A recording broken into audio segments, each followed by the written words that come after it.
So one of the things that we have been following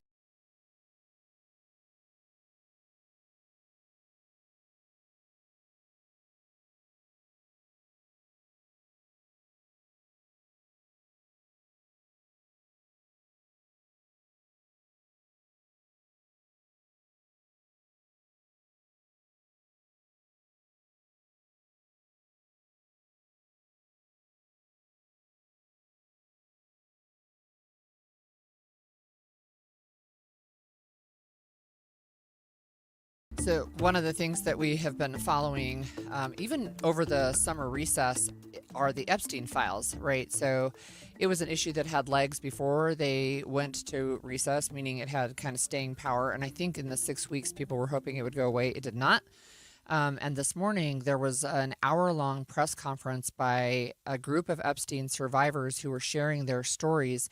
And what's interesting to me is that yesterday, they had a private closed-door meeting with members of Congress, and Nancy Mace, who's a representative who has been, of course, a very strong supporter of President Trump, left that meeting in tears, and she was one of the very first people to sign the discharge petition to get all of the files released. But today, as they have been sharing their stories, some of them have never shared their stories publicly before.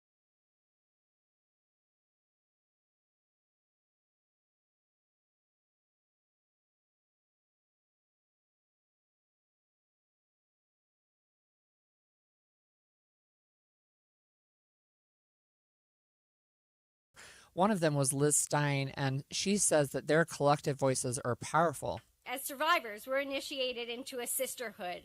We're in a sorority that none of us asked to join, but we all stand here today strong, stronger together because our collective voice is powerful. If you recall, Epstein died in custody in a death that was ruled suicide while waiting for his federal sex trafficking trial. I think he'd already been convicted or pled guilty in state charges. He was doing some time. He was in jail. A bipartisan group of lawmakers are now pushing for legislation that would force the Department of Justice to release the Epstein files that everybody wants to see what they are. Yeah. So far, the department has only released some documents to the House Oversight Committee, and Speaker Mike Johnson is lukewarm about releasing the file, saying that it's about victim privacy. Here's more about that from victim Liz Stein. I loved people, and people genuinely enjoyed being around me. There we are. But after meeting Jeffrey Epstein and Ghislaine Maxwell, it felt like someone shut off the lights to my soul. It's so sad. And, you know, one of the things that we're seeing I wish they would just show us the damn the clip. This is ridiculous. Is with this discharge petition that would force it. Basically, they need to have half of the members that are in the House. It would force these files to be released, if I understand correctly. But one of the things that it does is really say we want all of the files, not some of the files. So 33,000 pages were released yesterday. But those files, the bulk of them, 97+% were already released. Yeah. They were already public information, right? And as we're they do that shit all victims, way too much. Sky Roberts, the brother of Virginia Giuffre, an Epstein victim who died from suicide earlier this year, told a rally in Washington that they are remembering his sister as someone who fought to get her story out. Virginia is not only our sister, she is a warrior, a survivor. They're not going to show it. That's absolute bullshit. Body, her voice, her courage, and her fight live on through every one of us here today. Let me see if we can. Yeah, and there have just been more and more and more victims. A number of them spoke. Of course, people at the rally kept saying, "Well, what relationship do we have with Donald Trump?" Everybody wants to know about the big elephant in the room. Right. And it seemed that most of the victims just wanted to talk about their own situation. Lauren Hirsch, co-chair of the World Without Exploitation, said survivors just want transparency. Release the files. All of the files in the FBI's Maybe this is it. In a major demonstration of both support and solidarity, some of Jeffrey Epstein's victims are on Capitol Hill today, pushing for transparency in his case. All of this taking place as President Trump continues to call the ongoing efforts for more Epstein files a Democratic hoax. And as Fox's Rebecca Castor reports from Washington, one Republican says it's not a hoax and all too real as he and other lawmakers push for answers. 100%.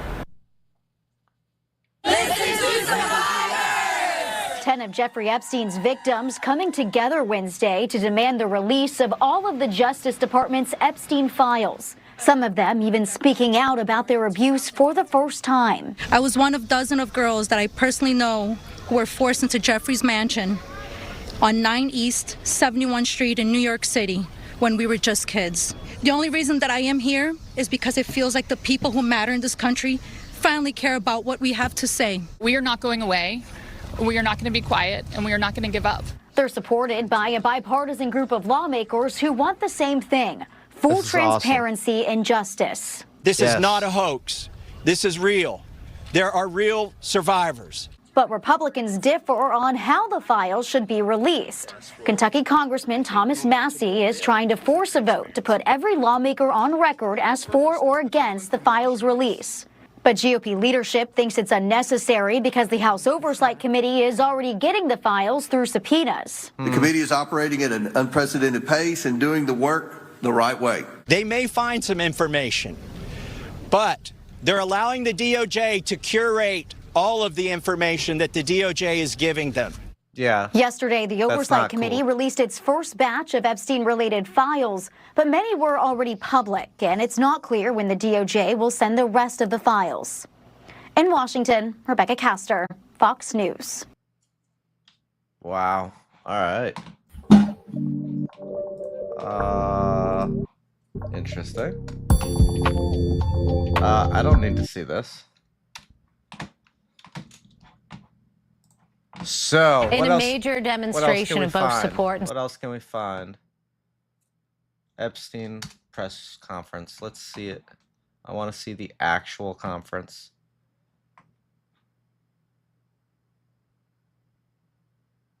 Live members of. There is something that is rotten Here we go. in Washington. Less than 1% of these files have been released. We are demanding today on the discharge petition that all of the files be released. We know we have 212 Democrats and we have 4 Republicans, courageous Republicans like Thomas Massie, Nancy Mace, who was so emotional yesterday after talking to the survivors. 4 Republicans. Congresswoman Boebert and Congresswoman Marjorie Taylor Greene. We need just 2 more signatures to force the release. So we gather here on the steps of the Capitol to confront these corrupt forces. Today we stand with survivors. We stand against big money. We stand to protect America's children. That is really what this is about. I now want to bring up my Republican colleague, Thomas Massie. He has shown so much courage, so much leadership. And I saw some people, I say the same thing about Marjorie Taylor Greene. She has shown so much courage on this issue. I saw some people when I was coming here calling her names. We've got to stop that. We've got to stop the partisanship on this issue. This is an issue where they both have shown real courage and leadership, and I appreciate them joining us today. Yes. Congressman Massie. I want to thank my colleague Ro Khanna for co-leading this effort to bring transparency and justice for these victims. I hope my colleagues are watching this press conference. I want them to think, what if this was your sister? What if this was your daughter? When these survivors speak, the Washington establishment is asking the American public to believe something that is not believable. They're asking you to believe that 2 individuals created hundreds of victims and they acted alone, and that the DOJ has no idea of who else might have been involved, that nobody else did anything that rose to a criminal enterprise. The American people know that's not true. Now, the Speaker of the House just offered a fig leaf to my colleagues. They're going to vote on a non-binding resolution today that does absolutely nothing. Right. I appreciate the efforts of my colleague James Comer, who's leading the Oversight Committee. They may find some information, but they're allowing the DOJ to curate all of the information that the DOJ is giving them. If you've looked at the pages they've released so far, they're heavily redacted. Some pages are entirely redacted. And 97% of this is already in the public domain. So I'm calling on my colleagues, be one of the next two who sponsors this discharge petition. I think it's shameful that this has been called a hoax. Hopefully today we can clear that up. This is not a hoax. This is real. There are real survivors. There are real victims to this criminal enterprise. Yeah. And the perpetrators are being protected because they're rich and powerful and political donors to the establishment here in Washington, D.C. So today we're standing with these survivors and we're giving them a voice. And I want to close by thanking them. They are brave. I hope they encourage other survivors to come forward and to tell their stories, not just of Jeffrey Epstein and Maxwell, but anywhere in the country. This is a message that we are sending. This is a litmus test. Can we drain the swamp? Are there people who are outside of the reach of the law? I don't think there should be. No, 100%. So hopefully today we'll get 2 more signatures on the discharge petition. That's all we need. And with that, I want to introduce the bravest woman in Congress, Marjorie Taylor Greene. I find it interesting that the 3 Republican co-sponsors are women. These are women standing up for women. And Marjorie was the first to do it. And I think she deserves all of our gratitude for breaking that barrier and leading the way for the other Republicans. Hopefully they can find their spines as well. And with that, I give you Marjorie Taylor Greene. Yes. Good morning. This is my 5th year in Congress, and this is the largest press conference that I've seen since I've been here. And this is because this is an issue that matters so much to Americans. This is an issue that doesn't have political boundaries. It's an issue that Republicans and Democrats should never fight about. As a matter of fact, it's such an important issue that it should bring us all together. It's grieved me 100%. To watch the arguments and debates take place among my colleagues and even the administration. I think this is something that was worth fighting for. You see, the women behind me are going to tell you stories that you've never heard before.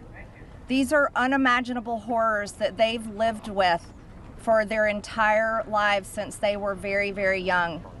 But these are also similar stories that many children, teenagers, women, and even men are enduring nightmares right now as we speak. You see, these women have been fighting since the 1990s. I heard one woman tell us yesterday since 1996. And they have carried with them shame. But I want to tell you something. The shame does not fall on these brave, courageous women. Right. The shame falls on every single person that coldly turned a blind eye to their abuse. The shame falls on every single person that enabled it. The shame falls on every single person that took money to continue it. And the shame falls on the people in power over the past several decades that protected the monster, Jeffrey Epstein, and his cabal that continued a nightmare. Those people deserve the shame. And today we are coming forward and we are going to fight like hell for these women, because we have to fight like hell for those that are enduring sexual abuse and are living in a prison of shame. Anyone that is being abused, it is not your fault. You should live with no guilt or fear or shame. Right. All of the fault belongs to the evil people that do these things to the innocent. This is the most important fight we can wage here in Congress, is fighting for innocent people that never receive justice. And the women behind me have never received justice. And do you want to know why? It's because Jeffrey Epstein somehow was able to walk among the most rich, powerful people, not only in America, but foreign countries. Yesterday, I heard countries like Saudi Arabia, Russia, and even Israel, and other countries. Right. The truth needs to come out, and the government holds the truth. The cases that are sealed hold the truth. Jeffrey Epstein's estate holds the truth. The FBI, the DOJ, and the CIA holds the truth. And the truth we are demanding come out on behalf of these women, but also as a strong message to every innocent child, teenager, woman, and man that is being held captive in abuse. This should never happen in America, and it should never be a political issue that divides us. And I want to thank Ro Khanna and Thomas Massie for doing something brave, crossing political boundaries for a very important fight. And I'm honored to join both of them. And I'm honored that Nancy Mace and Lauren Boebert signed the discharge petition along with myself. And I asked my Republican colleagues not to choose just one path for justice and transparency and accountability, but I asked my Republican colleagues to choose every path for justice and accountability and transparency. And with that, I'd like to bring back Congressman Ro Khanna to start this important press conference. Thank you very much. Thank you, Congresswoman Green, for your courage and for being here, and thank you again to Congressman Massie for co-leading it. I now would like to introduce two people who have been fighting this for decades. There we go. They haven't had their voice heard. The victims haven't been heard. They haven't just been on this in the last few months. They've been doing this in the wilderness for years, and they are really models of courage. Bradley Edwards and Brittany Henderson, who are the attorneys for the victims. Thank you for being here. There we go. Okay. Thank you, Ro and Thomas Massie. I really appreciate you putting forth this discharge petition. It's tough to understand that we have to be here because this doesn't seem like a partisan issue. This is an issue. Sex trafficking and sexual abuse transcends politics. Right. We as Americans expect. So one of those things that should, like, one of the few things that almost never is a political issue. But here we are. Equal protection under the law, and there can be no doubt that Jeffrey. We live in an age where everything's political at this point. If you're on the other side, if you're on the other side, I'm gonna disagree with you. If you're on, it doesn't matter at this point. Epstein received ridiculous. Far greater protection than any of the victims that he abused for years. Right. In 2008, Courtney Wild walked into my office because she was a part of a federal investigation into Jeffrey Epstein, where all she wanted was the government to talk to her. Little did she know the government had worked out a secret immunity deal for Jeffrey Epstein, and we had to file Jane Doe's versus United States of America to prove that Jeffrey Epstein worked out an illegal non-prosecution agreement with the government. That was 2008. It took us 10 years battling the government pro bono for the judge to ultimately determine that the victims' rights were violated. The government has mistreated them after Jeffrey Epstein mistreated them. Since 2008. Since Obama. So you got Obama, you got Trump, you got Biden, all three of them. Them. We then filed civil lawsuits against Ghislaine Maxwell, which has resulted in her being in prison. Our civil lawsuits led to her prosecution. We filed lawsuits against Jeffrey Epstein, against his estate, and against two financial institutions, JP Morgan and Deutsche Bank, that proved that they knowingly provided the financial infrastructure for a sex trafficking operation. Unfortunately, all of the documents and evidence that we have worked so hard to gather hide behind protective orders, confidentiality agreements, and bank secrecy laws. That is why this discharge petition is so important. While we have seen the documents, you haven't. And when you see the documents, you're going to be appalled. and the American people deserve to see everything. When you sign this discharge petition, it should mean nothing is off limits. That means the documents in the possession of the CIA should be made available. Those in the possession of the FBI going back decades should be made available. The SEC financial records in the possession of FinCEN should be made available. Everybody knows that evil flourishes in the darkness. Corruption flourishes in secrecy. It is time right now to make a difference for the women that are behind me right now. They have been courageous and fought through this whole thing. Whether you're a Republican or you're a Democrat, this one is an easy call. You're an American who cares about equal rights and equal protection under the law. 100%. If you care about these women, if you care about our country, and you care about this issue, this should pass with flying colors. I really appreciate everybody being here. Yes.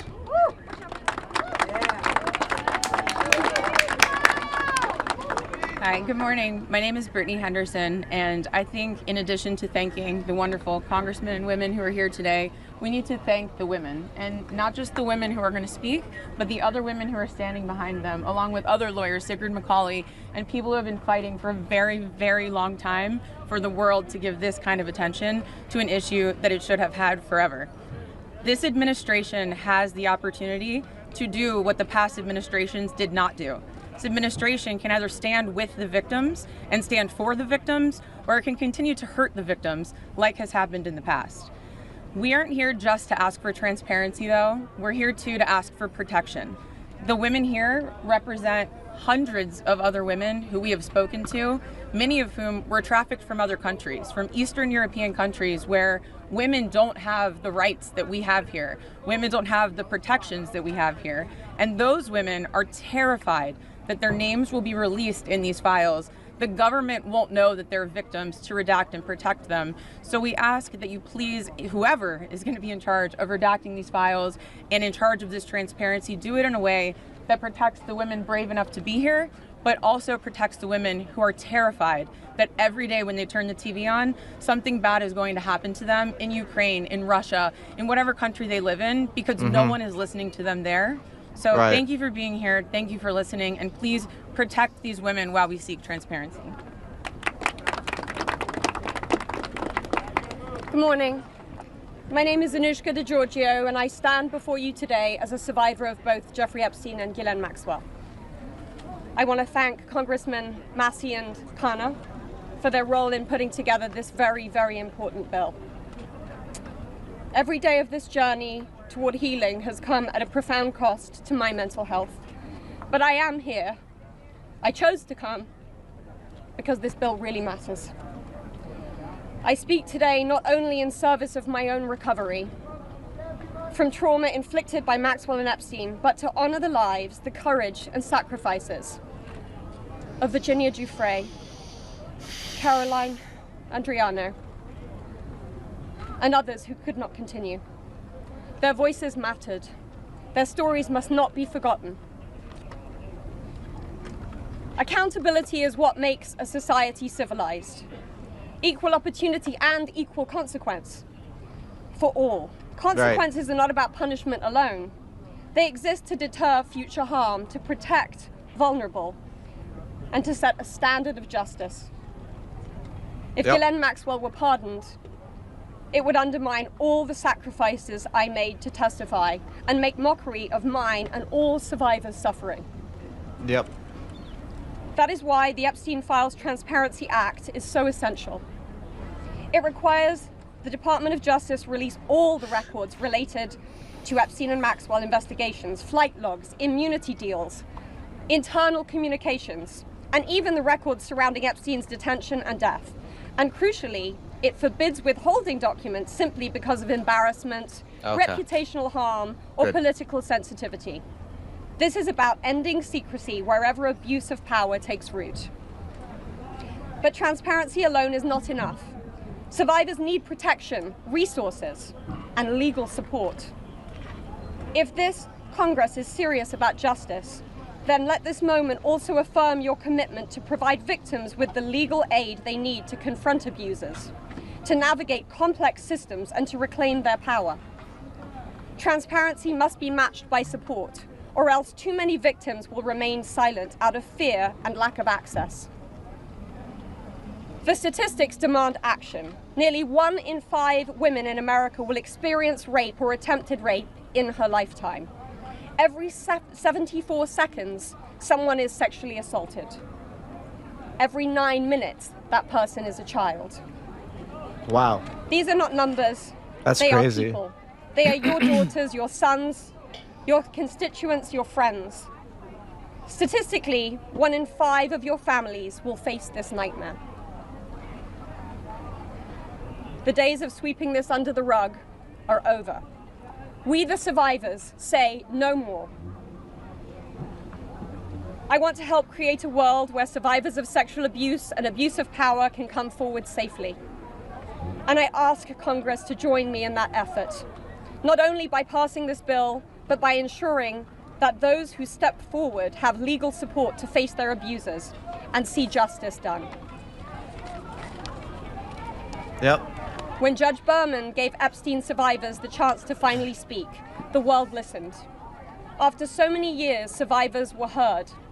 That moment was historic, and so is this moment. For me, the turning point was when I had my daughter, and on the day she was born, I knew I had a responsibility to protect her and to protect all children. I have to use my voice, the voice that had been silenced by fear and shame for so many years. Make no mistake, my polished exterior is a shield hiding a wound that still bleeds. But through this wound, I have found purpose. To be part of lasting change in how we confront exploitation and abuse. And to be clear, the only motive for opposing this bill would be to conceal wrongdoing. You have a choice. Stand with the truth, or with the lies that have protected predators for decades. I am no longer weak. I am no longer powerless. And I'm no longer alone. And with your vote, neither will the next generation be. President Trump, you have so much influence and power in this situation. Please use that influence and power to help us. Right. Because we need it now, and this country needs it now. Thank you.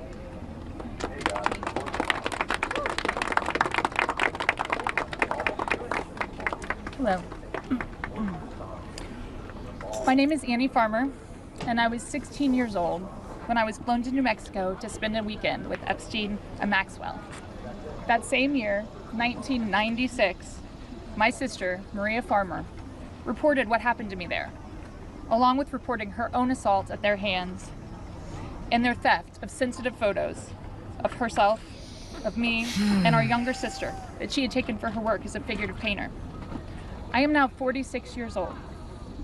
30 years later, we still do not know why that report wasn't properly investigated, or why Epstein and his associates were allowed to harm hundreds, if not thousands, of other girls and young women. We have never been told whether those images were found when they discovered a large amount of child sexual abuse material on his property. As a psychologist, I understand that when the systems meant to protect us recreate the abuse cycle, the betrayal that occurs can be just as damaging as the original trauma. This happens when survivors of these crimes are not believed, when our well-being is not weighed as heavily as those who have more resources or more privilege, and when perpetrators of these crimes are given a platform rather than the survivors of them. For so many years, it felt like Epstein's criminal behavior was an open secret. Not only did many others participate in the abuse, it is clear that many were aware of his interest in girls and very young women and chose to look the other way because it benefited them to do so. They wanted access to his circle and his money. Their choice to align with his power left those of us who had been harmed by this man and his associates feeling very isolated. I could never have imagined being here today and this chorus of support that we have all received.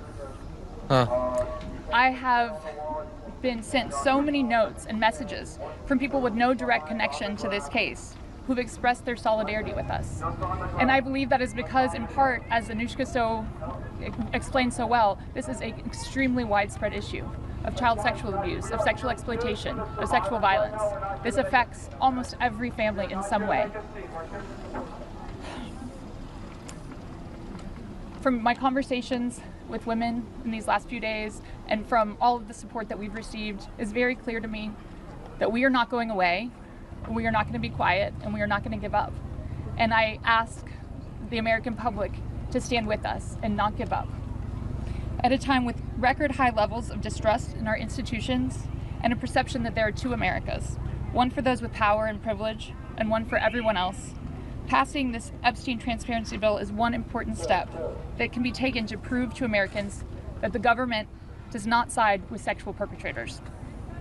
A thorough public review of this information is an important step in preventing the type of systemic failures that have occurred in this case and harmed all of us. An important step towards healing for those involved. Thank you.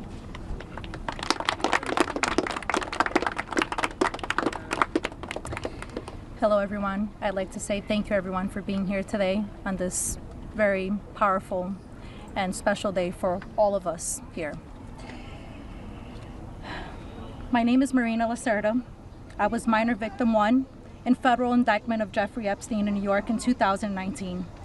I was one of dozens of girls that I personally know who were forced into Jeffrey's mansion on 9 East 71 Street in New York City when we were just kids. Today is the first time that I ever speak publicly about what happened to me. I never thought that I would find myself here. The only reason that I am here is because it feels like the people who matter in this country finally care about what we have to say. As an immigrant from Brazil, I feel empowered knowing that the little girl struggling to get by at 14 and 15 years old finally has a voice. For the first time, I feel like I matter as an American. I was only 14 years old when I met Jeffrey. It was the summer of high school. I was working 3 jobs to try to support my mom and my sister when a friend of mine in the neighborhood told me that I could make $300 to give an older guy a massage. It went from a dream job to the worst nightmare. Jeffrey assistant Leslie Groff would call me and tell me that I needed to be at the house so often that I ended up dropping out of high school before 9th grade. And I never went back.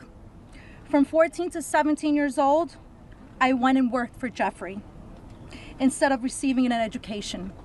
Every day I hoped that he would offer me a real job as one of his assistants or something important.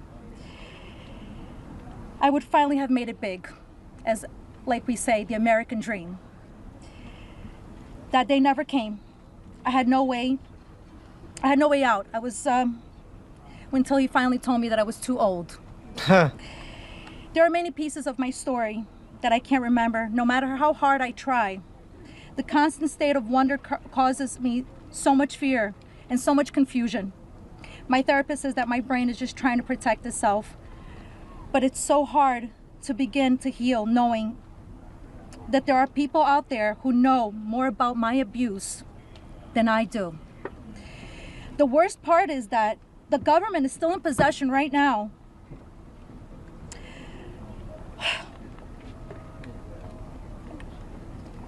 of the documents and information about that could help me remember and get over all of this maybe and help me heal. They have documents with my name on them that were confiscated from Jeffrey Epstein's house and could help me put the pieces of my own life back together. But I don't have any of it. Wow. And I know the same is true for many of these women.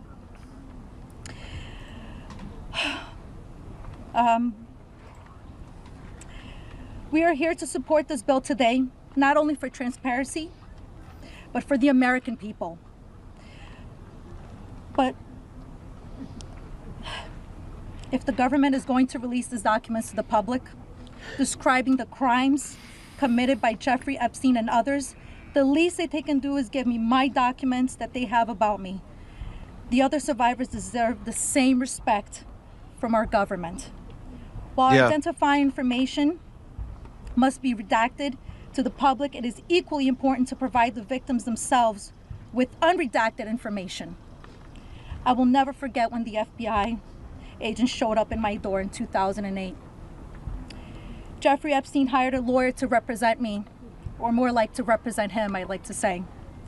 I couldn't ask any questions, and I had no idea what was going on. I was terrified. Until today, I think most of us are still terrified. I thought somebody was going to kill me. I thought something was going to happen to my sister or my mother. It went further out to even maybe thinking something would happen in Brazil with my family. And then one day, the lawyer said that everything was just gonna go away. Like nothing happened. I didn't need to testify. When I asked him why, he gave no explanation. That was it. So why? Why was I never called to testify then? We could have saved so many women. We could have saved so many lives from being abused. Why did he get away with it in 2008? Why was he able to go on in the abuse with hundreds of girls after the Florida investigation? Why didn't they let me testify to help stop him? Our government could have saved so many women, but Jeffrey Epstein was too important and those women didn't matter. Why? Well, we matter now. We are here today and we are speaking and we are not going to stop speaking. Today, I stand here with the women who have really helped me to find the strength to come out and come forward to share my story for the very first time. Together, we are stronger than ever. While she may not be with us, Virginia Roberts, we will continue to use our voices to strengthen yours always. Thank you. Wow.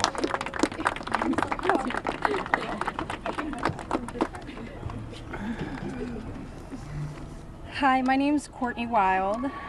I just wanted to take a second and just have a moment of silence for all the women survivors that aren't here with us today, that passed away due to anxiety, depression, trying to keep up with this case. A moment of silence, please.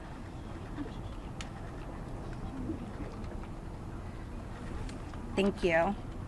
My name is Courtney Wild. I was only 14 years old when I was introduced to Jeffrey Epstein by a 13-year-old friend of mine. The details of the abuse that he inflicted on me for years is not important today. In 2028, I was cooperating with the federal government in the investigation of Jeffrey Epstein. They sent me a letter telling me to be patient because this was going to be a lengthy investigation, but at the same time, they refused to talk to me and tell me what was going on. So I hired an attorney, Brad Edwards, because I was hopeful to get some answers. When I walked into his office at 19 years old, Brad sued the government for refusing to tell me what was going on under the Crime Victims' Rights Act. The only reason anyone ever found out that the government had already given Jeffrey Epstein immunity through the non-prosecution agreement was because our lawsuit forced the government to tell us. Otherwise, nobody would even know that today. Sometimes it's hard to believe that I had to sue the United States just to learn that my abuser was given immunity. I started as Jane Doe, but I decided I was proud enough to take on our country, and I was on the right side of history. We fought the government for 10 years to prove that the government violated our rights as crime victims and the crime victims' rights in order to protect a pedophile. We had to win the 11th Circuit Court Appeals to force the government to turn over thousands of pages of emails between Jeffrey Epstein and the government. Those emails provided the proof that the government worked very hard with Jeffrey Epstein to violate our rights. Why? Wow. Why did the government work so hard to protect Jeffrey and not so hard to protect me and my other innocent friends? Why was Jeffrey so important to the government, and why was I so insignificant? Why did nobody but our lawyers care before now? It seems people have only started to care because of Twitter and politics. But I would like to say this has nothing to do with politics. This is not a blue thing or a red thing. This is an everyone thing. We can all agree on this. The injustice that has happened here, multiple, over and over. Everybody that talks about this just seems to make it worse. We need transparency. It's time for us to see beyond the curtain. Why was Jeffrey Epstein so protected? Who is still being protected? And who protected them all, so the world can understand how Jeffrey was able to abuse so many of us for so long. I was lucky to have Brad Edwards, Brittany Henderson, and Paul Cassell take on my case pro bono and fight fearlessly over 20 years' time. I would like to thank them, and I'd also like to ask the Trump administration to please sign off on the Crime Victims' Rights Reformed Act, the Courtney Wild Crime Victims' Rights Reformed Act that's we're trying to get passed here, so we can close the loopholes in the CVRA case that Epstein's attorney used to their benefit to get away with this. Thank you so much.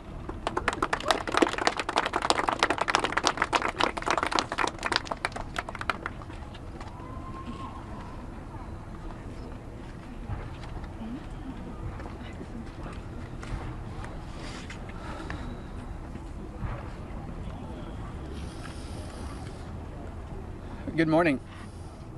First and foremost, we want to extend our deepest gratitude to Brad and Brittany Edwards, Congressman Massey and Kana, and above all, the brave survivors who have entrusted us with the privilege of speaking today on behalf of Virginia.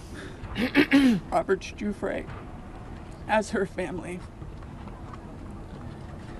We are here today because we support H.Res.581, the Epstein Files Transparency Act, in its entirety. But as much as this bill is about shining a light on truth, it's not just about the bill. This is about justice. This is about survivors. This is about justice against the rich and powerful who have stolen something from these women and many children at the time, their freedom. The freedom to live their life without mental and physical scars that have been inflicted upon them by those who thought they were untouchable. The same freedom that these monsters took from these survivors, they should never be afforded. They should never be allowed to continue their lives with impunity. Let's be clear, this is not a political issue. This is not about left or right. This is about humanity.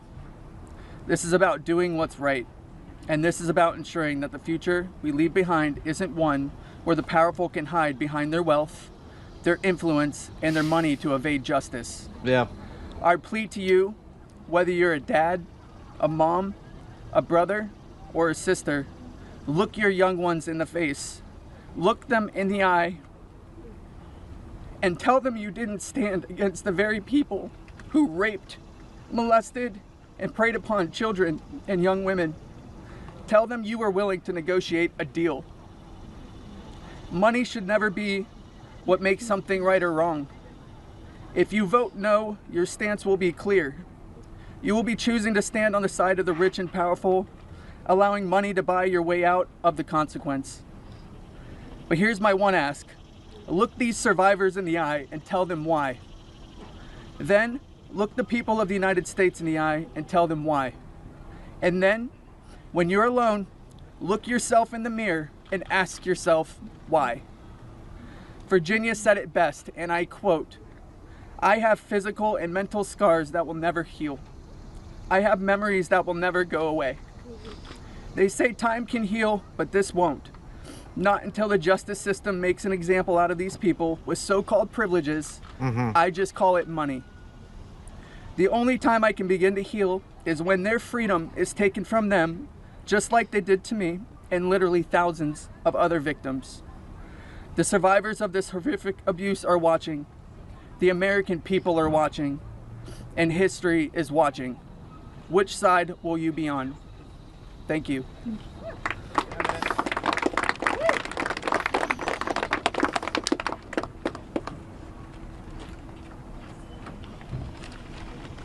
Hello. My name is Jenna-Lisa Jones, and I was only 14 years old when my friend brought me over to Jeffrey Epstein's house in Palm Beach in 2003. I had a terrible home life, but I was such an innocent kid then. I always did my best in school, and I had such a positive outlook on life.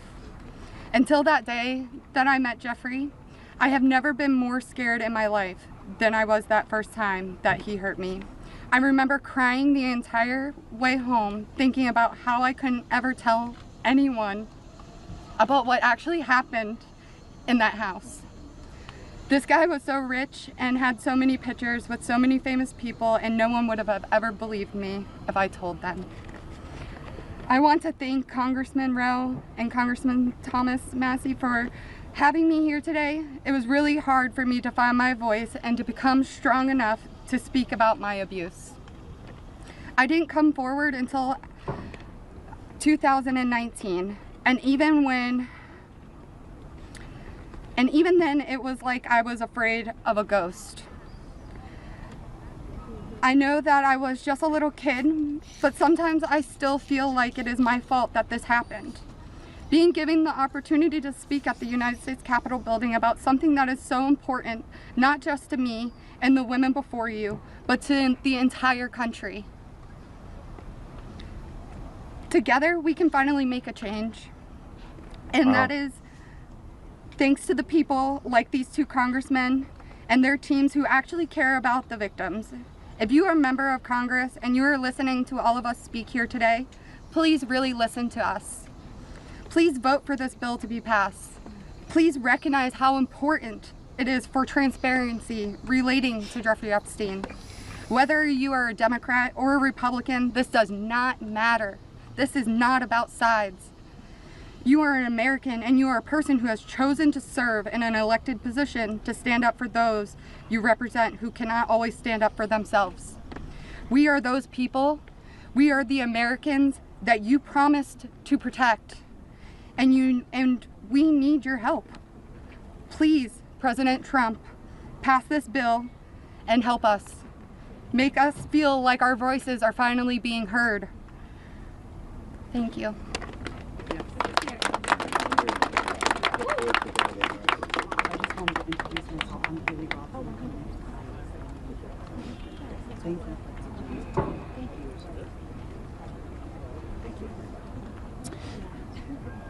Good afternoon. My name is Haley Robson.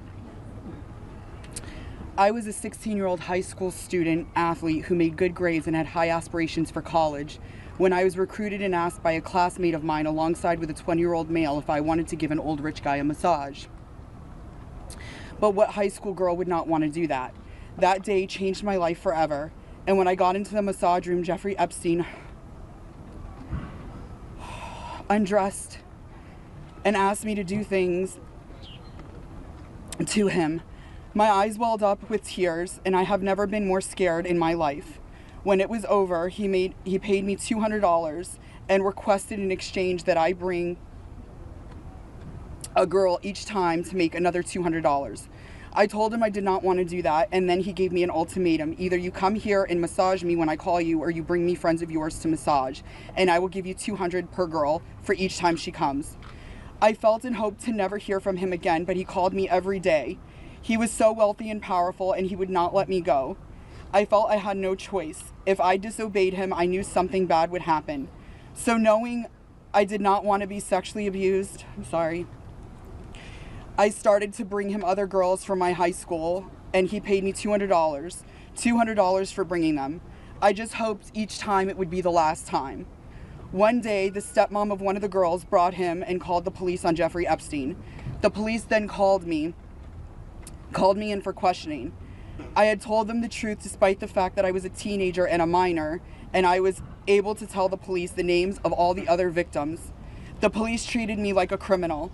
I had, by this time, had turned 18. I had been with Jeffrey since I was 16 and for 2 years.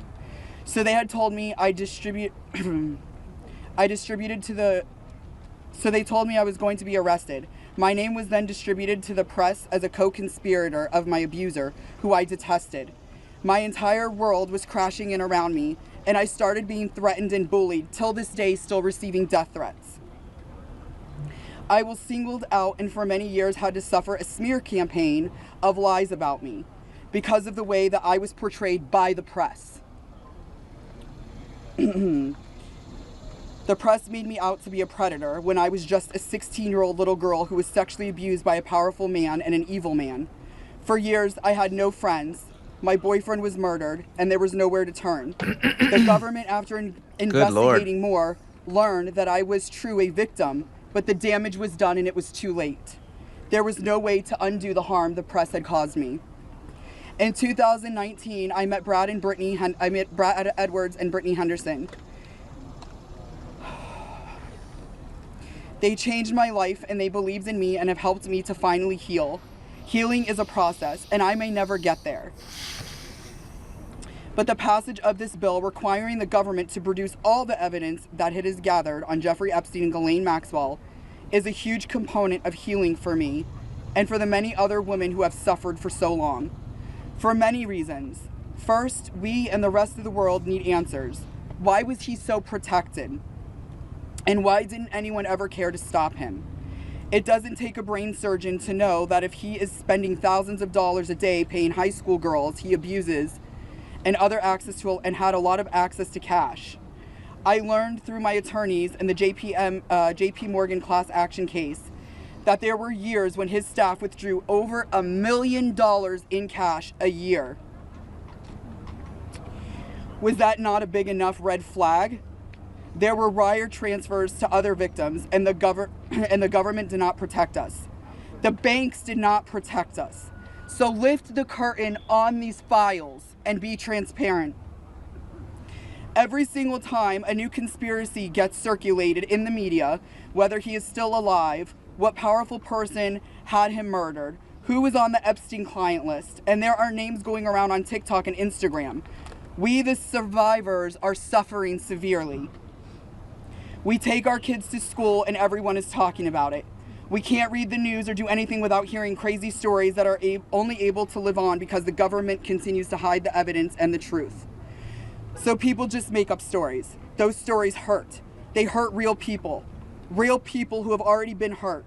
And we have lost so many Epstein victims to suicide, and maintaining the real truth in secrecy only allows for conspiracy theorists to tell lies that drives up our anxiety and fears and will continue to lead to more pain, more suffering, and honestly, more deaths of innocent victims. It's time you do is right by us. Unseal all the documents. We are requesting transparency, and I am requesting every congressman and woman that goes against this bill be outed. I want to know. Thank you.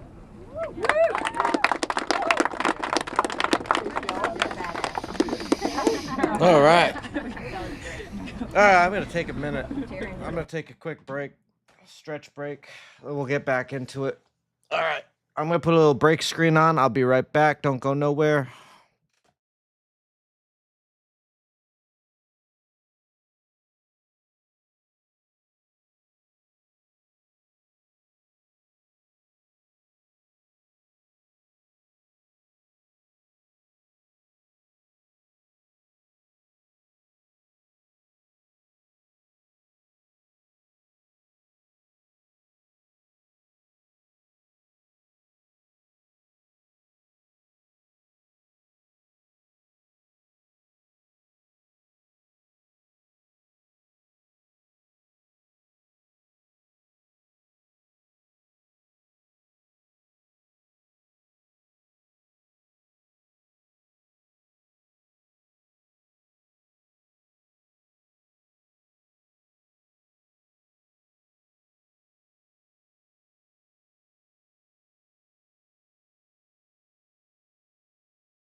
Okay.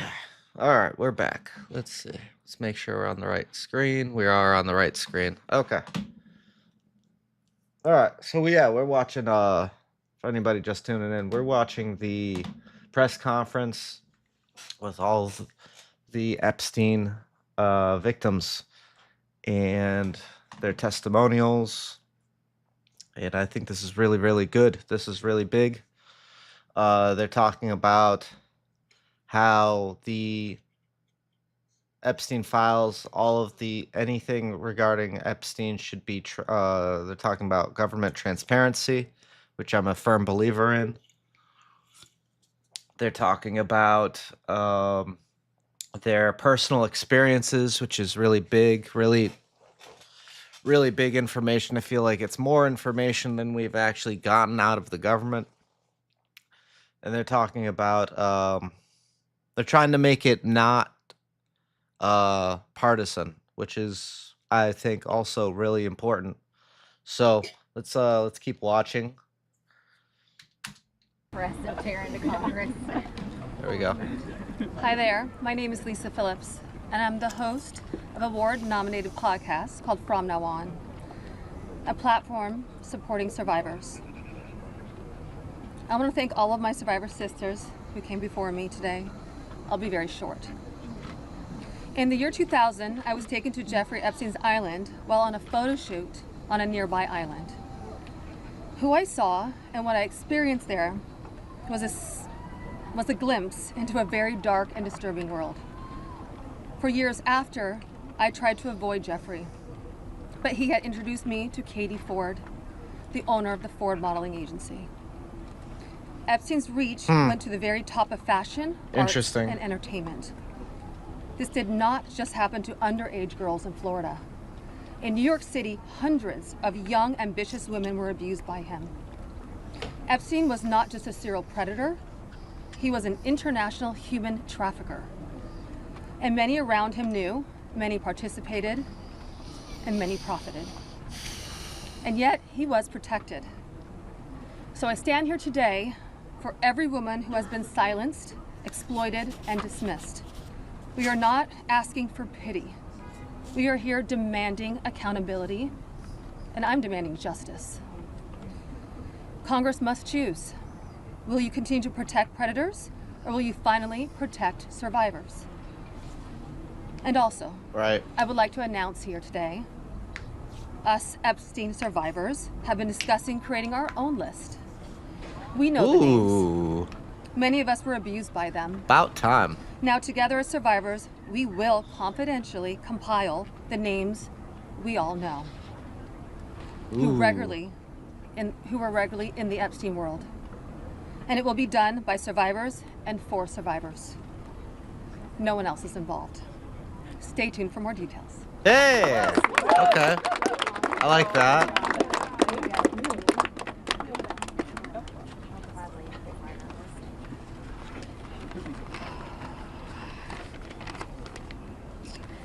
Hello, my name is Shantae Davies, and I'm here before you today as a survivor of decades of pain, the trauma, and betrayal at the hands of Ghislaine Maxwell and Jeffrey Epstein, and the people who enabled them, and a government that for far too long refused to help. In 2002, I was living in California, a young woman with high aspirations of becoming an actress. I was already beginning to make a name for myself in the industry. A person I trusted, someone I thought was a friend, invited me to meet a powerful woman who could help advance my career. That woman happened to be Ghislaine Maxwell. I was asked to give her a massage, though I had almost no experience, and when I did, she praised me and promised introductions to someone enormously powerful, someone who could change the course of my life, and that man was Jeffrey Epstein. At first, I was an excited young woman on top of the world. Epstein flew me to his private island. He listened to my dreams, promised to help, but his promises came with a catch. The abuse began. He told me to keep it secret. He manipulated me with quid pro quo I did not consent to, but I felt I had no one to turn to. He was too powerful. I was just one of the many young women trapped in his orbit. I was even taken on a trip to Africa with former President Bill Clinton and other notable figures. Oh, shit. In those moments, I realized how powerless I was. If I spoke out, who would believe me? Who would protect me? Epstein himself was the most powerful leader of our country. Epstein surrounded himself, with the most powerful leaders of our country and the world. He abused not only me, but countless others, and everyone seemed to look away. The truth is, Epstein had a free pass. He bragged about his powerful friends, including our current president, Donald Trump. It was his biggest brag, actually.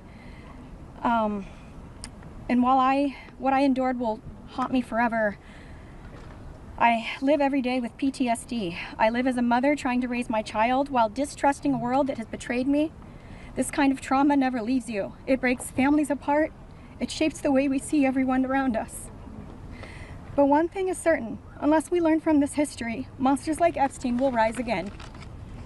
There are files, government files, that hold the truth about Epstein, who he knew, who owed him, who protected him, and why he was allowed to operate for so long without consequence. Why was Maxwell the only one held accountable when so many others played a role? Why does the government hide this information from the public?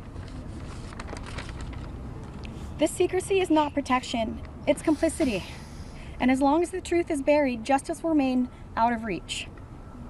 That is why this bill matters. Passing it will, bless you, ensure that the suffering of survivors is not in vain. Passing it will bring accountability, transparency, and prevention. It will help protect the next generation of predators who seek to place themselves above the law through wealth, influence, and connections. This is not just my story. It is about every survivor who carries invisible scars. It's about the weight we live with daily. It is about the families broken and the futures stolen. So I ask you, President Trump and members of Congress, why do we continue to cover up sexual abuse and assault? Who are we covering for? Let the public know the truth.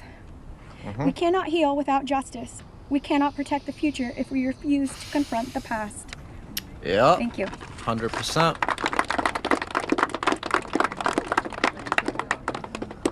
Let's just give a round of applause for all the courage and strength that the survivors have shown. We now will take a few questions. You can always get Congressman Massey, me, or Congresswoman Green in the hallways and other places. If you have questions for us, that's fine. But I wanted to see first if you have questions for the lawyers and the survivors, and Brad will facilitate any of the questions to the survivors. Yes? Yeah.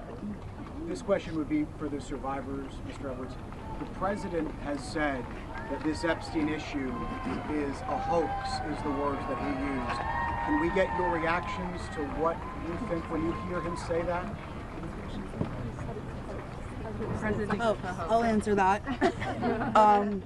Mr. President Donald J. Trump, I am a registered Republican, not that that matters because this is not political.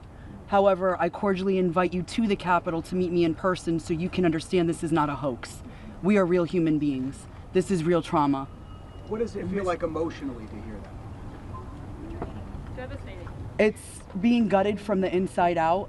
Not that I would know what that feels like, but I imagine it's the anxiety buildup with the depression and the survival mode, and then your nervous system goes limp and ironically is shot, and it feels like you just want to explode inside because nobody, again, is understanding that this is a real situation.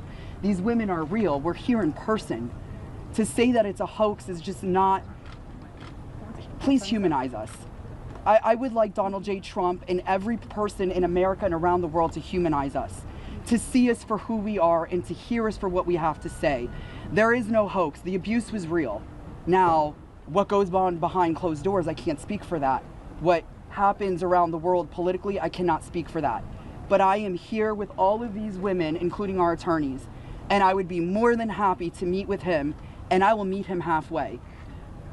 Ms. Edwards, I wonder if any of the victims could respond to the news from recently about Ghislaine Maxwell being transferred to a lower security prison in the aftermath of speaking to Todd Blanche. About her transfer to I'm happy to speak to that. We were horrified to learn that she had been transferred to a prison camp. She is someone who was found guilty by a jury of sex trafficking. She not only, we often hear that she procured women for Jeffrey, which I think is a very sort of polite and minimizing term, she also participated in the abuse. She was a major architect of the scheme. And the fact that she has painted herself as a victim, I think is disgusting. And it was horrifying, I think, to us that we were not told about her prison transfer. We found out about it in the news. Just 1 minute, I think Anushka maybe has mentioned. So, Anushka DeGiorgio, I testified alongside Annie at the trial of Ghislaine Maxwell. I was horrified when I found out not only had Ghislaine Maxwell been transferred to what's called a low security. It's really is like a holiday camp, and then afterwards I got a notification from the Department of Justice telling me that this was going to happen, when it had already happened. This woman abused children.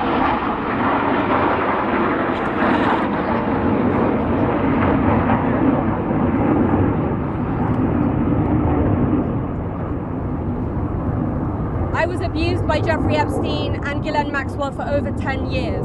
Ghislaine Maxwell was present for some of my abuse at the hand of Jeffrey Epstein. She was present, she was complicit, she was enabling, and it is appalling and disgusting.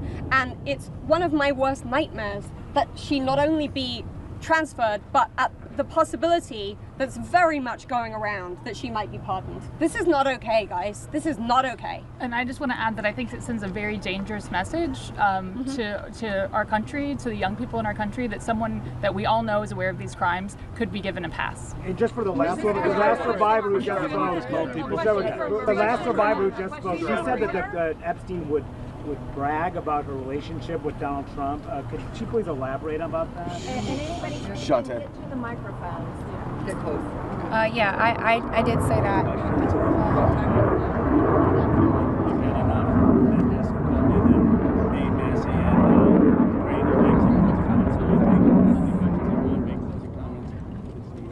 My first trip to the Palm Beach residence, I drove there from the airport with Ghislaine Maxwell. And Jeffrey and Ghislaine were always very boastful about their friends, their famous or powerful friends.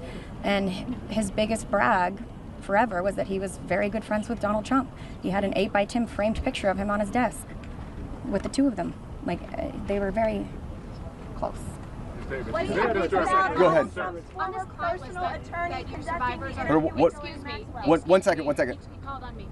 For this client list that you ladies are putting together, you said it would be confidential, but will the could you clarify, will the public get to see that? So Lisa, what's your envision here? Is it going to go to the public or just amongst the survivors? No, we're reaching out to survivors that are scared. So come on. We're reaching out to survivors that are scared to come forward and that also know who they were trafficked to. So that's the list that we're compiling. We're not quite sure, how we're going to release that, or even if we're going to. The Department of Justice needs to release the list. Right, because for folks at home, they might be confused. The survivors know the names. You've seen these powerful people. Why can't you say the names? Could you just explain for folks? Why do we have to say the names when the government knows the names? And, well, that's kind of stupid. Scared to do so. Yeah. Look what's happened to so many of the survivors that have revealed names. Yeah. I find the question about the bill. I think it's also worth saying that having represented, I think, between our firm and Boyce Schiller, hundreds of victims, and we've talked to them about the various people that they were farmed out to. So we've created somewhat of a list. Most of these individuals, the victims, are very scared to say these names because they could get sued, they're going to get attacked, and nobody protected them the first time. And that was against one person. So is there a list? There is a list, but just to dispel kind of the common theme here, every one of these women was abused by Jeffrey Epstein, and his scheme was to personally abuse women. When they reached a certain age, he did farm a section of them, some of them, out to some of his friends. That doesn't mean all of his friends. With that said, I'm more than happy to assist in helping create the list behind the scenes and see what we do with it. But if someone's interested, Go ahead. Hold on. I think if someone's interested in prosecuting, they may have something different to say about sharing a list, but they're not sharing a list for nothing to happen, and that's the experience that they've had for all of these years. Thank you all. We're waiting to see the fate of this discharge petition right now as we're here. The Speaker and others have said that the people he met with yesterday had concerns about your names being released if this bill were passed. And some people I talked to today are not signing the discharge petition. So I think that they should create the list. They should release the list. They should put it out there. And I know that a lot of them are in fear for their life. And that, you know, is a real issue, but I think that that list will do far more damage to them than the people who are on the list can possibly do back. Because they say you don't want them to. Can you clarify if that is accurate? Do any of the survivors here not want the bill to pass? Yeah. First of all, our legislation, Ro Khanna and I went through this. We talked about this, and we were very careful to make sure that there is an exception so that personally identifiable information, not just their names, but anything they could be identified by, would not be disclosed. And can you speak to that as survivors yourself? Just I think all of them are on the same page. That they want everything released. Want the bill to pass. Yes, they unequivocally redact personally identifying information and release everything else. Okay. So, Mr. Edwards, thank you. I know it's your first time speaking. I'll go to Marina if we can. Yeah, sure. Marina, you have stayed silent for so many years. Today, this is the first time, if we understand correctly, you have never before gone public with your story and to share this. Can you help us understand why today, why now, and why here? Well, it is not okay for us to be silenced, and it's not okay for Jeffrey Epstein and everybody else to be put on a pedestal. I think everybody needs to hear from us because we know what went on, right? And there is not only me who's been silenced, there are hundreds of women that are silenced. My hope is to stop this abuse for the future, right? For people that are coming up, for women. My daughter, for example, these women have daughters. They most definitely don't want that anymore. And I think mainly this is therapy for all of us too. You know, we want to be heard. Nobody also has never asked me to speak. That's also another thing. So I can say for all of us here, we are here. We want this bill to pass. It is very important. Okay, and we need transparency. We are tired of looking at the news and seeing Jeffrey Epstein's name and saying that this is a hoax. We are tired of it. We are done. We are not going to be silenced, and I hope that my voice will bring other survivors and other victims to come along and speak up so that we can be more of a stronger voice and louder. And so what is your message to President Trump on this, Marina? Listen, I don't want to send a direct message to him. I'm already scared enough. Yeah, just pass the vote, listen to us. This is not a hoax. Like, it's not gonna go away. And like I said on my speech earlier, we're not gonna be silenced anymore. We will be speaking moving forward. Wherever we need to be, we will be, and we need to pass this. Go ahead. Thank you, sir. Jordan Conrad from Gateway Pundit. You know, for years we've heard that there was an Epstein client list or some kind of list. Now we hear from the DOJ that there's no list. Question for all the victims. What do you guys think? I know you're working on your own list, but do you believe that Jeffrey Epstein had a list? Yeah. So there's not a list. Yeah. So here's what it was. Just like you heard everybody today, Jeffrey Epstein created through an organization that of enablers, of people that were on his payroll. It was a complicated scheme where others should still be investigated because they helped to enable him and operate this scheme. Without those people, he could not have done this. But the purpose was for him to personally abuse people. With that being said, certain of his friends, he farmed out certain of the women that he was exploiting too. But that wasn't the primary purpose of that scheme. And I don't think he wrote the names of those people down. There's not a list of, hey, here's all of the people that I sent females to. That's just not how that organization works. Mr. Edwards, agreed? Is there any evidence that Jeffrey Epstein was involved with or tied to the CIA or a foreign intelligence operation? I think that the safest thing for me to say is all files should come out, whether it is with the CIA, FinCEN, SEC, FBI. I'm not just making these up haphazardly. I'm giving you a roadmap where to look. So, go ahead. The White House has said that this discharge resolution is a very hostile act. What's your response response and the victim's response, and thank you all for being here. I'll go first and then I'll let them. They're much more important than me, but I don't understand why it's a hostile act. I can tell you that I talked to President Trump back in 2009, and several times after that. He didn't think that it was a hoax then. In fact, he helped me. He got on the phone. He told me things that were helping our investigation. Now, our investigation wasn't looking into him, but he was helping us then. He didn't treat this as a hoax. So at this point in time, I would hope that he would revert back to what he was saying to get elected, which is, I want transparency. This about face that occurred, none of us understand it. In fact, I don't understand how this is an issue that's even up for debate.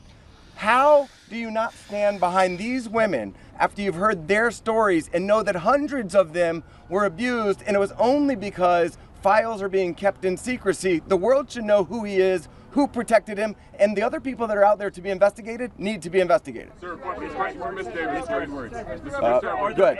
there any people who are currently serving in government who are named, who you know of, are in these files, who you had relations with, anything of that sort, who Jeffrey Epstein connected you with? Are you willing to say yes or no? I don't think I can answer that. Mr. Edwards, right here, please. Mr. Edwards. Mr. Edwards, sorry. Mr. Edwards, you represented Virginia Roberts Dufresne, correct? Speaking. Because they're saying they're being scared to talk. I think she's referring to my speech. She's very good. Hi, Anushka DeGiorgio. I have been threatened. I was threatened by phone. My daughter was threatened when I was volunteering to participate in, by means of being a witness in a civil lawsuit that Virginia Dufresne was bringing against Ghislaine Maxwell. I have been followed. I have been stalked. I have been followed not only by journalists, but by people who do not get out of the car and do not try and talk to me and just drive behind me as I drive my daughter to school. So the fear is very real for us. I have also been in multiple situations with both Jeffrey Epstein and Ghislaine Maxwell, where they have been direct and indirect about implying and saying that if I was to talk, if I was to bring any kind of trouble, then there would be severe consequence, including death. Just to add to that,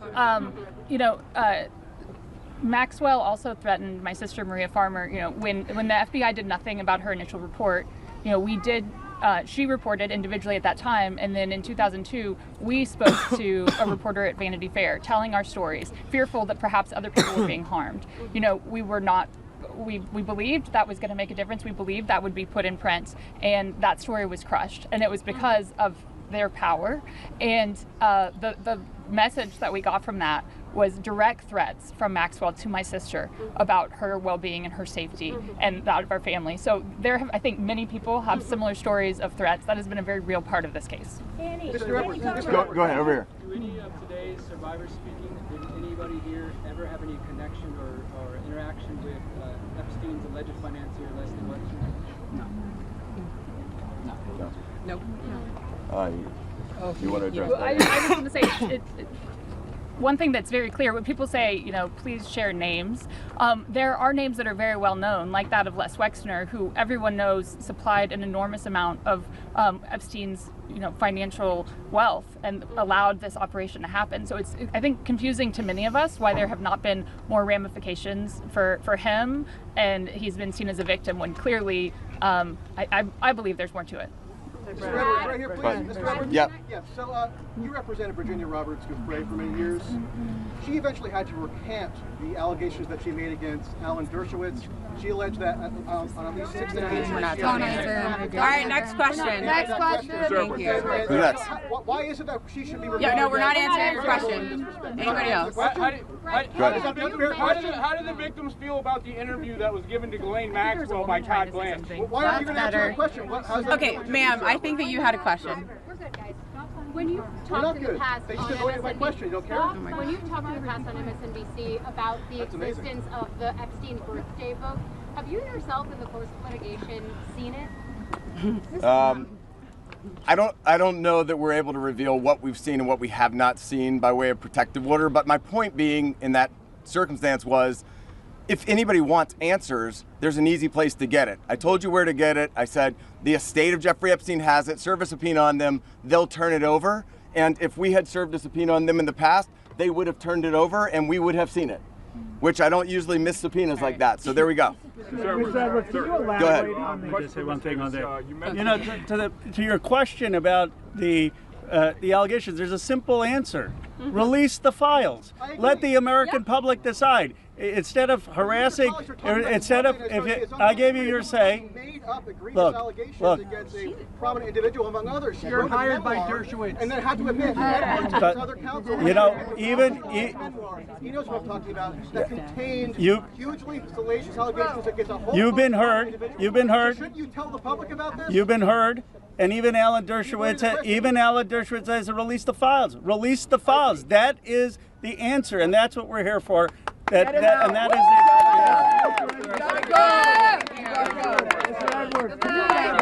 Can you elaborate on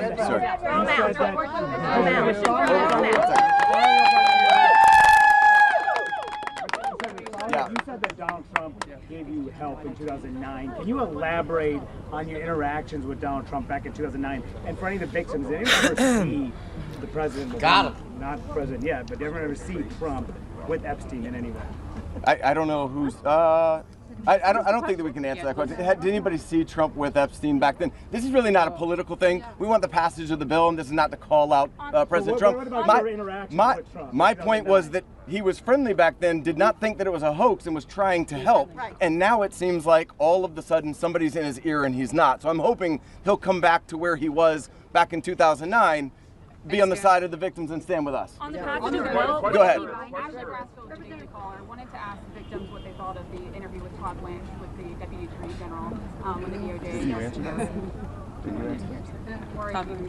you want to answer? I would. Teresa will step up. I would. Teresa J. Home. Happy to speak on that because what I will say is she got this airtime and platform. Her voice was elevated way before our voices were elevated here today. And that same calm, manipulative voice that she had so polite there that day with Todd Blanche was the same polite, coercive, manipulative voice that I heard as she was grooming me to then send me off to the home of Jeffrey Epstein where he would assault me.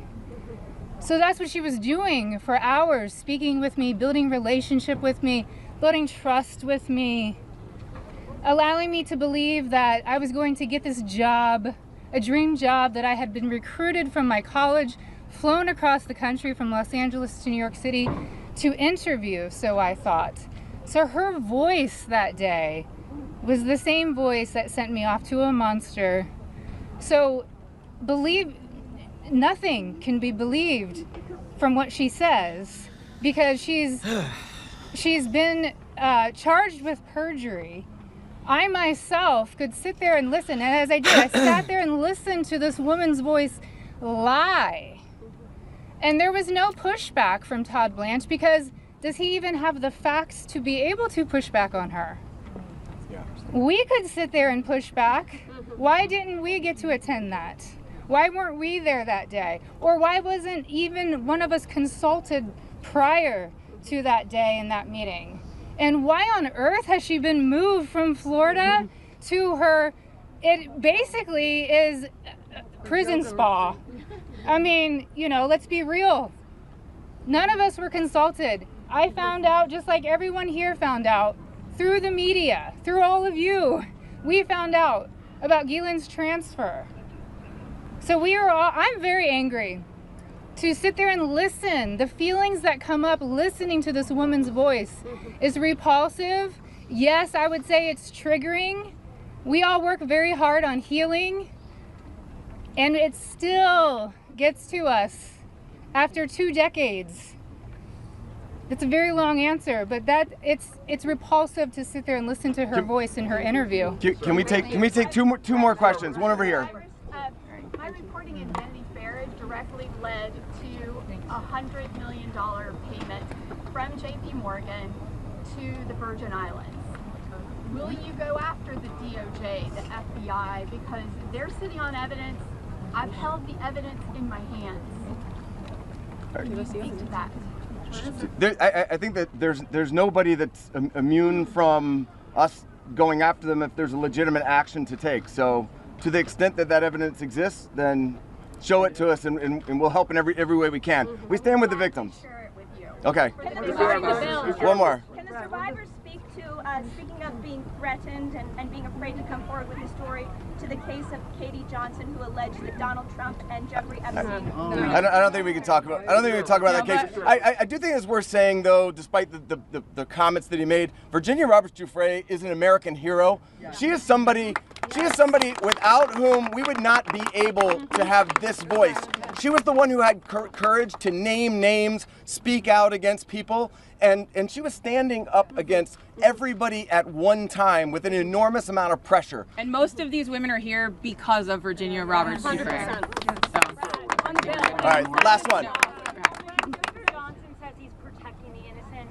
Could one of the victims say who they think the innocent people are that he's protecting in his mind? Clearly not us. I don't think that anybody knows, but I can tell you that in the Oversight Committee meeting yesterday, they indicated that they were all for transparency, releasing the files, and asked us to hold them accountable. Isn't that right? Yeah. They said hold them accountable, so we intend to hold them accountable. Hold the men accountable that are in those files. Did they say what up to them. We're going to show them where to go with it, and as long as they're doing their job, they should. I'm going to turn it back over to Ro Khanna. Thank you. Let me just say this. Let me say this. I think the people back who are testifying here today or speaking up today, they are American heroes. Let's give them another round of applause. And you say, look, Thomas, Marjorie, and I, we're huge believers in the First Amendment, and we believe in free speech, and we take abuse all the time. But you see why it's so hard to do what they have done, because they come forward and you subject yourself to national scrutiny and national questioning. And I just want to say from the bottom of my heart how appreciative I am and how proud I am of what you've done today. You made a big difference. Before I bring on Marjorie and then Thomas will have the last word, I want to summarize 3 basic things that I heard from the survivors. First, they want to know why our government covered up for someone rich and powerful. Why is it that we have 2 Americas? People say, why do you need to release the Epstein files if Epstein is dead and Maxwell is in jail? Because we don't know who all was involved in the cover-up. Why are there rich and powerful people who didn't have justice? They want to know that. Second, many said it's important for their own closure. They don't know their own abuse. They want to understand what's in these files for themselves. And third, we heard that there are many others who obviously were involved. And they want to know, and the American people deserve to know what was there in those files. I actually think they're helping us come together as a country. I've never done a press conference with Marjorie Taylor Greene before. I've done some with Tubbs, but look, this country is divided, it's exhausted. This is one thing that we can come together on. Yeah. And I was very clear with Thomas. This is not against President Trump. I would like nothing more than a Truth Social post for him after this press conference saying just release the files. Be with Massie Khanna. This is about something much deeper. It is about bringing this country together to stand for America's kids, to restore trust, and to move this country forward. So thank you to the survivors for helping us do that. Now I want to introduce Marjorie Taylor Greene. Thank you. Thank you. For everyone watching at home, I think it's important to put yourself in these women's shoes. As you're questioning, why can't they just name the names? What you don't realize is they just told their stories of being raped and being abused, being victimized, being manipulated, being coerced, and basically held in a prison of captivity of sexual abuse while they were young teenagers and extremely young, vulnerable women. And in Jeffrey Epstein's home and the places they went with him, they saw the most powerful people in the world in his pictures, and they saw him with those people. Can you imagine how terrifying it would be to name names like that? These are some of the richest, most powerful people in the world, that could sue these women into poverty and homelessness. Yeah, it's a scary thing to name names, but I will tell you, I'm not afraid to name names. And so if they want to give me a list, I will walk in that Capitol on the House floor and I'll say every damn name that abused these women. I can do that for them, and I'd be proud to do it. Now, another thing. There we go. This is not about politics. And this is a boiling point in American history where the American people, just like Roe just said, there's become two Americas. There's the America for the rich and the powerful and the elite, where they never face any struggles or problems and never experience what real America goes through.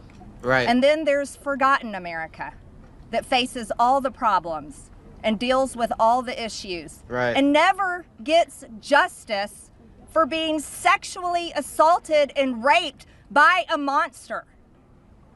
It shouldn't exist anymore, and people are sick of it. So let's recognize the fact that the administration before and the one before it and the one before it and the one before it and before it never did anything about this. So this isn't one political party or the other. It's a culmination of everyone worked together to silence these women and protect Jeffrey Epstein and his cabal.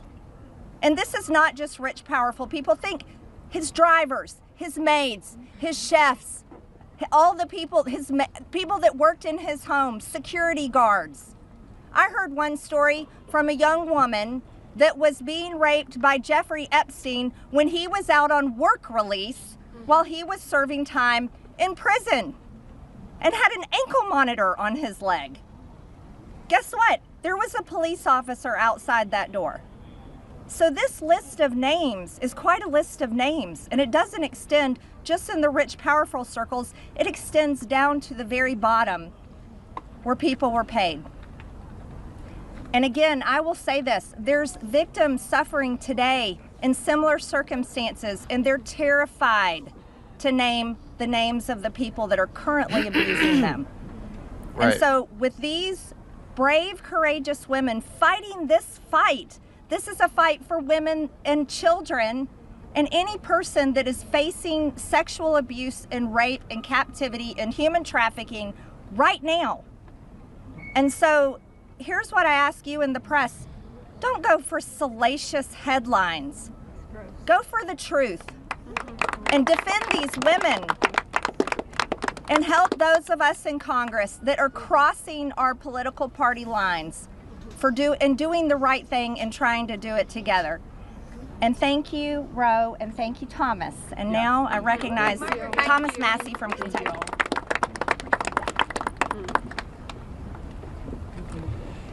Well, there's three branches of government, and we're supposed to keep each other accountable. And that's what we're doing here today in the People's House. We're standing in front of the People's House with real people, not a hoax. And they've told their story. We wanted to give them a platform to speak, and they've had it. They stepped up, and they were brave. But I also today hope that they would persuade my colleagues to join this effort.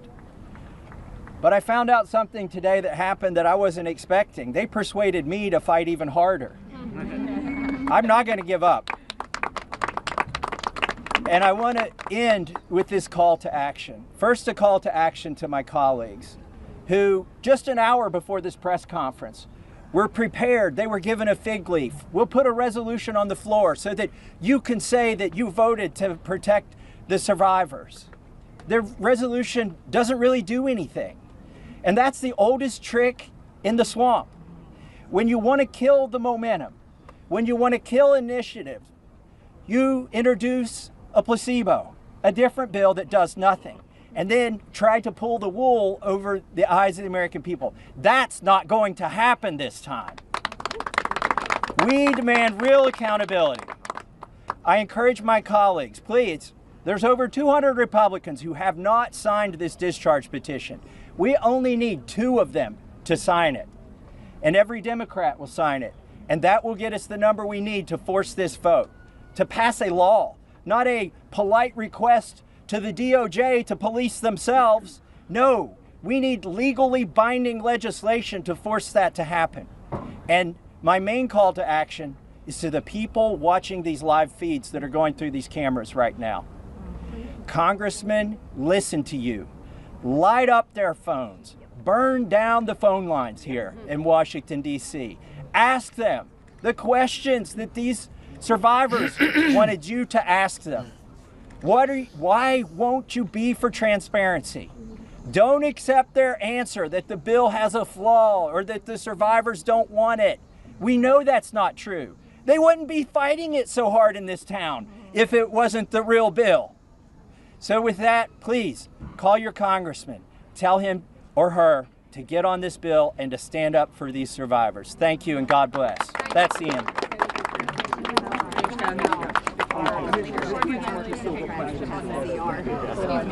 Thank you guys very much. This is unbelievable. Wow. That's impressive. That's pretty cool. What do we got? Is this more?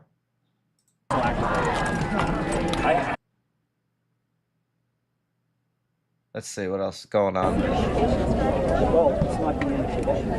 No. Okay. Well, this is a really raw cut of what happened. That's really cool. I'm glad to see people standing up and speaking out. I think it's important. I think this is not a partisan problem. I think this is just a problem. And I think that the whole, like, they're not on my side of the fence, so I'm gonna fight against them no matter what the issue is. I think that's problematic ideology. It really shouldn't take place. So yeah, so that happened. We're gonna transition over now to our favorite communist supporting, terrorist glazing, propagandist, socialist, Hasan Piker. Now, I'm not really well versed in Destiny or his rhetoric, and I know he's got Hunter Avalon, Hutch, Destiny, and I know he's got a lot of problems going on right now. A lot of problems, and I hope he gets held accountable for everything that he's done, to the fullest extent of the law. I hope that I am a huge fan of accountability. But having said that, he has Hasan has gone on a doxing spree lately. So that is interesting.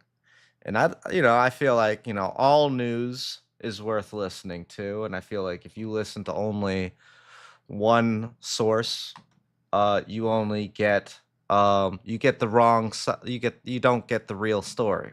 So we're gonna listen to this real quick. This is an hour long.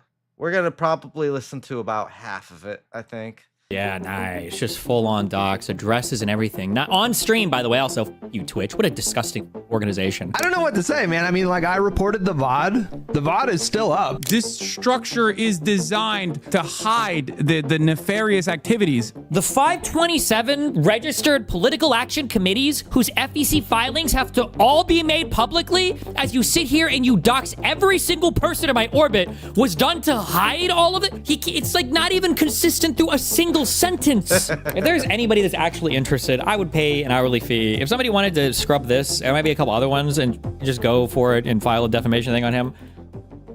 You look up Progressive Victory PAC, you go to disbursements, and you click on other disbursements. Yeah. $1.3 million spent. Okay. So you increase the amount of results per page and search the page for advertising services. And by the way, just as a heads up, which is why I have no moral consideration for Hasan, don't give a fuck about him or anybody involving any of these people, okay? Yes. Ethan and anybody else who gets mad when I say this. This is just a full dox of every single person. I mean, like I call it a dox, it's publicly available. This is just a doxing every single person in my community. There's no reason to be looking all of this up on stream. There's no reason for Hasan to be watching him look all of it up on stream, other than the fact that Hasan also likes to dox people that have been around me. But good one. The biggest payments on here, because most of these payments are like $500.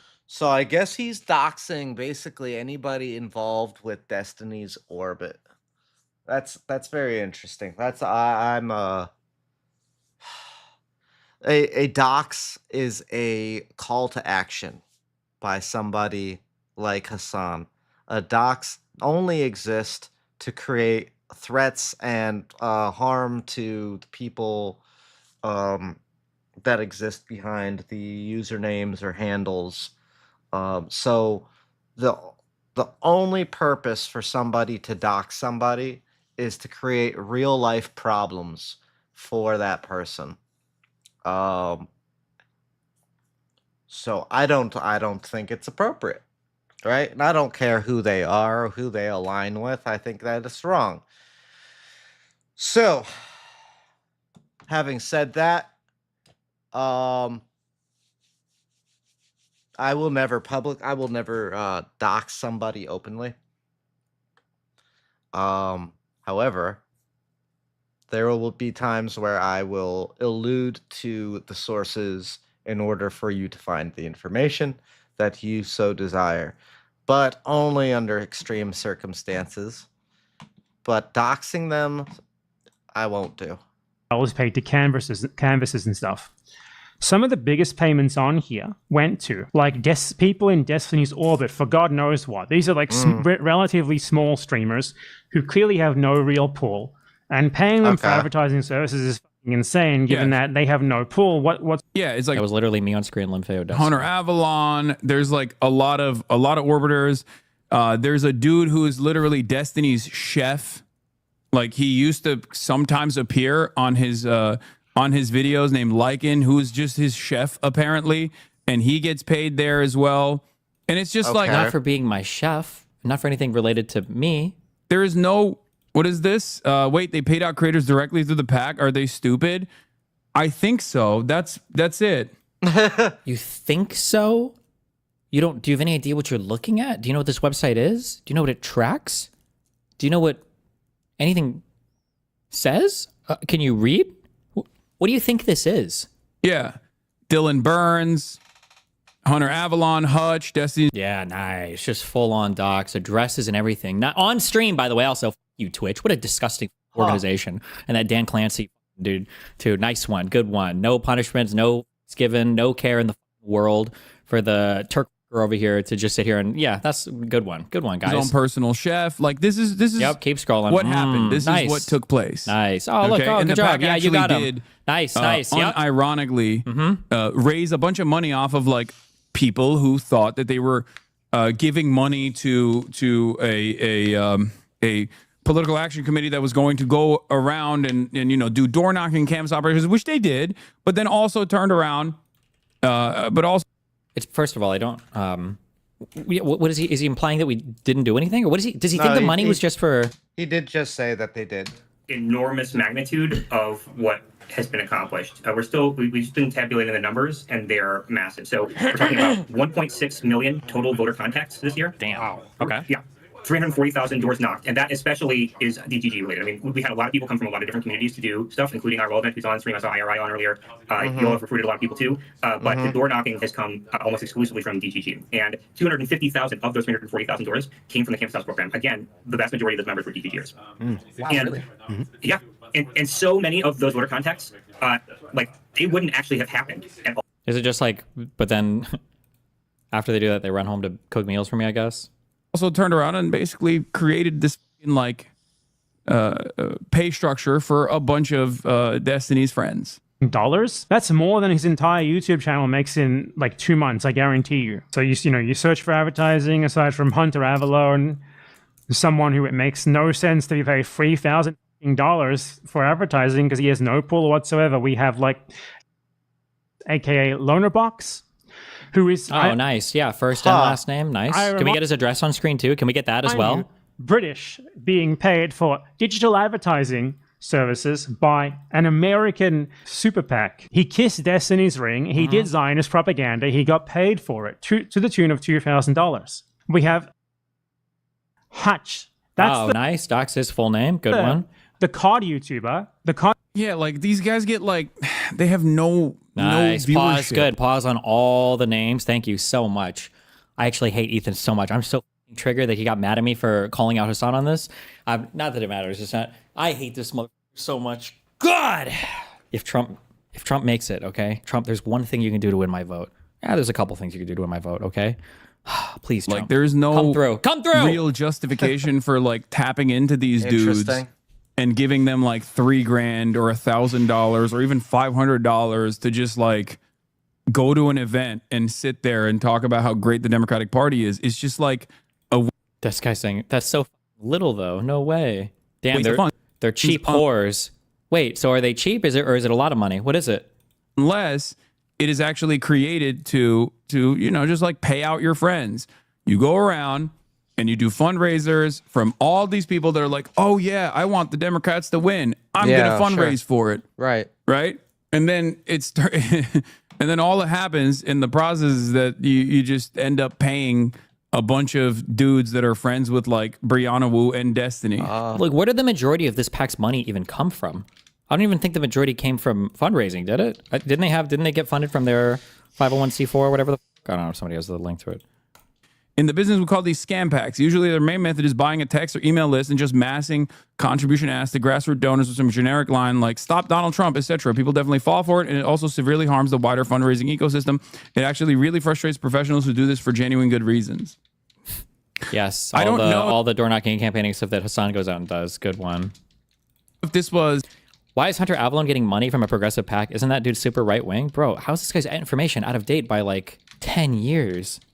Didn't Hunter Avalon switch in like 2017 or something? Holy shit. Explain to me honestly, how do viewers fall for this? All they do is shit on the Dems, which should obviously aid in the Republicans to win. How do they not think they are at fault for that? Because they're not doing politics. I keep getting upset at this because I'm analyzing this from like a political power perspective, but they're here for like social games. I got a streamer. This is like social streamer buddy who's... Let me reopen this. Yeah, that's the one. Okay. So we're gonna Control C, Control V. There it is. All right. Close that. Get back to the stove.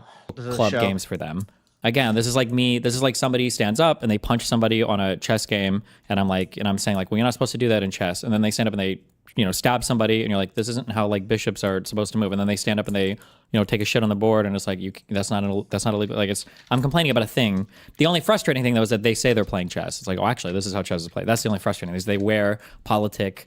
And they wear whatever this shit is supposed to be. They wear this as an aesthetic, when in reality, this is all just like social signaling. Like start and stop is social signaling. That's all it is. I don't know if Progressive Voice or Progressive, what the was it? Progressive Victory. Sorry, not Progressive Voice. Progressive Victory was set up with honest intention from the start, or and then it just like kind of turned into this like idiotic thing. Like, what is he? He's like he's acts like he's got all this back end information. Yeah, he has like what he's alleging like some grand conspiracy here. What I like barely had any involvement to even do with PV. Like I was never even directly. I never even get paid by these guys. What the fuck? And they also campaigned for some people that I was kind of irritated for. Right? There was the Bowman thing. There was something else. Where I was like, wow, Jesus, whatever. Okay, it turned into just like slush fun for. There we go. For the besties, back to the show. of a sex pest, or chat with somebody. If it always was supposed to be this way, and then it got led astray. I don't like. Why would I have some other dudes come in for the guys that worked with PV and founded people? Why would I have them do this if I was just slush funding for my own, I guess, friends supposedly? Why wouldn't I just raise the money myself? Like I can just raise the money for my own community. I've done that in the past. I did that in the past with my past canvassing stuff. Why wouldn't I just keep doing that? It doesn't even make sense. Why would I go through all this bullshit and then have the FEC filings so this degenerate, subhuman, nepo, beard graying with the retreating hairline or whatever to have this guy come on here and just dox every single person that's been near me, right? Like why would I go through all this when I could just continue to slush? His hairline is not retreating, Destiny. He got that fixed. Funded the way I did in the past. He spent good money to make sure his hairline wouldn't retreat. It doesn't even make sense. Like his own story doesn't make any sense. No, but I do know that they actively tried to work with me as well on numerous occasions. and I didn't work with him. Why does he love this word active so much? Do you notice he says like actively so much? Like he's Like actively always It's kind of like in actively capacity. He's actively always saying this stuff. Yeah. Where when he's actively streaming, he goes on and he actively talks. What the does this word mean? Actively, my guess is PD probably reached out to a ton of influencers and asked if they wanted to do events. Oh, actively, as opposed to what, passively wanted to work with? That doesn't make any sense. Right. The dumbest adjective I've ever heard in my entire life. Work with me as well on numerous occasions, and I didn't. I gotta say that even as a mostly conservative, I'm kind of a centrist when it comes to most things. I take a little bit from the left, a little bit from the right. Well, I take more from the right than I do from the left, but I take a little bit from both sides. Destiny is probably one of the most like centrist liberals that I've actually, no, he's not. He's not centrist at all. But at least he makes his argument very he makes it easy to and digestible, and he makes it very understandable. You know what I mean? Man, that's probably the wrong way to say it, but he makes arguments well enough that you can understand why he feels or why he thinks the way he thinks. Now, whether or not you agree with him is completely different. I'm not taking his whole like PDF file allegations. I'm not connecting that with the things that he's saying because that's kind of an off-topic thing.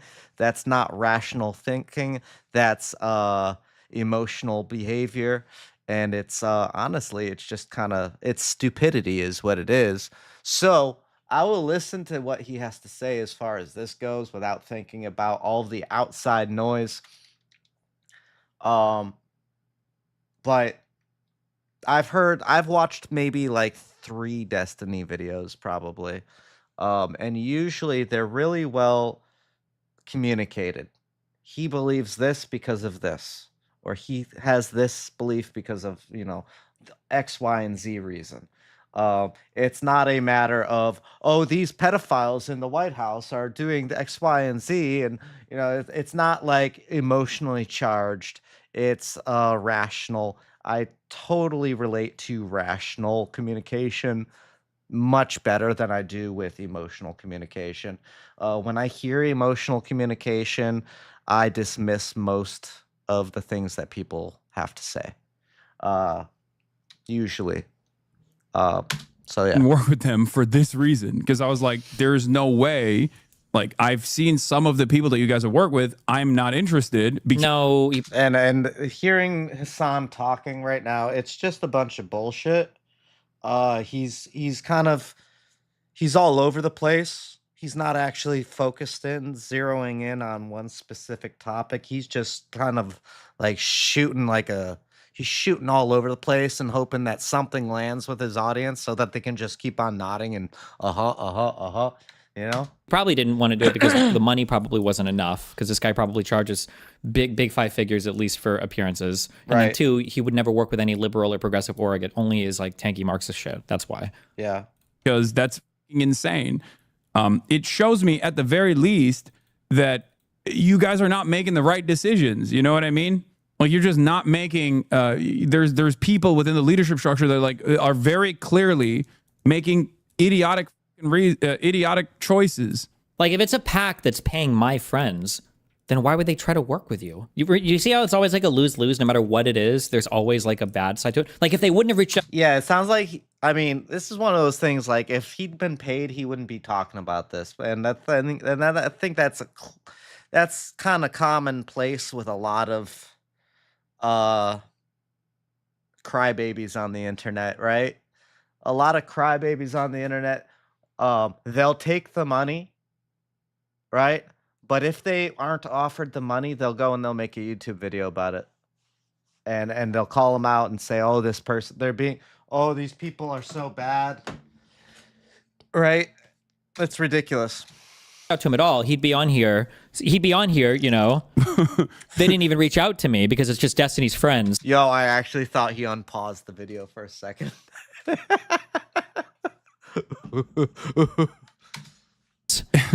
They didn't even reach out to me because it's just a big slush fund for all of his friends. This is a stupid argument. Like He needs to sound clip that shit. No matter what, it always fits the.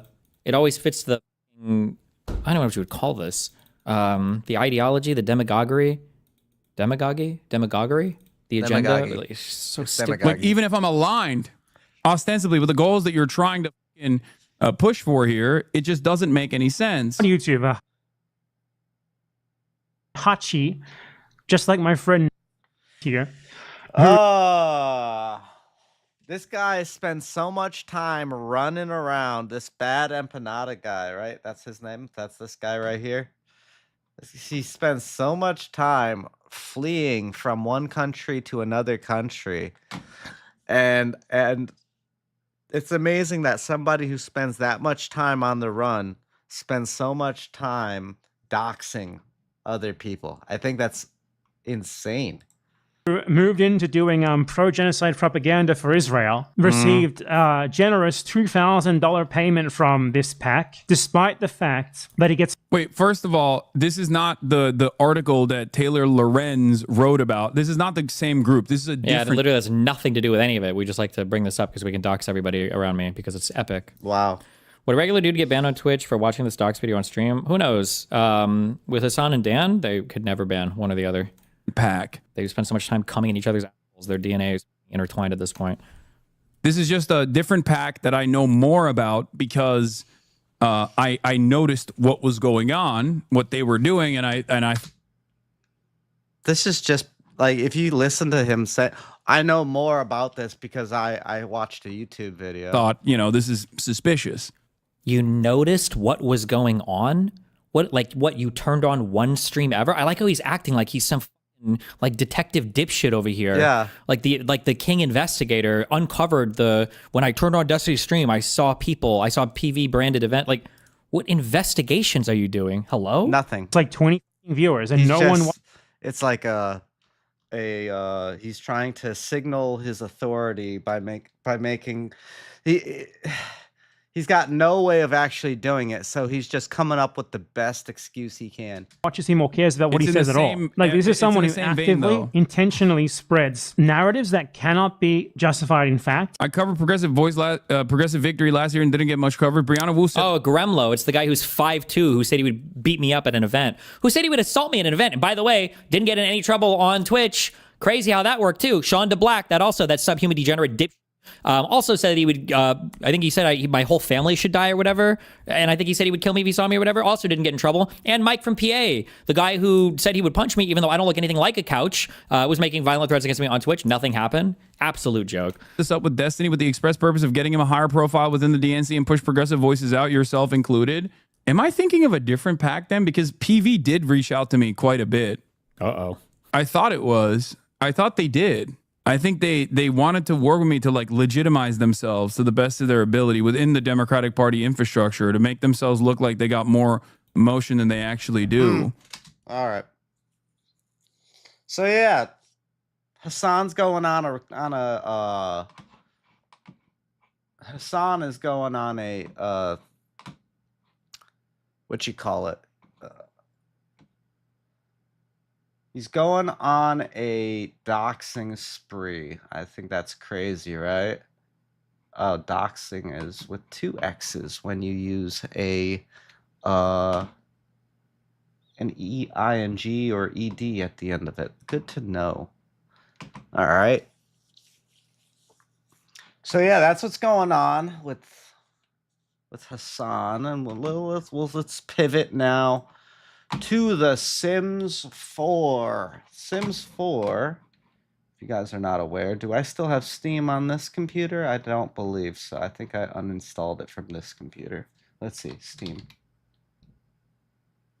I do have it on this computer still. Wow. Huh. You know what I'll do? No, I won't. But how much? Let's just do it like this. I'm not going to do it through Steam. What I will do is I will say, we'll just open up ChatGPT, right?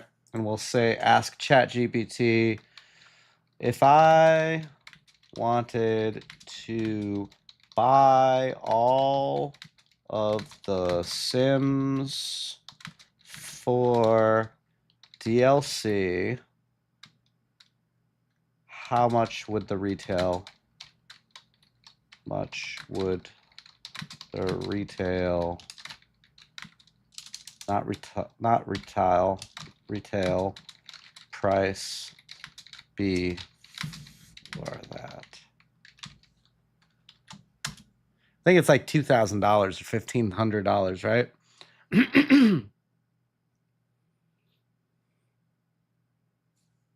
Tell me all the price. Tell me it all. So it's about $1,400. Right? $1,400. Now I actually made a post about this a while back, right? So we're gonna go through here. Actually we'll go into my profile. We'll scroll down because I actually came out with the correct number a couple months ago, I think.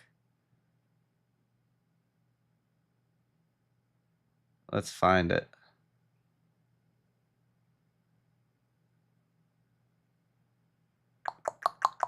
It's in here somewhere.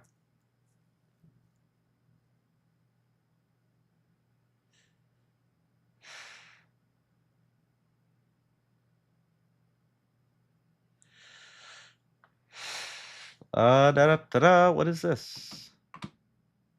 Oh, yeah. Okay.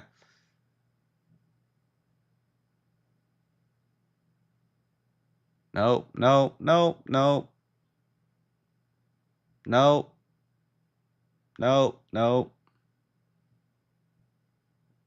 the hell happened there? Oh, okay. Interesting. Here we go. So it comes to $1,494. So almost $1,500 is the actual price. Okay, and that is the full retail price. Now, The Sims 4 recently came out with a new DLC where they introduce fairies into the game, and then they have quite a few different we'll call them like races, right? Where they have aliens. Many of you played The Sims before, like at least the first Sims or something like that, where they had aliens, like alien species, more like race species, not like I guess a race. I don't know, whatever. You know what I'm saying. But so they had aliens, and they've had aliens, I think, in all of the different Sims games. Maybe not the first one, but I think they did. But in The Sims 4, they've got aliens. They've got what else? Werewolves, vampires. They've got these like plant people. They've got magicians. They've got what else? Robots. They've got now this one, they came out with fairies, and I think there's probably a couple that I've missed, right? But there's a bunch of different like other species besides human, right? So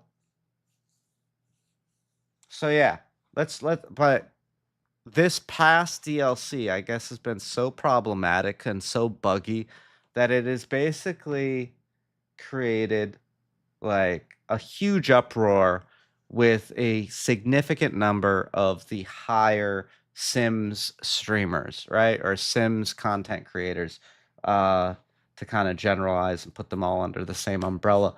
But when you think about a game that, if you wanted to play it in its entirety, would cost you $1,500 for that one game, this is not an acceptable kind of thing. And I feel like EA has been really good at trying to milk their community, shamelessly milk their community with for every penny that they got, by making these sports games that have a year at the end of the title, so that way you buy the new one every single year. It's absurd. And then having games like, and then there are games that don't have like a year at the end of their name. They create like 15 or 20 different DLC,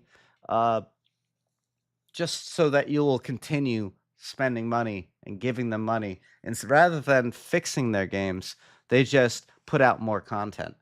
And yeah, let's give this one a watch. How does it feel to be in limbo right now? There's been a shift in the community. A lot of people, even the Sim loyalists, are saying enough is enough. Do not touch this pack disabler. Do not update your game. Why are we focused on releasing more content when we can't even use what we have right now? They're starting to see that EA does not care. I don't know how many things are going to get fixed in The Sims 4. An absolute nightmare. Game ownership disabled or deleted. There's no way around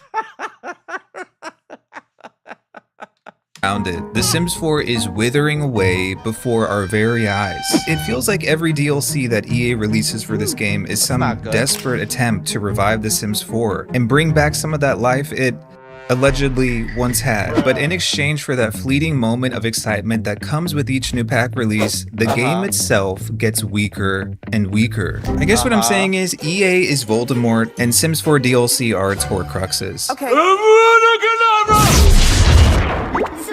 But you know what else is soul crushing? Overpaying for video games. Thankfully, today's sponsor, Instant Gaming, is here to help. Instant Gaming. I was just telling you how this game costs like $1,500.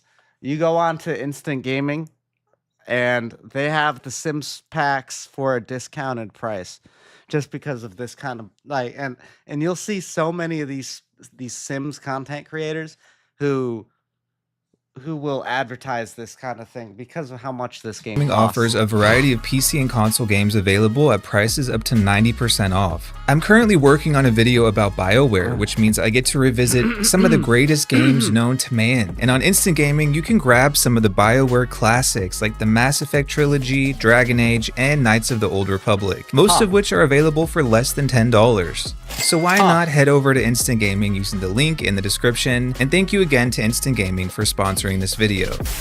So after releasing 100 DLC, EA has updated The Sims 4 to allow players to disable packs. So if you bought a DLC but for whatever reason you don't want to play with it, you can now disable that pack altogether. But as usual, EA has presented this update to players as a gift, when in actuality, this is a curse.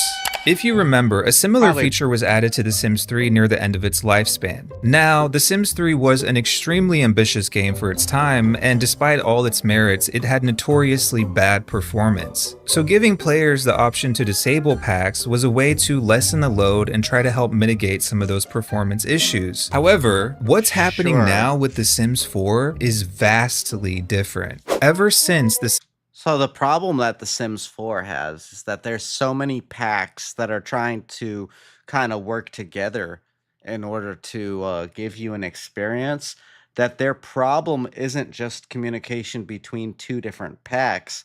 The problem is that there's like a conflict between like 3 or 4 different things happening at the same time. And that's where you have this issue. The game's gotten too big. The game hasn't been released in a, each pack has been released in a buggy state. And so they've been always in the stance of fixing it after it comes out rather than fixing it before they release it. And it's incredible. Like, the more they release, the more broken the game gets. So they're gonna, and it boggles my mind that they had this whole like toggleable DLC thing that they just now released after I don't know how many different packs and whatever DLC, how much DLC they've got, like kits and packs and other, like they got different words for different shit, right? It's incredible how, $1,500 in, now you can turn on and off certain things. And I feel like that is only going to break the game even more, because now instead of having a problem where you've got this triangle, right? So imagine like you've got this problem, right? And can you guys see that? Yeah, you guys can see that. Let's say you got this problem, right? And bear with me, I don't really use this thing very often. Let's use a big, nice, thick line, right? You've got, right? Let's say you've got pets. That's the, pets. There we go. Okay. You've got, let's say seasons, right? Bear with me. I don't usually write with my mouse. So, and let's say you've got, what's another one? What else? They got a new one. It's called like nature something, right? We'll call that nature, right?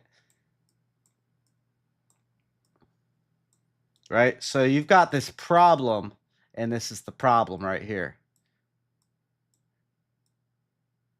Yeah, problem.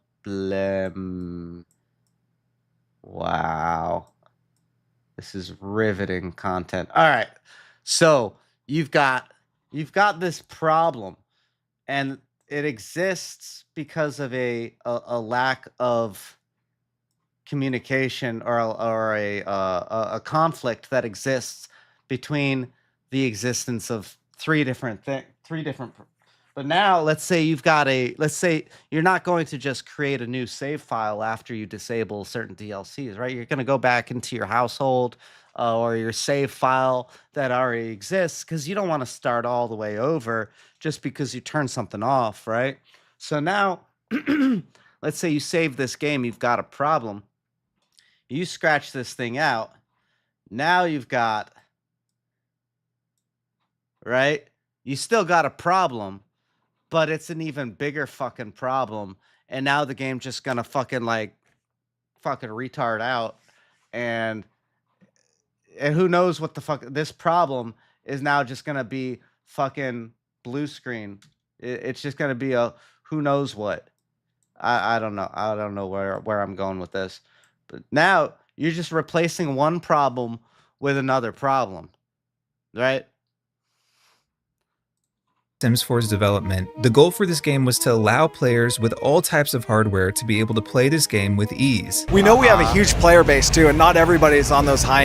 Yeah, but you got a huge problem. And machines. We're really excited. This was 11 years ago. Some of the work we're doing now to optimize the game regardless of what type of PC you have. And this is why a lot of the new revolutionary features that were introduced in The Sims 3 were stripped back in The Sims 4, because they didn't want players to have to deal with the same performance limitations as that game. So if performance has always been a priority for The Sims 4, why are they selling this new feature to you as a way to help with performance? I thought the game was supposed to be able to run on your grandma's PC. Well, that's because they did not add this feature to help with performance issues. They added this so that they don't have to fix broken DLC. If you're unaware, The Sims 4 has several DLC that have been broken for years. One of those DLC, The Sims 4 for Rent, has been causing save corruption for a lot of players. Literally I heard about this one.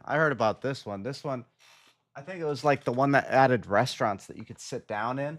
And they've been having it. This DLC came out like 15 years ago, and it still does the same thing. And most of the content creators are telling people just don't buy it. Yeah. Save files that people have had for years have been corrupted due to this DLC or due to issues exacerbated by the one for Rent. That's right. That's the. There's another one. The Rent one, though. The Rent one I heard is... that one does just as much. Let's read this thing. So, Sims 4 recent expansion pack for Rent centers on property management, emphasizes relationships between tenants and landlords. The introduction of paying rent to a specific landlord offers an immersive way of living while collecting rent can serve as promising passive income strategy for some players. However, since its release, numerous players have reported game-breaking. Okay, it's not specific. This DLC, but instead of actually fixing. But yeah, that's some of the some of the biggest problems in the game have been with this for rent DLC, and then the one that where you go and you can go to a sit-down restaurant, and some of them have made the game saves corrupted to the point where you cannot actually open them, and some of them put game breaking bugs in the game where you can't do certain actions, right? And perhaps that locks you out of certain play styles. Maybe, you know, the Sims 4 is a game where you kind of create your own story, right? And you can do that, and the way that they try to market it is you can create whatever story you want. That's the theory. And you know, there's a lot of DEI and shit like that, and a lot of people in my community probably don't like The Sims 4 just for that. But you can also create a mod that completely gets rid of that. Well, actually, there's a mod that exists, but it's funny, actually. I'm sure somebody would say in the comments that that mod, it's interesting that EA themselves tried to ban that mod, and I don't know if they were successful or not, but I do know that they tried to ban that mod, which is absurd because freedom of expression, freedom of speech, and this is a US-based company, right? So, yeah. But anyways, the point of the game is to create your own story, right? And create whatever story that you want to create. And you maybe you want to have a household full of pro gamers, right? Or maybe you want to play as your favorite content creator, or maybe you want to be like a you know, whatever it is. Like they maybe want to be a criminal mastermind or evil genius, or you know, they've got the magic, so maybe you want to be like a super villain or something. Like, you know, they've got all these different things, all so that you can pick, and you know, you can cherry pick from all these different DLCs and create your own story. And they want to be able to basically create any story that you could possibly think of, and that's why they create all these different DLCs, so you can create any kind of story you could possibly come up with, right? Now, are they all necessary? Absolutely not. Should they be worth $1,500? Absolutely not. I think that this is a 15-year-old game or 20-year-old game at this point. Like, and some of these DLCs, they don't change in price over time, which is absurd. If you want a game, I feel like this game should maybe be worth, with all the DLC, I don't care how much DLC comes out, but I feel like this kind of game, if you want this kind of game to be like accessible to people, you should just make it so that all of the DLC is available. Like spend $100, you get all the DLC, right? Spend like all the DLC, and I don't care if it's a I don't know what they call the different types of DLC, because I know they got like packs, and they've got DLC, and they've got something else. I can't remember what it's called, but I'm using DLC to mean downloadable content, right? This $1,500 game should only cost maximum $100, right? So if they did that, I think a lot of people would be happy with the game. And I don't, you know, this is like any game should be, all digital content should go down in price as it gets older. For rent, or my wedding stories, or dine out, or Dine Out. That was the one. Dine Out. That's the one where you can go and sit down at a restaurant. School years, or wherever the hell infants came from, grown together, or the various other broken DLC that doesn't work as advertised, or has missing features, or just doesn't function like it's supposed to, instead of actually fixing that DLC that players paid money for so that they can have a better gaming They want you to buy another one. Experience. Now they can just tell you to disable the pack. Congratulations, folks.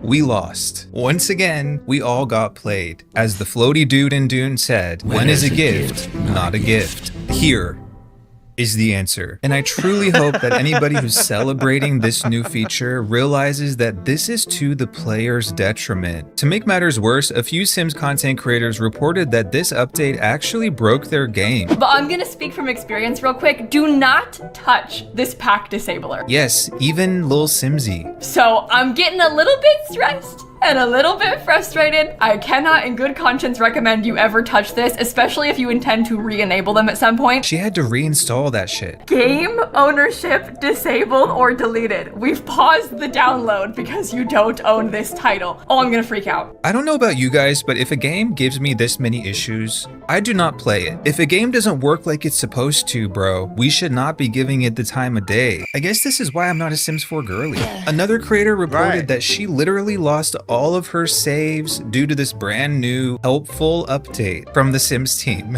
So this new feature that they've included in the update is actually breaking people's games, regardless of if you're a mods user like I am or you're a vanilla player. Do not update your game. I want to reiterate that this feature was created by and implemented by the Sims team, all because they can't fix the DLC that they made. Again, DLC that players paid for, DLC that has been broken for years. It is unacceptable on every level. And now, thanks to this update that they've rolled out, they no longer have to pretend that they're fixing that DLC, and they can just pump out even more, because if you're having problems, you can just disable it. At some point, the player just throw the money into the toilet and flush the toilet.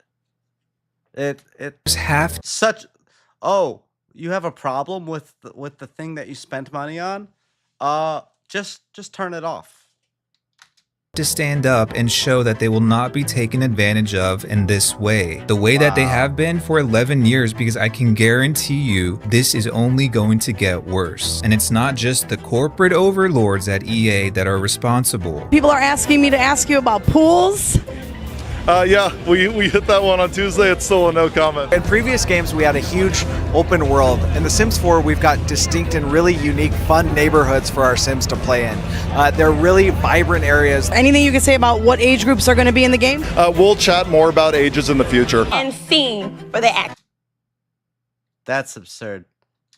I'm not saying the lowly devs and the graphic designers and the artists on the Sims team are at fault here, but as I've said before, there are literal executives on the Sims team, VPs, production directors, lead producers. They're the ones who decided to implement this feature as a way of skirting their responsibility to fix their products. I cannot stress to you guys enough how anti-consumer this entire game is. From the monetization model to the number of broken, bugged out, lackluster, stripped back, bare bones content that cost $1,500. The things EA and the Sims team have gotten away with when it comes to The Sims 4 is unacceptable. I read an article recently about another EA studio, BioWare, and when BioWare was in the middle of developing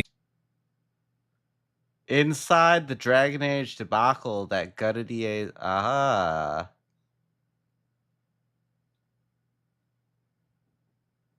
Through 10 years of development turmoil. Dragon Age the Veilguard, EA burst into the room and said, wait. We don't want this game to be a single player offline experience anymore. We want it to be a multiplayer live service game. And according to that article, it's the Bloomberg report by Jason Schreier. When the BioWare team received this news, the creative director for Dragon Age quit on the spot. He recognized how detrimental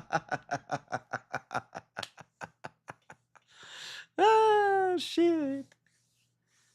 That's amazing. He told the room he would also be pivoting.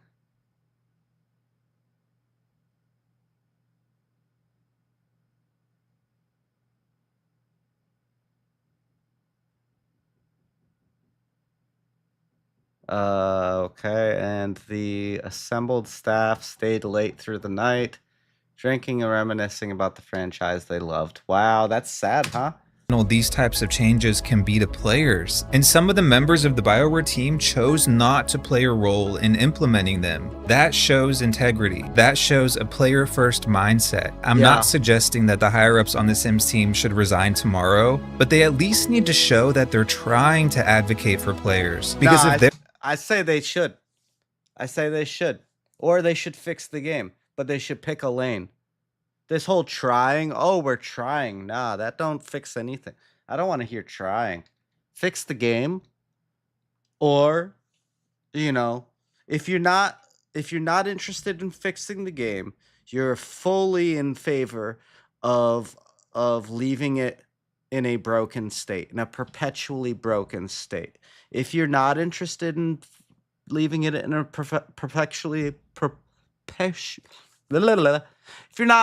if you want to fix the game, fix the game. If you don't want to fix the game, don't. Period. they're not, who else is? Right now, what I'm seeing is the Sims team and EA actively working against the players. Guys, there's a reason why every time you go to a social media post for the Sims and look at the comments, people are saying, fix the game, bro. Yeah. And at this point, it kind of does feel like EA and the Sims team will do anything but fix the game, including now giving the players the option to disable DLC they've paid money for that they should not have to disable, but they have no other choice because it's so broken or it's so lackluster, it's just taking up space or adding nothing of value to their game. These people, the leadership on the Sims team, the executives at EA, have driven this franchise off a cliff. And to be honest with you, the EA Creator Network is in the backseat, which is why I was actually surprised by a video that an EA partner, the English Simmer, made recently that I found to be really introspective and really important. How does it feel to be in limbo right now? Because that's where I feel we are. If you don't know, she's been making Sims videos for at least a decade. And in the video, she discussed this weird state of limbo that The Sims is in right now. We also repeatedly keep getting confirmation that The Sims 5 isn't happening. A lot of people have been playing this game since the first few years, and I still think that people who even got into it... I played the first Sims. I played the second Sims.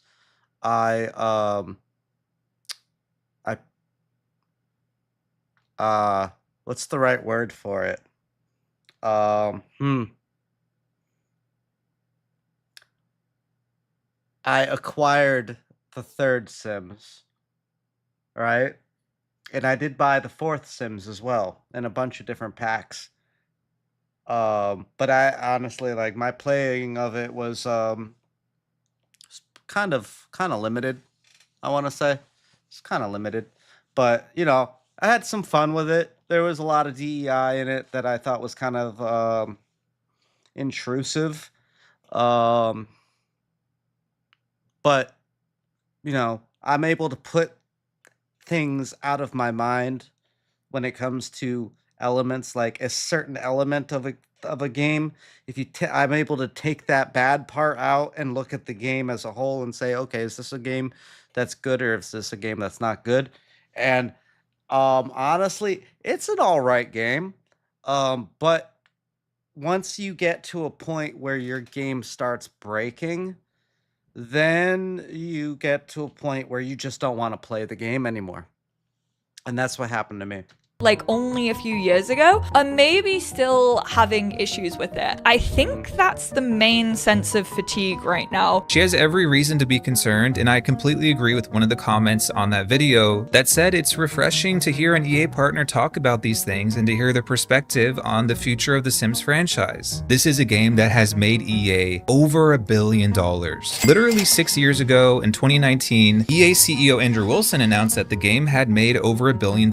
I think it's probably more than double that now, because that was before the game even became free to play. It's actually hilarious. In one of the forums where this was being discussed, somebody wrote, "This is great to hear. The Sims team is going to get more resources and a bigger budget now." Yeah, how's that going? Sure. Because to me, it appears that all that money has come in, and somehow the game is in a worse state than ever before. Speaking of money, it's fascinating to me. I will say that they have spent a lot of time developing like assets for the game. But I feel like they spend far too much time creating assets and pumping out assets for the game when they should be spending more time actually fixing the game and then developing these new assets to work flawlessly with the already existing DLCs. Right? That's how it should work.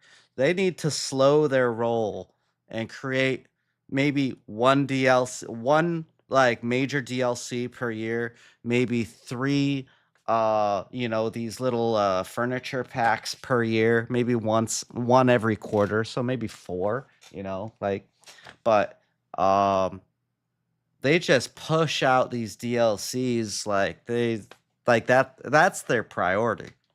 That EA will spend hundreds of thousands, if not millions of dollars marketing the 100th DLC, and they will pay celebrities and sponsor content creators. Yeah. Yet they care so little about the quality of their product. A few weeks ago, they literally had T-Pain out here promoting the Enchanted by Nature expansion, and they most likely paid him a pretty penny to do that. That's Live streamed wild. with Doja Cat, Megan Thee Stallion. What are we doing? Where are our priorities? Because according to the majority of the Sims community, the Enchanted by Nature pack is not only extremely lackluster, it's also incredibly buggy. Recently, I saw that EA paid a content creator to make a video about bug fixes. Following reports is brought to you by EA. Breaking news, Simmers' voices have been heard. And now, Simmers have a powerful new toggle to flip all ailment spread on or off. Jesus Christ. And this is a much broader issue, but I can't help but notice that we live in a time now where corporations care more about the marketing and the presentation of a product than the actual quality of that product. Right. And yeah, this has always been the case with The Sims 4. It's also a big problem with cozy games and cozy adjacent games. It is a massive problem with Enzoi. Stay tuned for that video. And I totally get that having a marketable game that looks appealing and is enticing to prospective players does matter, but when it's misleading, as is the case with The Sims 4, it is anti-consumer. But apparently there is no rest for the wicked, because according to a recent leak, the next Sims 4 expansion is already coming, and this revolutionary new DLC, which purportedly is the most expensive DLC they've ever made, will introduce new ways to take vacations. That's just groundbreaking. When this leak came out, the usual members of the Sims community hopped right back on the hype train. Absolute mess. You go get a damn job. Yeah. But honestly, how many times is the Sims community gonna fall for this trap? Because without fail, every single time a new DLC is announced or leaked or whatever, they forget that the last one was bugged as hell. They forget that the one before that corrupted their game. And they somehow forget that the one before that one has features that are still broken even after 5 years. Yeah. At this point, anyone who's still on the boat deserves to go down with it. I'm sorry. I'm sure EA will give you a life jacket. Oh man, I have to pay a microtransaction For a small fee, of course. so phenomenal. Hit me like a kick to my abdominal. I can't shake it off. Tell me what you want to do. What a diabolical video. All right, link it in the chat. We'll do that real quick. I'm gonna thumbs up this guy. This is not Malcolm. That is the name of the channel, not Malcolm. All right, so link that in the chat. Boom. There it is. Go watch the video, watch his other stuff. What else does he talk about? He talks about lots of different games. Beautiful. Not just The Sims. Good stuff. Okay. Yeah, good video. All right, we're going to pivot over to gaming. I'm going to take a quick bathroom break before we do. We're going to be playing Tropico 6. Yeah, we're just going to be having a cozy stream from here on out. But let me go do that bathroom break real quick. I'll be right back. Don't go nowhere.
All right.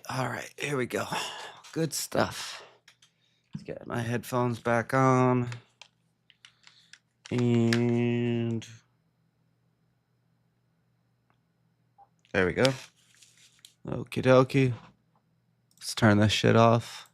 There we go. All right, we'll get into the game now. Yeah. Before we do, let's switch over. Let's switch our category.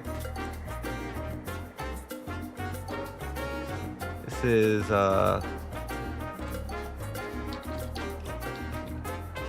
yep, Tropico, save. Can we change it to something like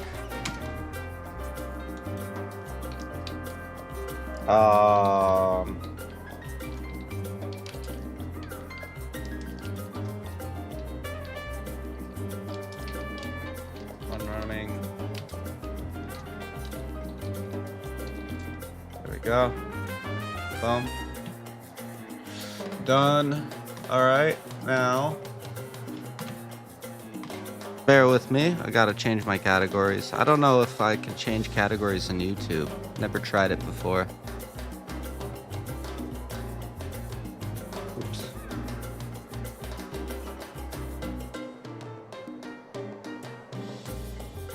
Huh.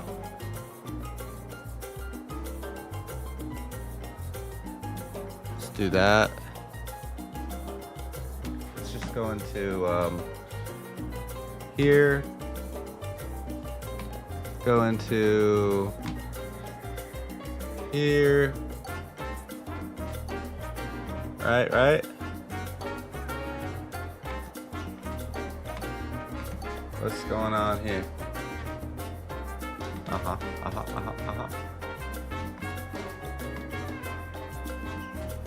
Yep. Righto. Can we edit? Cancel that. No, that's not a good way to do it.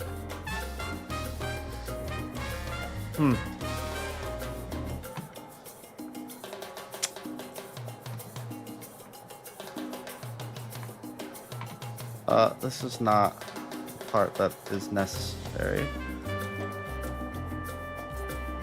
No. Okay, good.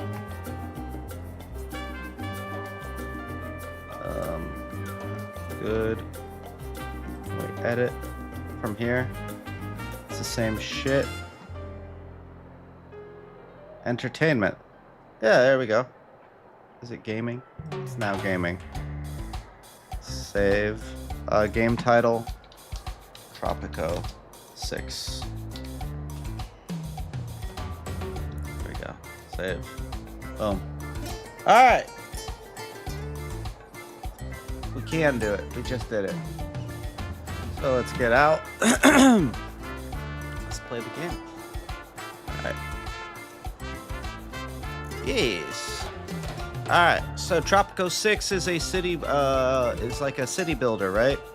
Where you play in basically it's Cuba. It's like a Banana Republic town that they are, Banana Republic country that they don't specify. However, it's basically Cuba. And you can be a good dictator, you can be a bad dictator, you can be a horrible dictator. But regardless, you're still a dictator. So, let's play the game. We're in a mission right now where we have to complete a bunch of challenges with the idea that you're building a rum empire, right? So we need to create a rum empire, but at the same time we also need to be sustainable. We have a couple things going on.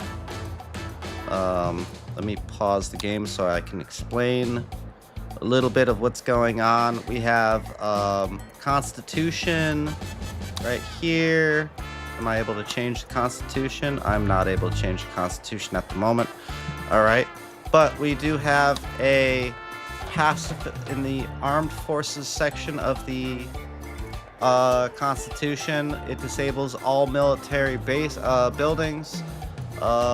Decreases the rebel threat buildup by 75%, increases the standing with all superpowers by 10, and what that does is, or the important part that it does, is it makes rebellion much less likely at the cost of not having a military.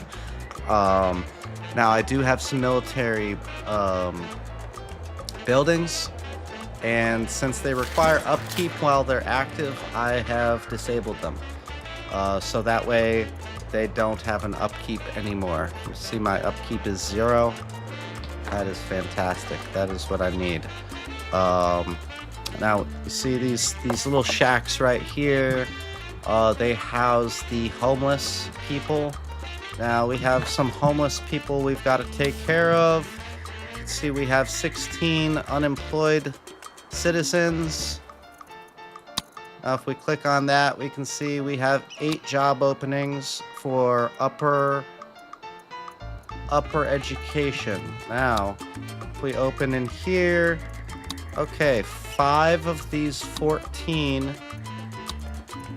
not even 14. Yes, 14. These are not families, these are individuals. Okay, so 9 of these people, well, I guess 5 of these people could get a job if they wanted to, and they should. So 5 of these people we can ignore. However, 9 of these people, we cannot. Now we have 3 openings for college-required jobs. Or maybe we can do something that makes it so that these people don't need a college education in order to work there. Maybe we can lower the requirements. I know, like, for example, there's a, where is it? Do I have a clinic out here? I don't believe I have a clinic out here. I could put a clinic right here, which would be great. I don't see an actual clinic. All right, but a clinic, we're able, there's a clinic over here, right here. Clinic, we can make it, see how it says we have it, they require a college education. We can do a thing where we click on this job mode, workers are only required to have a high school education, right? So we could do something like that. Let's go back and look at this again. Unemployed citizens, unemployed, vacant jobs. Now, how many unemployed people have a college degree? 0. Okay.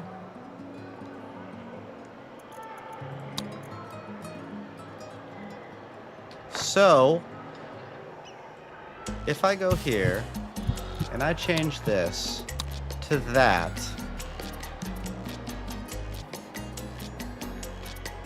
and I go into here, that does nothing. Okay. All right, so I can only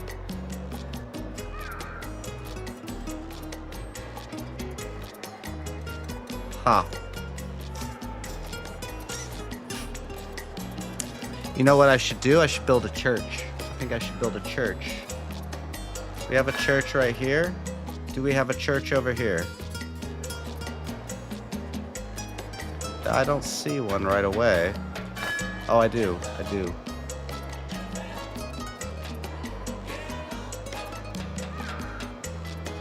But if I destroy this church and I build or this chapel, let's go into here, and I actually build a church. The churches require a college education, right? So we can do that. We can demolish this, right? And maybe one of these guys will actually go and work at our clinic instead. And then we can build a church in the same spot. The front door is right there, so we'll do that. We'll unpause it. Okay. We'll build it right there. All right. We will bring that down to 1 times speed so that... Now, where is El Presidente? How glorious to be me. Where are you at? There you are. Why doesn't he have a car? He should have a car. Interesting. All right, well, he's on his way to the bank.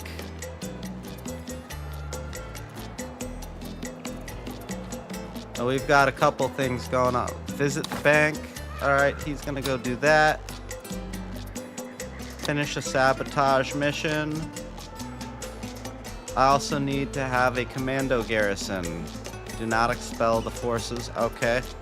So let's go and build a commando garrison. It's right here. Sure, we'll unlock it. And we will build it... Where? Kind of want it to be close to the Capitol building.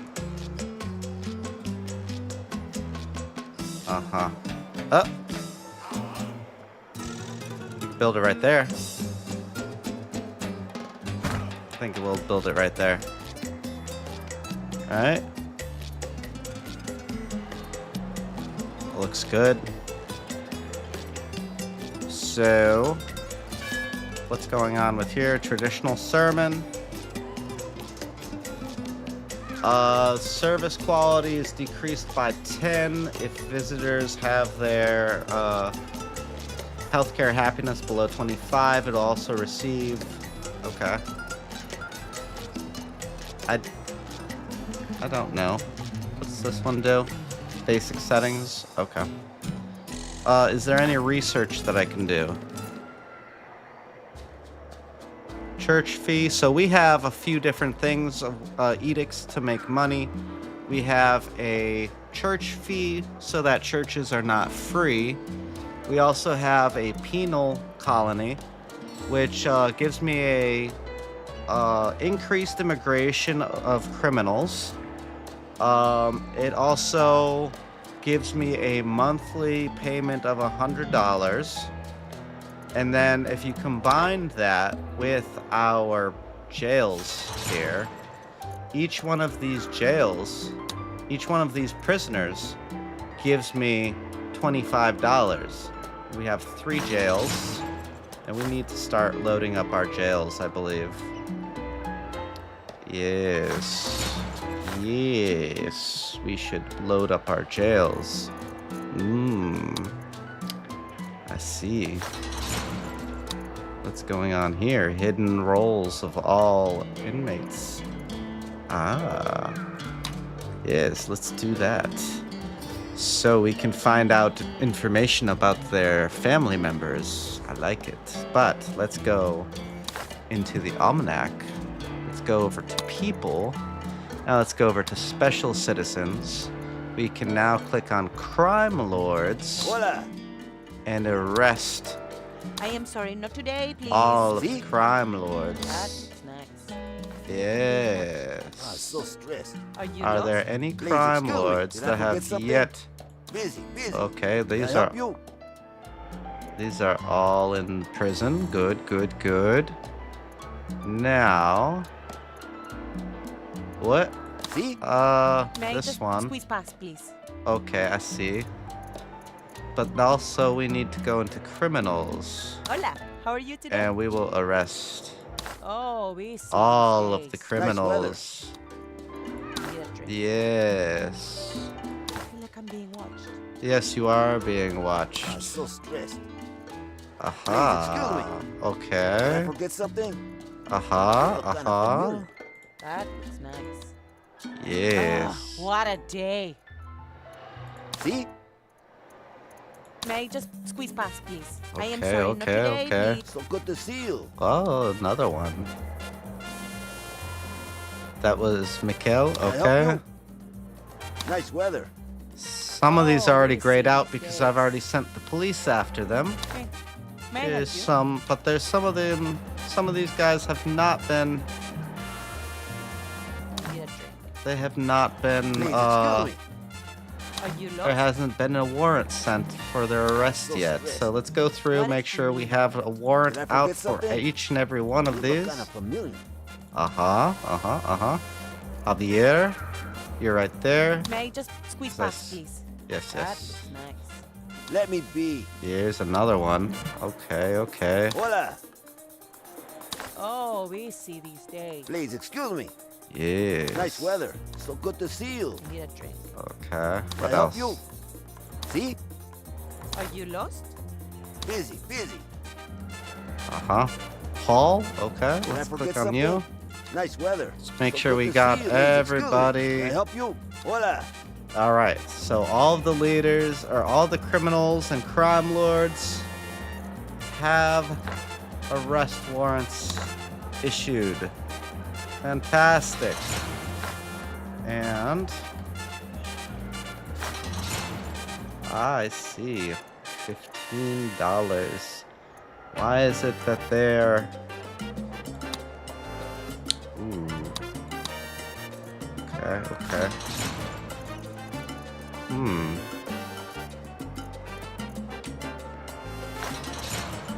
$165, and each one of these guys will get me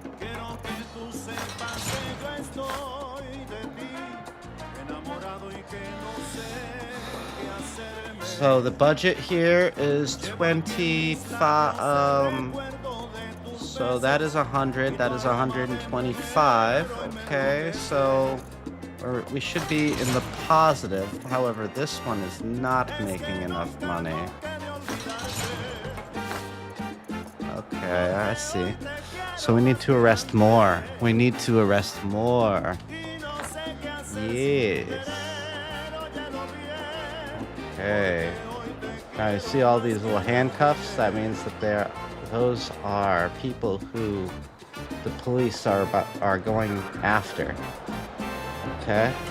We got a lot of shacks over here, which indicates that people are trying to work here. Let's see. Click on you. Do you have a job? Do you work at the plantation? Do you work at the mines? Which mine do you work at? You work at the coal mines. Where's the coal mine? Is that this? Okay. Is there an available housing? We can. Right here. Build a flop house, right? Build a bunkhouse or a flop house.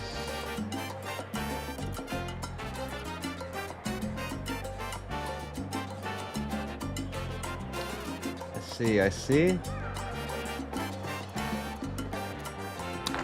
Let's do a little A/B testing, right? We have a flop house right here. The housing quality of 44. We have a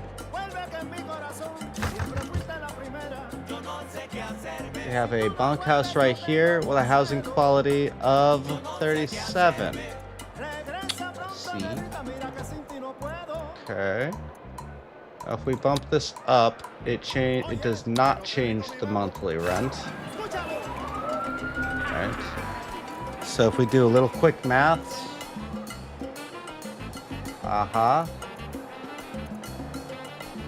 budget is 18, and the budget is 12.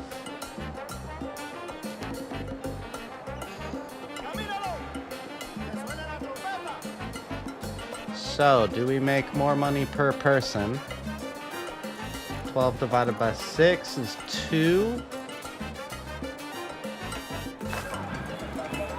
18 divided by 9 is also 2.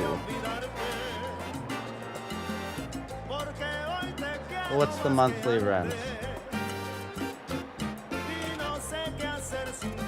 What is the monthly rent per person? Is the monthly rent per person 40?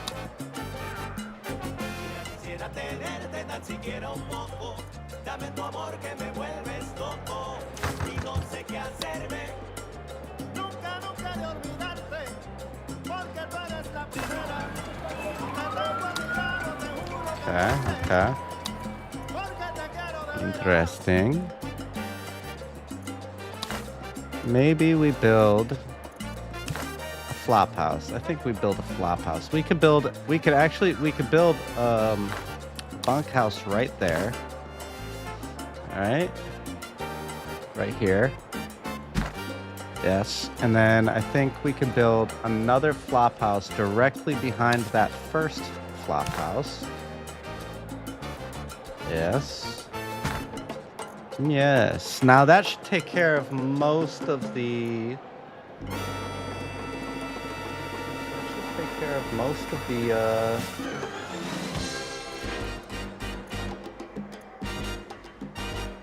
most of the homeless people, for now, at least. Now you allow local consumption? No. I want them to purchase all of the food from our... Let's check here. Good, good, good. Production value. Production value. Okay, so the production value of last month was higher than the income. That's good. That means that we're making money. Even though it says negative, we're in the positives, right? That's good. That's very good. Now, cigar factory is not there. It's right here. Cigar factory.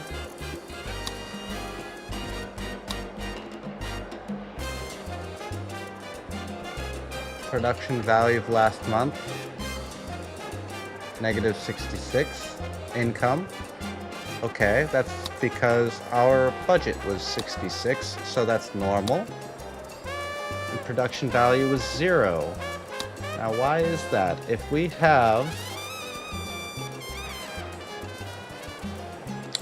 tobacco and we have cigars, where are the cigars going? Right? Where are they going?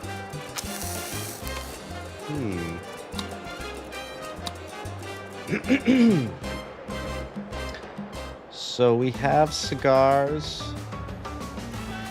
Where are they going? Let's go into trade. Let's go into goods. Let's go up to cigars. They're being sold. Perfect. Perfect. Okay, but... Yes!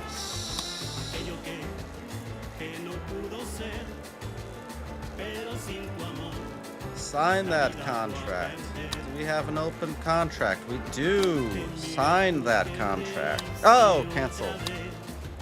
That one. Yes. Okay. So we have a contract for cigars. We have a contract for rum. How close is our rum? Oh, good. We have plenty of rum to sell. We have gold to sell. Perfect. Perfect. Next. Okay. Let's back out. Right. What is that? Oh, it's another watchtower. Okay. If I demolish the watchtower, will I get my money back?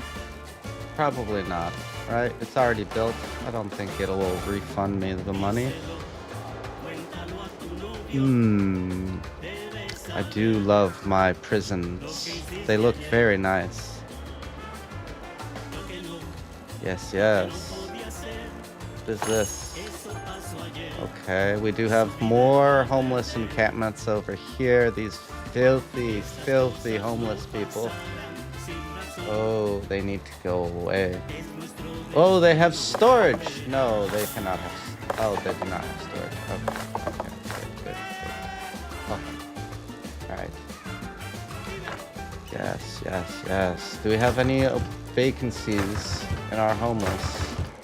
Yes. No. Go into residential occupancy. So they're all full. Everywhere is full. Full. We do have a housing issue. It seems we need more houses. Yes. Maybe we build more housing. We should probably build housing. What is this? This is a church? Okay. So, housing, can we go in to see... We have well-off people, we have poor people. can't do anything about the broke people, but we can do something. Where is this rich person working? Rich person. They are working unemployed. They're working at the bank. But which bank? Zero in on the banks. You're working at this bank. So we could put a house right here. Yes?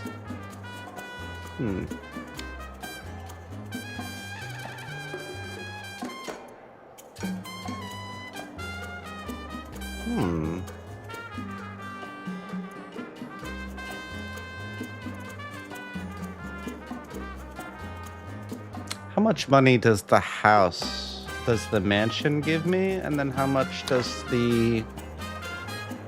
So a house gives me...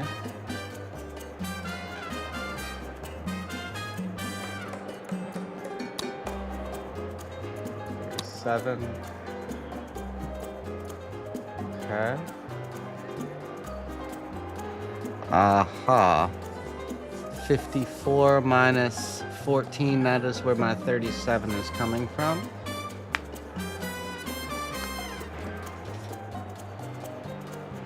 Okay.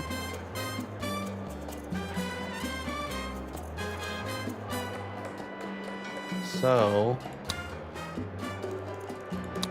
No, it does not change the housing the rent. I keep...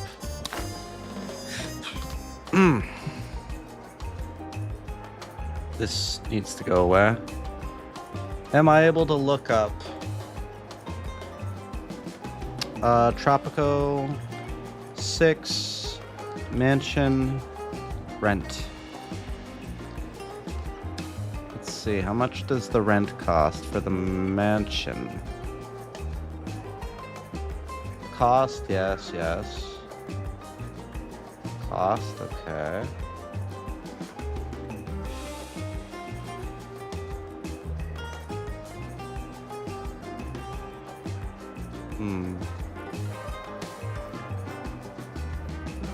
Maximum rent is $50 per household. Okay.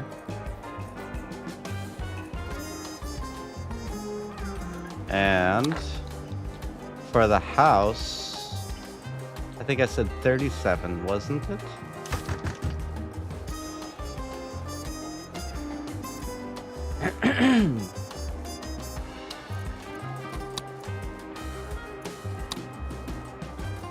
Income last month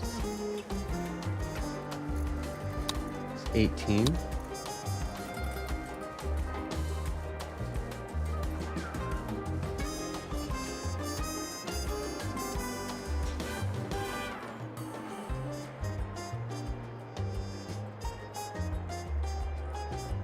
Why am I making so little money?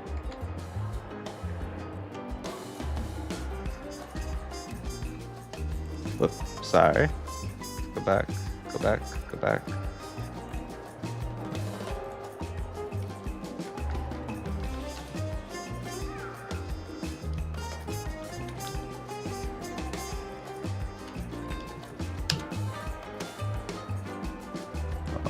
Here we go.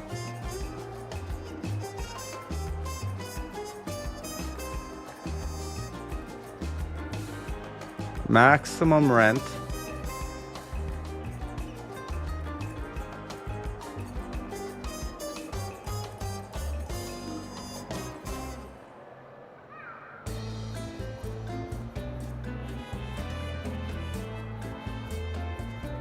This is budget, okay.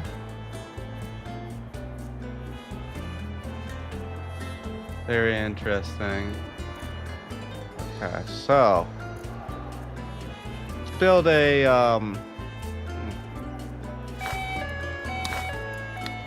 let's build a mansion. Ooh, that's big.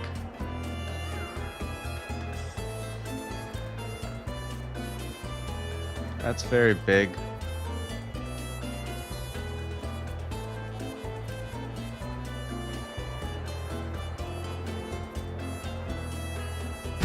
Yes, let's We'll build a mansion there. We'll build a house right here.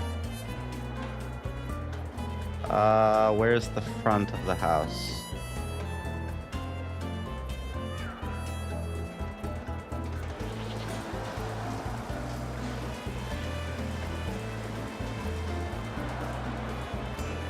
Okay, so that's the front.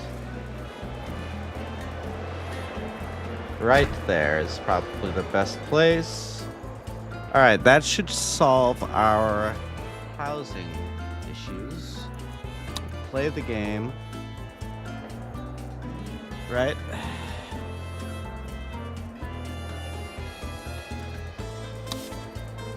Now, where crime safety is between 0 and 30. Now, we do have quite a few police departments that maybe we should disable temporarily.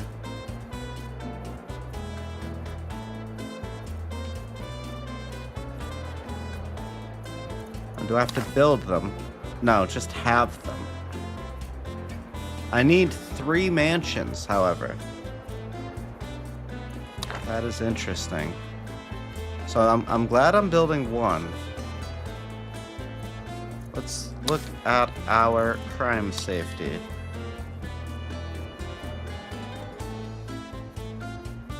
What's going on over here?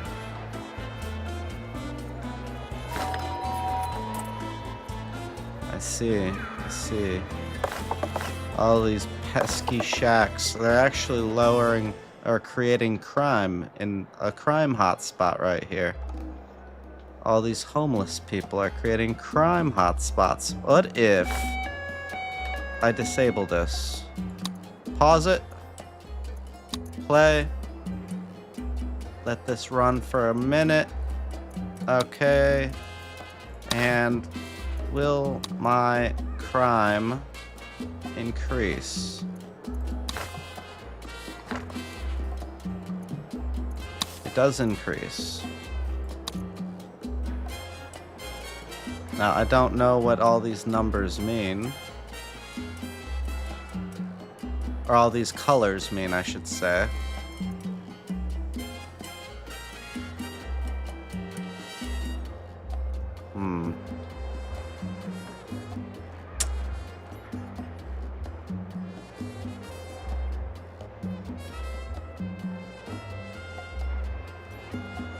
I have a couple hot spots I could take advantage of, but if I destroy these shacks, it will it'll make the unsafe areas safe again, which is kind of what I'm not going for. Right?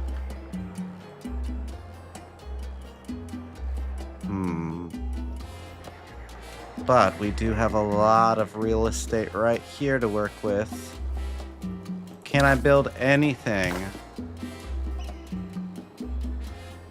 Can I build anything here? They want bunkhouses and mansions. Can I build a single bunkhouse in this area? I cannot. What about over here? What's my crime situation going on over here?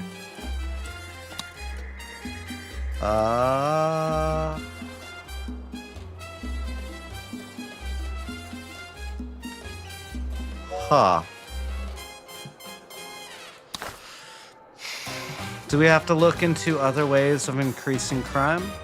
Is that what we have to do?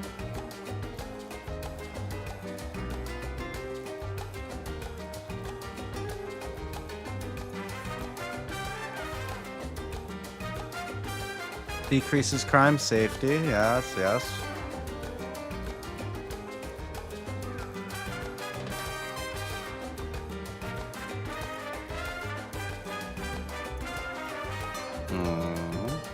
Okay, cabaret.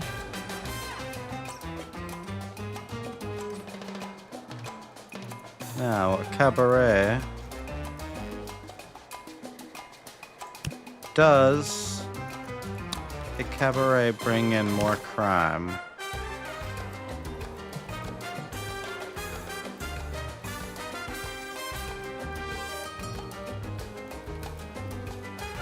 Where's the front of this building? I think right there is the front, right?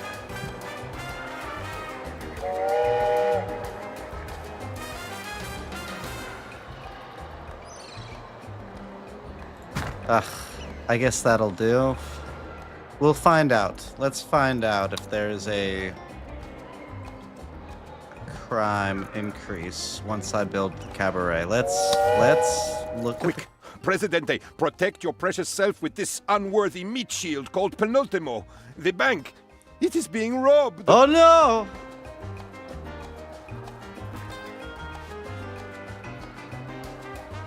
I can either receive a bribe or receive cold hard cash.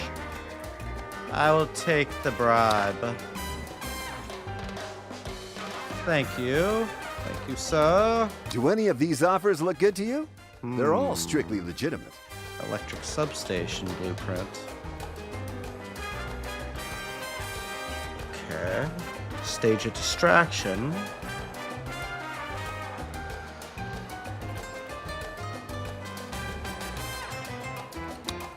What about here? Hire a college immigrant. Alright, so let's hire us a college immigrant first. Right? Where can we hire a college immigrant? Our banks are full. High school does not require a college education. Neither does a library. I see. This specific job does not require college education. Oh, a church does not require a college education. Wow. I know the cathedral does.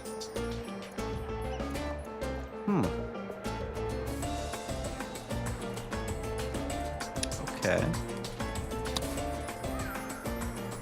I could create a college.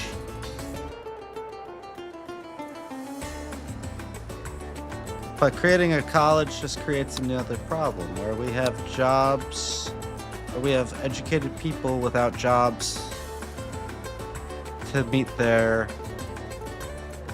desires.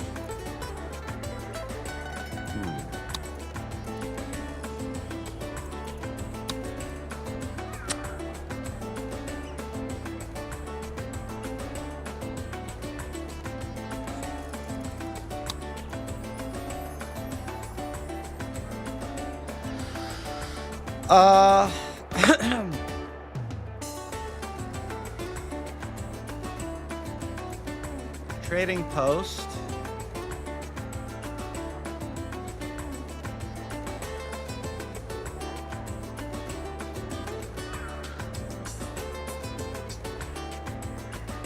Trade routes improve with the more goods you send. Okay, in multiplayer mode, you can send wares to other players who also have a trading post. That probably doesn't really require anything. I wonder if a power plant requires a college education. Maybe it only requires a high school education. Nothing here. Industry. I do want to build a shipyard. Right? Because I do need... It's an untapped market. Or it's a market I have yet to tap. Right? Now I have two logging whatever camps right here, and then I have a lumber mill right here. So, an ideal location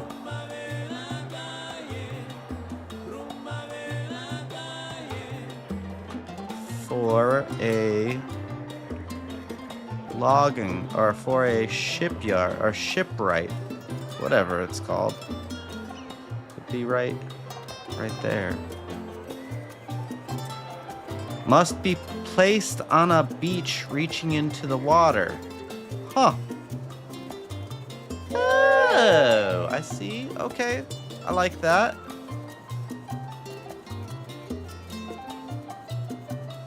So let's do that. What is this? Cabaret. Okay. Very nice. Can I place...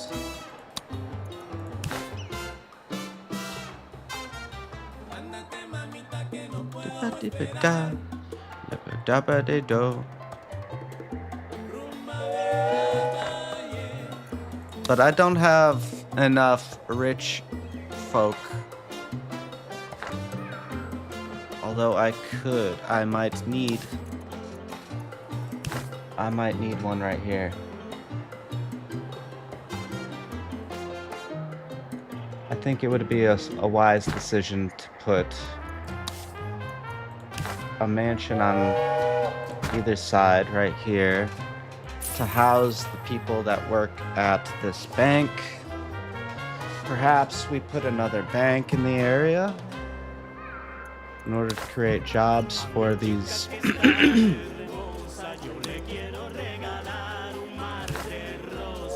order to create wealthy people.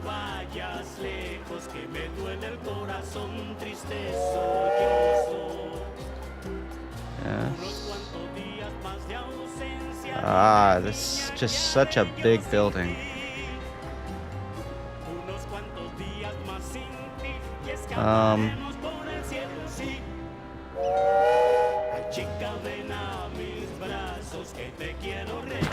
Put it there. Maybe we put bunkhouse here. Right.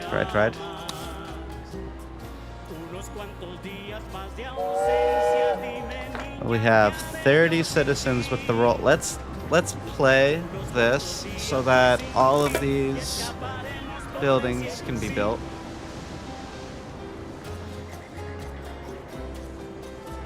So that we can turn some of these planks into ships, and then we can sell the ships for big money. Right? Where's my juice? There you go. Ah, delicious. You're a genuine humanitarian, Prez. Taking all those lost souls under your wing. Thank you. For a little kickback, of course. It's what I do best. Thank you, sir. We'll take that nice, healthy $2,500 in Swiss cash. We can buy this blueprint, and I think we unlock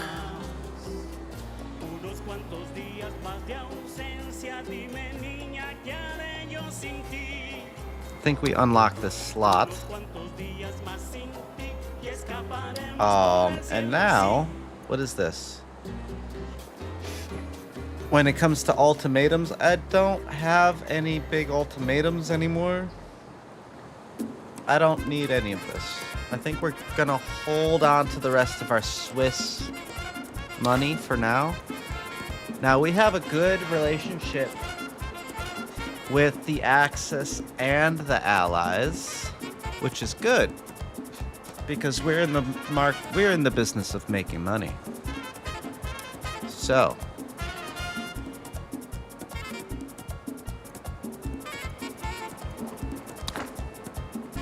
let's play, allow this to continue. We will allow this to continue. We have logs. I want them to grow much more. Hey there, Prez! Boy, do I feel good today. Stocks soared overnight. I love it when I wake up. Oh, this is like free money right here. What is this? Level up the church edict.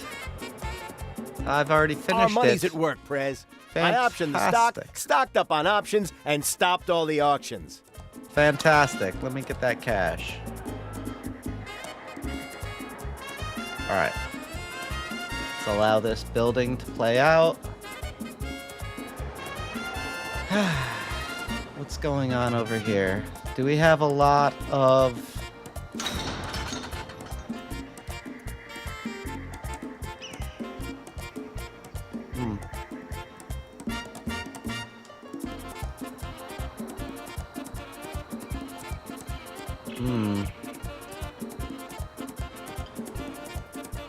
You know what we should do? We should do that while we are looking at our iron. Right? Zoom out. Is there any iron right here? There is not. There is iron right here. So if I extend this out here,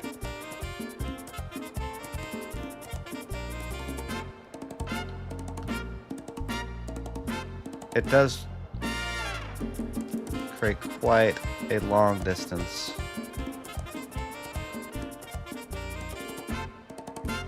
What about somewhere closer? No. Oh, there's a little cave drawing on the side of that rock. Very cool. There's a huge deposit over there. Humongous deposit. I think our best bet... Our best bet...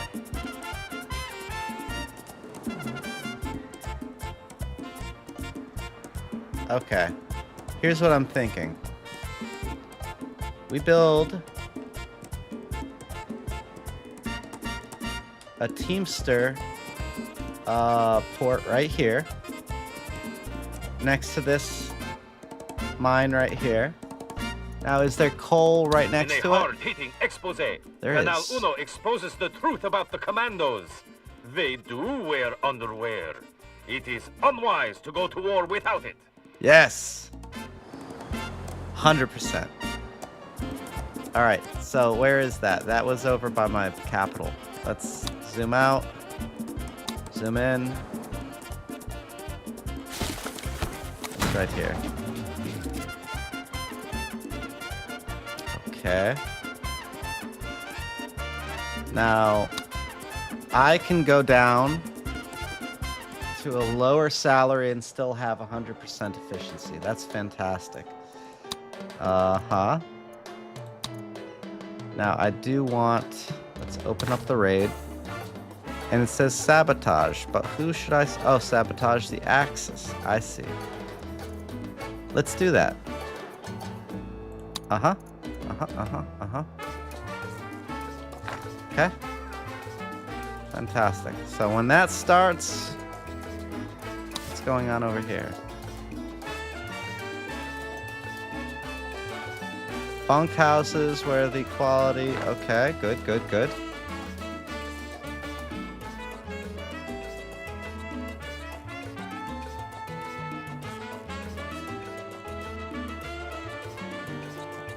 So the crime is increasing. That is good. That's what we want. Crime. Crime! More crime, please. We could put a house right here, possibly. I hope we can. What is that? A mansion. Is it in a good spot? It is in a good spot. Oh, that's great. Okay. And this one's going to be in a good spot, too. Yes, it is. Lovely. What about this other mansion? Is it already built? If it's already built, that means it's too safe. It is too safe. Ah. Well, that's unfortunate. Yes. Yes, it is too safe right there. That's unfortunate. Now we could just build a bar right next to it, and that would make it less safe, but I feel like we don't want to oversaturate with bars just to create a bad area. We kind of want to do this in a different way.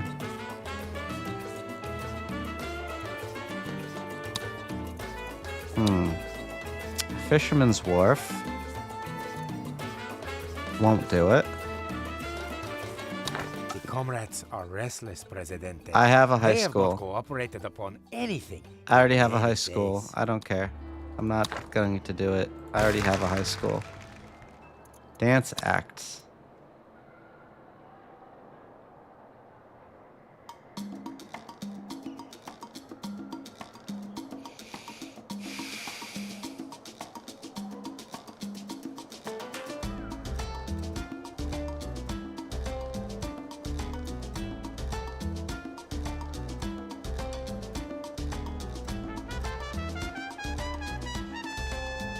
Provides liberty. That's not what we want.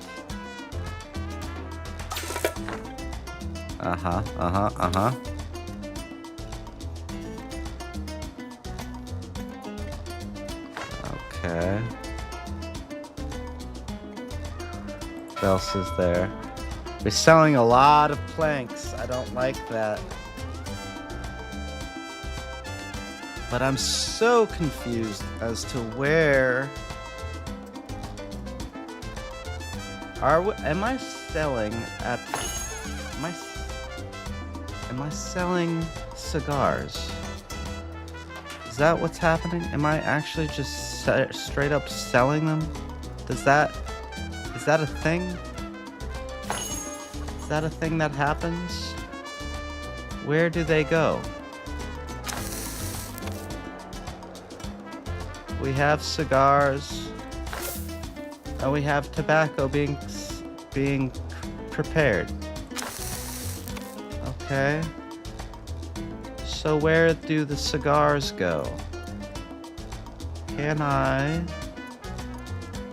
go into here, then go into here? What is this? Producing 0? Understandable. The thing was just created. Cigars. Okay. Producing. Right. And storing at the dock. That's how it should be. Yes, yes. Currently, current number of resources. Okay. Good. Maybe I'm just not seeing them. Inflow combined, outflow combined. Okay. Uh-huh. Remember, loose lips might sink ships, so tighten your lips with a Tropican-made spanner. You won't regret it. It's not done yet. But our airplane has arrived. Our airplane is going to attack. Oh, fantastic. Fantastic. Now, 115. We don't want 115. No, we want 100% efficiency. Yes. Heavy duty crane increases the increases the efficiency by 20% and increases the job quality. Absolutely. And now we can lower it even more. Yes! Oh, that's good.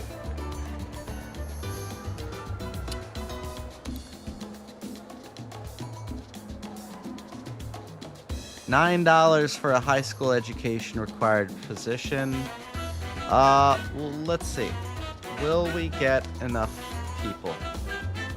Stock is empty. That is okay because we have almost 600 planks right here, ready to go. Yes, yes, yes. 115%. Yes. It's funny, the people who are creating the planks are getting paid more with a lower job but it doesn't matter. These people are taking the jobs. These poor souls. They're taking the jobs. Maybe this is getting... Maybe they're paying... Maybe I'm paying too much. Yes. Yes. No, but I have too many logs, right? I do have too many logs. Okay. How about this? Power saw increases the proficiency, but it requires power. I don't need that at the moment. All right, so they have planks. Yes. And are there still planks here? Were all of those planks...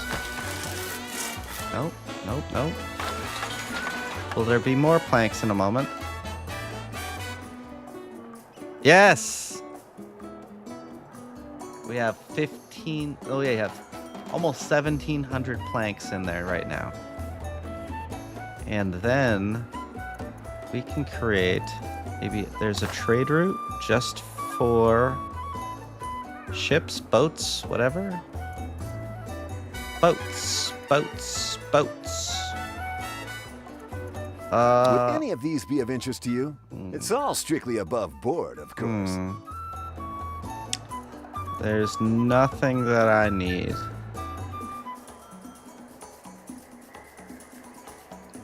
No. I need a... How much do boats sell for?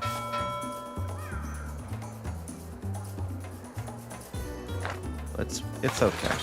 For now, it's okay. 110. Okay. This is only an efficiency of 46. We're making money. We are making money. That's good. We're in the green.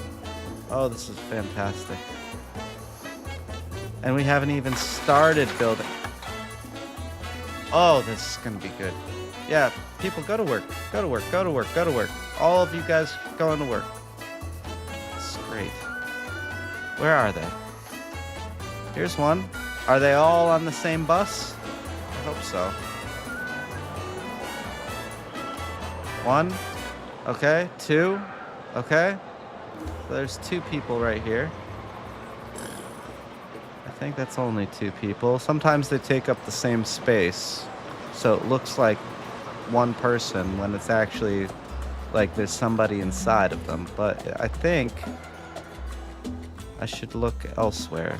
Try to locate my other people. There's the other bus.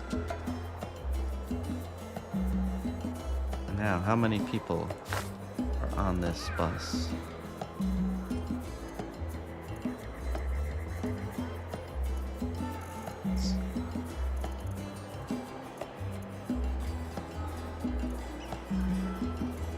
One.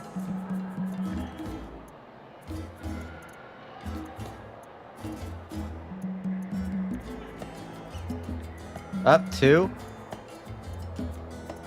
Three. Okay. All right. They're coming. They're coming. They're on the way. Lovely, lovely. Get to work, boys. These ships won't build themselves. No. We are making money. We are making money. We're doing good stuff. We would make El Chapo proud. Okay.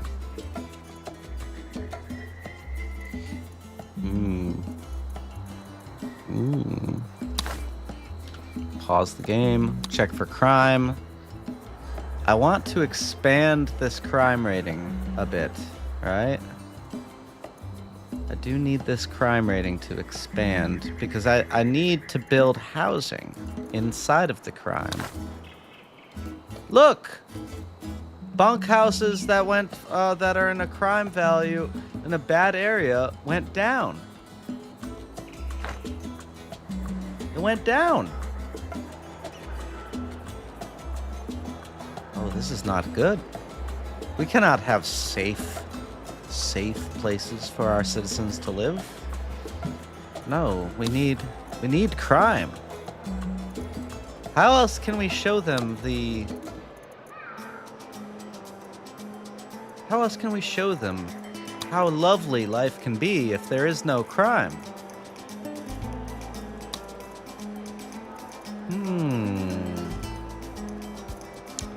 We must fix this. We must fix this. Where can we find... Maybe it's the solution. Maybe the solution is that we create a huge amount of homelessness. Create a huge amount of homelessness. Maybe we create a whole new area where there is plenty of jobs so that people will build shacks in this area, right? And then, no, because if we use shacks to create crime and then we use and then we build housing there, they'll just move into the housing, especially if they have a job. We could create jobs so that people build shacks in a certain location and then just destroy the shacks. Or destroy not the shacks, but the jobs themselves.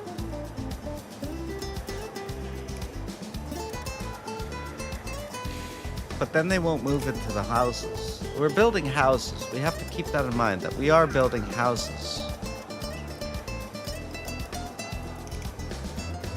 Shacks, building shacks, or relying on shacks to create crime is not a solution when you're trying to build bad neighborhoods. Does this lower our crime? It should, right? Because there is a, I have a couple of these. Let me explore them. May I help you? No. You're unemployed and live in the mansion. That looks nice. Well, you are rich. Maybe you have a rich husband. Does your husband work at the bank? Of course. I need a rich spouse who works at a bank.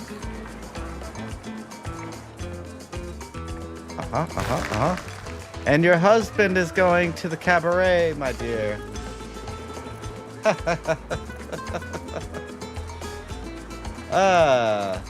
Lovely.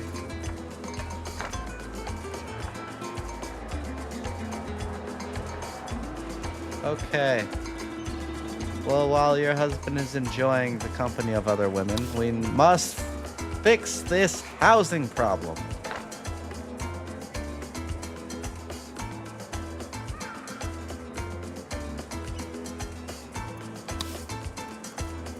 Let's just do this. We will find the there they are. Here's one. Click it. And then change it to... Yes! Fantastic. Fantastic. And there's another one somewhere over here, I believe. Where is it? Where is it? Where is it? Where is it? Let's build the same one. Try to find it. It's in here somewhere. There it is. There it is. Right here. You do that. What is this?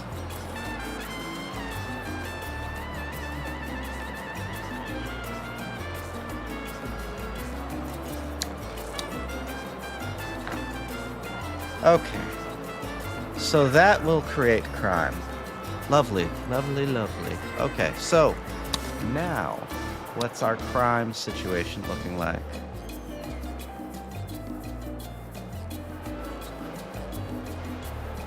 It's amazing how difficult those things are to find. when you can't... Why can I not find it? I was literally just clicking on it. Here's one, right? And so the other is right there, right? Yes. Okay. So that's where that is. And can I build on that area? No, because it's a slope. Not build on a slope. God damn it.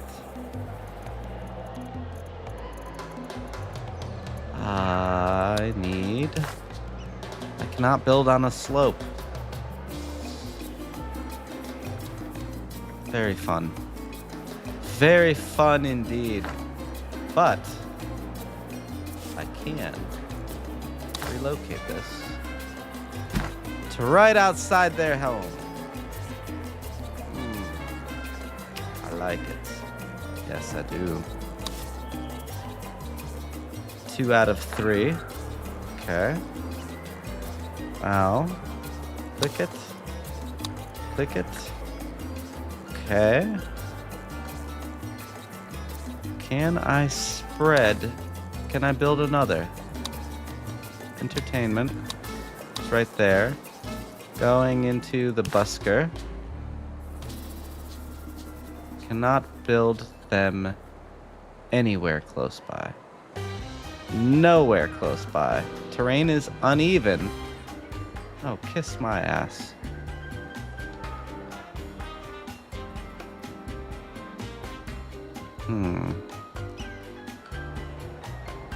Maybe we can build one right here.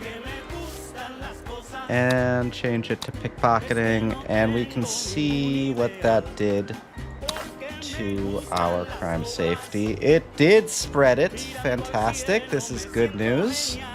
This is great news. How big is this?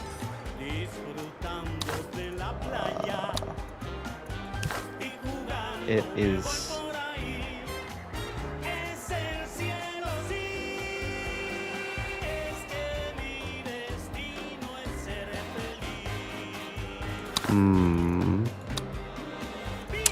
Okay.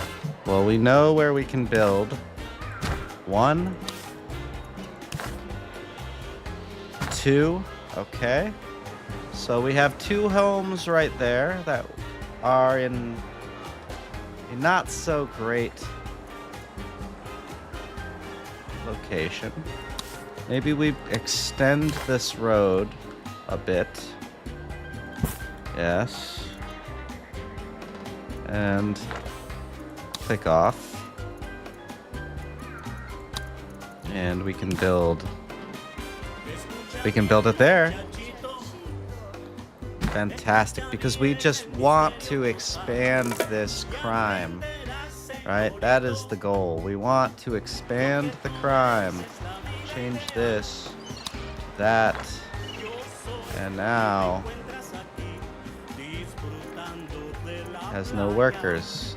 It's okay, it's okay. Here we go.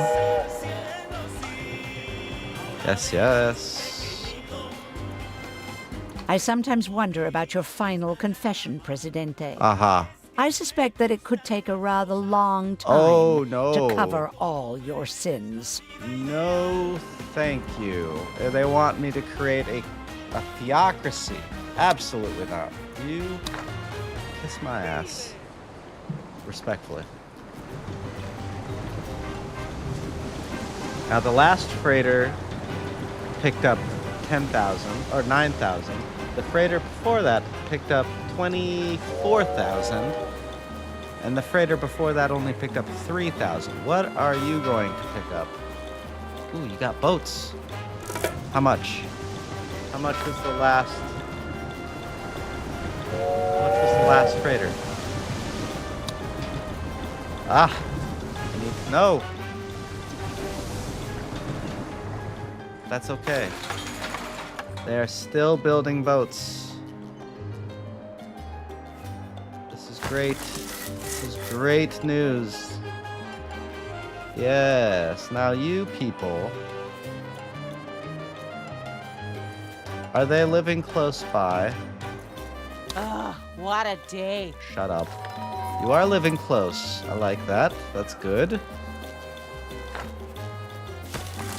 It's incredible that they're able to afford that. They're all well off. I see. It seems as though I might have to increase services nearby. Oh, What are your likes and dislikes? What are you're not so happy with your job? You have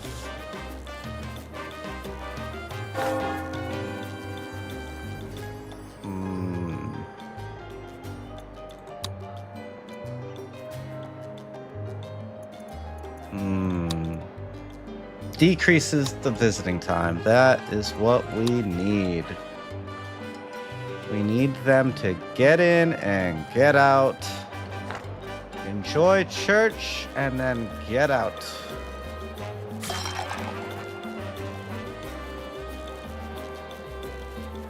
Okay. Now. Okay. The rum distillery. Lumber mill. Lumber mill. Lumber mill.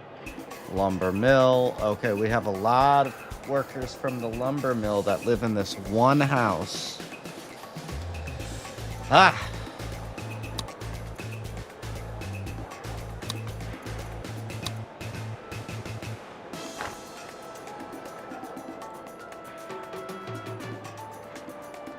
Okay. What is in here? We have 2,000 knowledge points.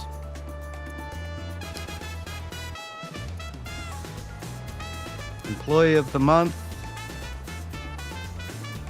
Employees of mines and industrial buildings who work double shifts as long as it costs 350 per month.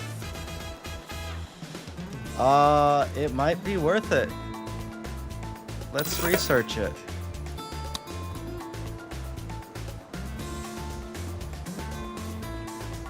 Look, we are gaining money. We are going up in the money department, so that's good.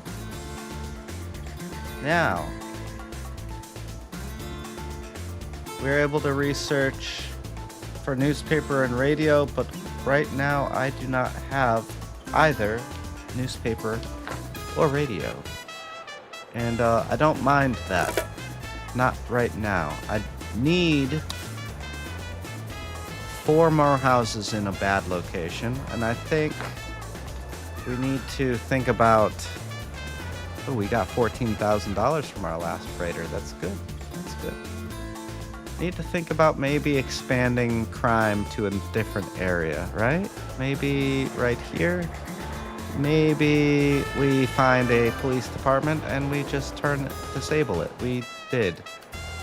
Okay. Now, we have parking garage, increases crime.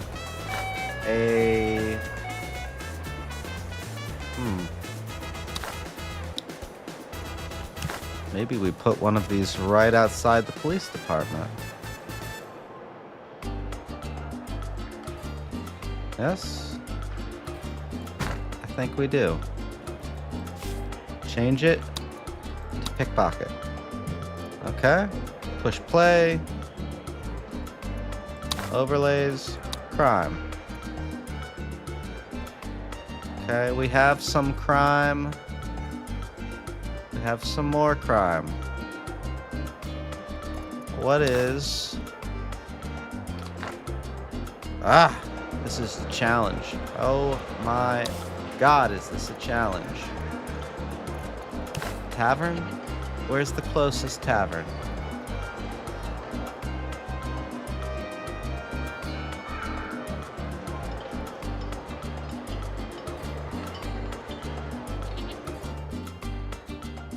The closest tavern I can't even see. Yeah, I don't see one at all. But I feel like it's here. It's just not... It's just blending in, I think. There has to be one. You cannot have a whole town with no tavern.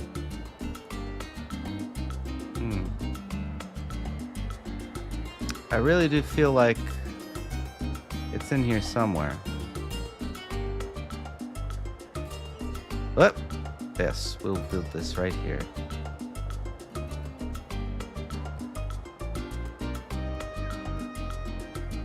I'm gonna place this down, and I guarantee you I'm gonna find it as soon as I spend the resources.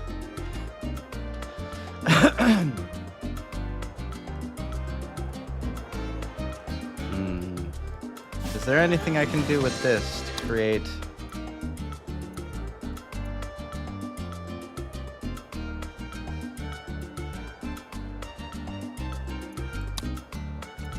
No. Anything I can do in here to create more crime? No.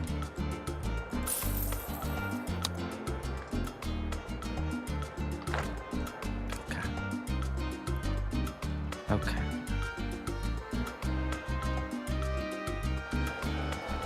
I'm very surprised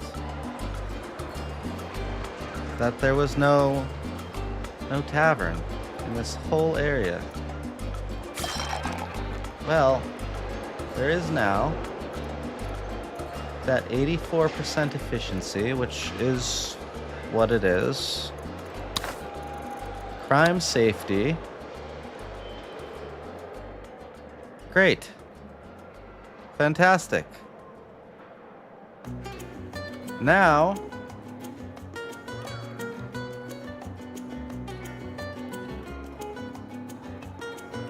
perhaps we build something to extend that crime.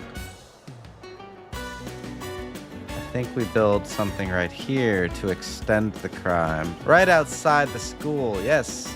Yes, right outside the high school. We should definitely have somebody robbing the children. That's a lovely idea, yes. Perhaps in between, because these children, they will go to the circus, I think. Right?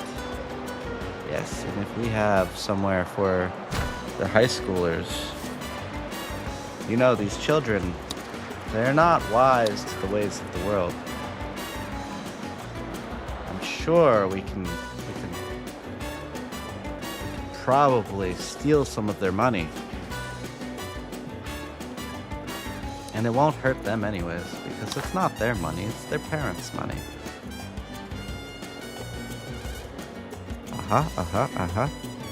Well, let's check out our crime. Did I turn it to... Okay, I did expand it. We do have 3 mansions in a bad location. That is good. Okay. Can I build houses on these locations behind it? Please allow it. Please allow it to count. Oh, I'm just gonna pray that I'm just gonna spend the resources and pray it all works out.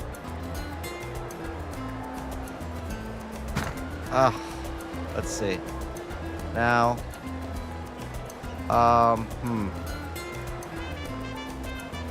can I build on top of that? Maybe, perhaps, build another one. Pickpocket. Yes, yes, yes. Now we go into our overlay. We go to crime. So we have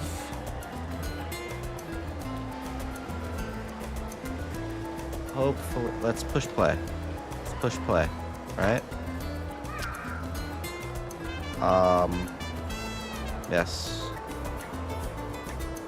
I do like the The infrastructure. money's laundered and stashed in lots of nice, neat bundles. And the henchmen are snoozing soundly nearby. Fantastic. Picture perfect.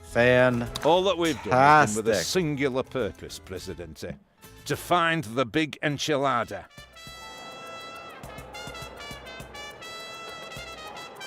Now you've got a collection of crooks. It's time to break them. I have plenty of them. I have all of this. Now, I'm going to unpause this. Get my crime safety back up. We have a police department here in that first city. We have a police department in our second city. The only other place that makes sense to have a police department is right next to the... It does make sense to have a police department all the way out on the island. However, I don't think we're gonna get a lot of action on this island. If I say so myself, I do think that the best location to build another police station would be right over here. Right here.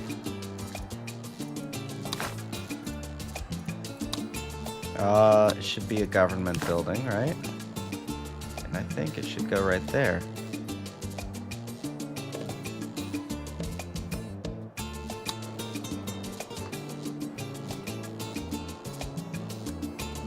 Yes, yes.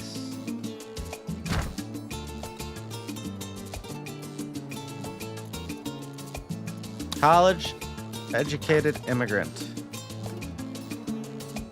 We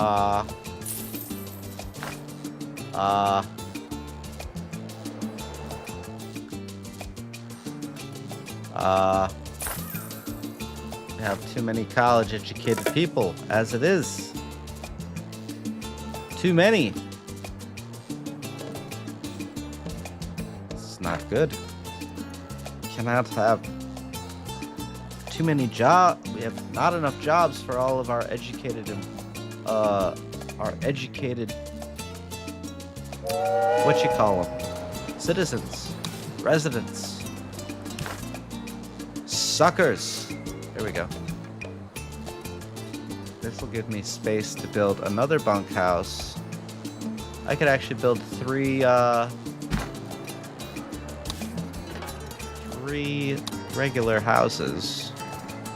That'll house 9 families, right? Yes, yes.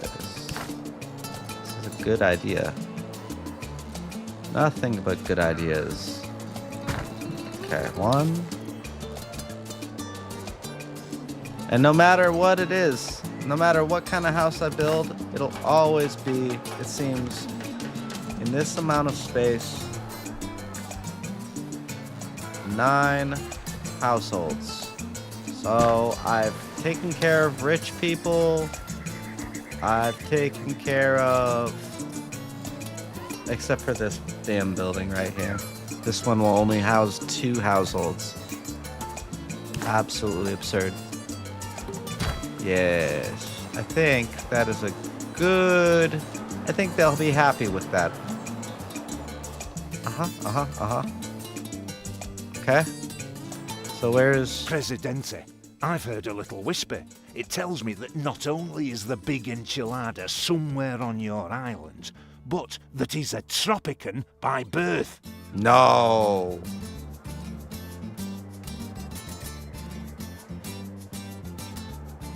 He's the best kept secret. Presidente, do you know how your loyal penultimate worries? This big enchilada, he is trouble. Okay, well, I have a cabaret. So what I will do is simple. I will destroy it. Maybe I can just replace it.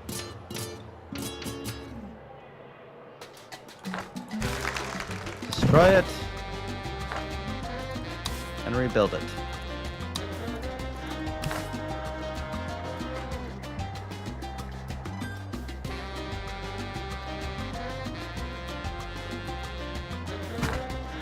Yes. Do that.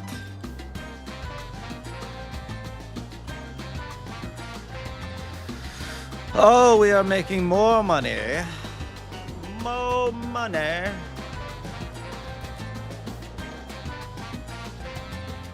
It looks like with the number of banks that we have 4 banks active currently. We will have 5 shortly. Yes, yes.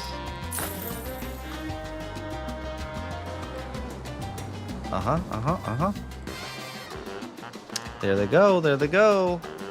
There's 3 of the builders for the bank. There's 2 more builders for the bank. Fantastic.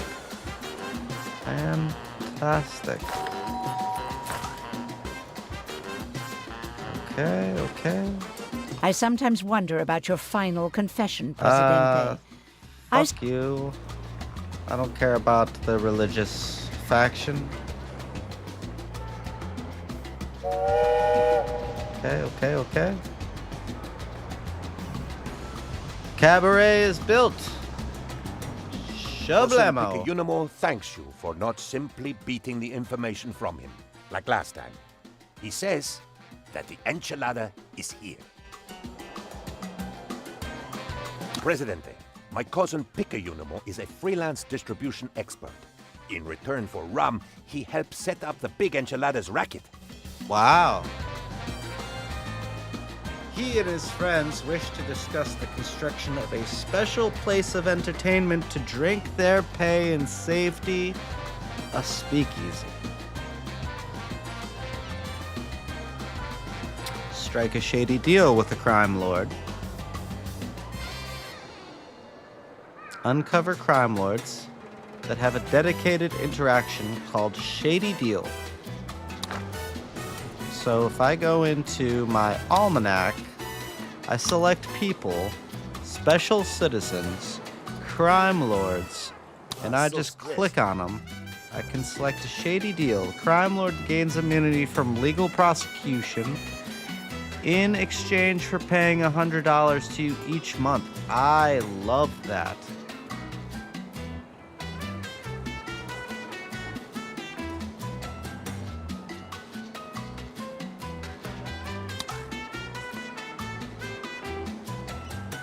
Wow. Can all of these guys be given a shady deal? Hola, how are you today? Yes, they can. Give me all of this. Are you lost? They can. Please, I will allow them all to roam free. All of these. Did I forget something? All of these. Oh, this is good. See? All of these criminals can roam free. Hola. Ooh, how much does that cost? It doesn't cost anything, but they give me $100 a month. Ooh.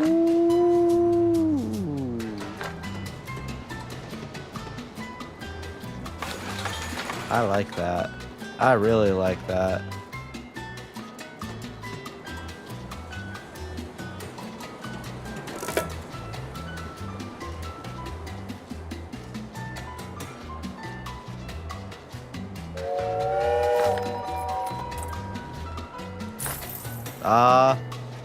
Hire a foreign worker.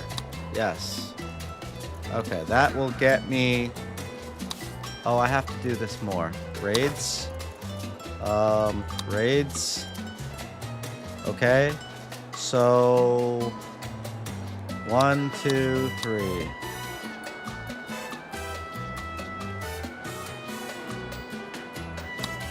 There we go.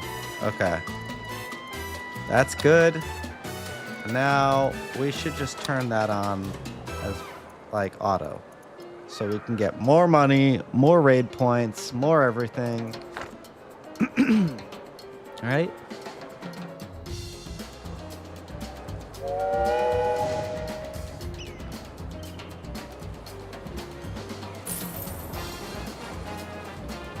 Ooh, what are you transporting?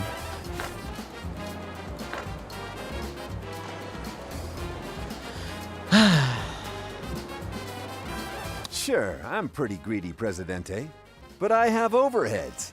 And since the rum's drunk and the party's over, I'll need expenses to cover my exit strategy.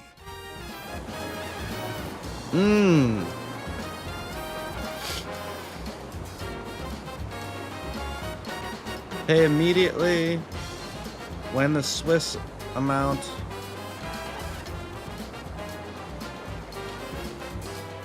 is available. Yes. Okay, so now we need to gain Swiss money. Now, I don't want to alarm you, but I'm going to need a rather prompt decision on these offers.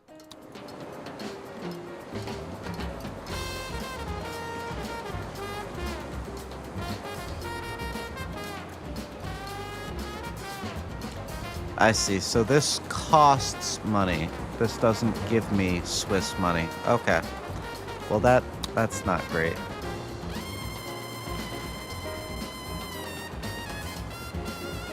Okay.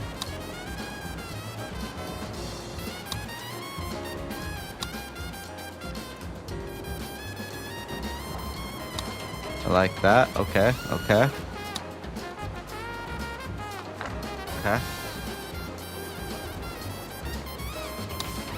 Will this give me more money?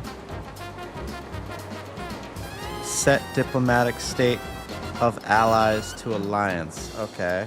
That will be my reward. I see.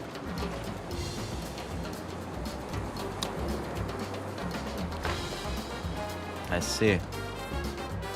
So, if I gain...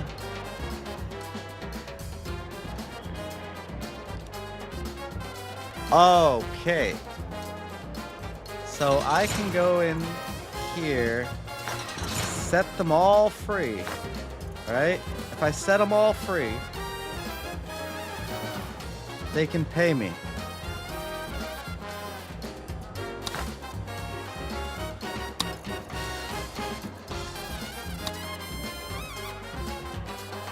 Will these guys pay me? I am sorry, not today, please. Okay, they will not give me... No. Okay, so I arrest the criminals. I arrest the criminals, right? Oh, busy these days. Hola, how are you today? Hey, may I help you? I need a drink. I May I arrest just squeeze past? I feel like all I'm of the criminals. Let me be. Did I forget something? Hola, how are you today? Hey, may I help you? You look kind of familiar. Ah, what a day. I need a drink. May I just squeeze past, please? Okay. So good to see you. What did he mean by that? I feel like I'm being watched. Nice weather. See? Are you lost? Oh, busy. I am sorry, not today, please. Busy. Let me be. Hola. Ah, so stressed. Hey, please, excuse me. May I help you? What? Busy. You look kind of familiar. Did I forget something? What did he mean by that? Nice weather. Okay. Please, excuse me. So good to see you. Ah, so stressed. Busy. Did I forget something? You look kind of familiar. Please, excuse me. See? Let me be. Hola. Ah, so stressed. I feel like I'm being... Are you lost? Oh. I want to make sure I got them all. What did he mean? Nice weather. Busy. Okay, I did get them all. Now go on to crime lords. Please, excuse me. Now, all of these crime lords, I should conduct a shady deal with all of these crime lords. Can I help you? Keep them out of jail. Right? Hola, how are you today? Did I forget something? Allow them to roam free. This person is in prison. Aha. Where are you? Let me be. Hola. Also in prison. So good to see you. Hey, may I help? I feel like I'm being watched. Please, excuse me. Did I forget Also something? in jail. Also Nice in weather. jail. Okay. So I have 4 crime lords. I could be making an extra $400 every 400 Swiss dollars every month. I need to arrest only criminals, but leave the The crime. citizens are demanding elections, Presidente. It seems that they want a choice in how they are Ooh, ruled. my approval So rating is selfish. not good. Ooh. Let me deliver a speech. I will discuss. I will discuss. I mean, they're not bad. I guess we'll discuss that. We will discuss the. We will praise the religious because that seems to be dragging us down quite a bit. We will.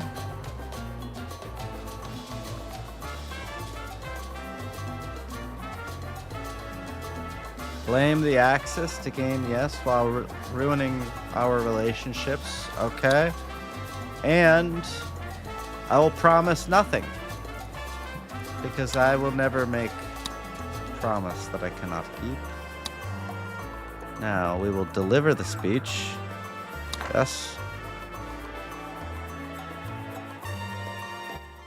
Tropico, my beloved homeland. I hope this helps. My adoring people. With sorrow I have watched you toil. But have faith in me, El Presidente, and your troubles will soon be over. Your Yes. Presidente hears the cries of the sick. Yes. You say there are not enough doctors to label all the illnesses, but soon everyone will know the names You know what I'll of do? all their diseases. As we strive, God shall not forsake our beautiful shores. Our spiritual friends guarantee this, for which we owe them one, in this life and the next. Just as we praise our friends, so we condemn our enemies. I'm so glad I made this deal with you, Presidente. I'll take that. Okay. Here's what I think we do. Here's what I think we do.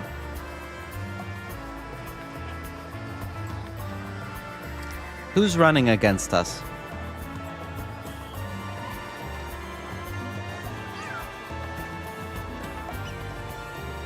Right? Is it you? Who are I am you? sorry. Oh, busy these days. Who is running against us? Huh?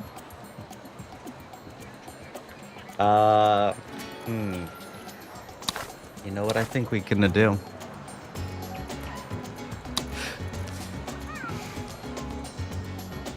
There they are. They work at the bank. What a day.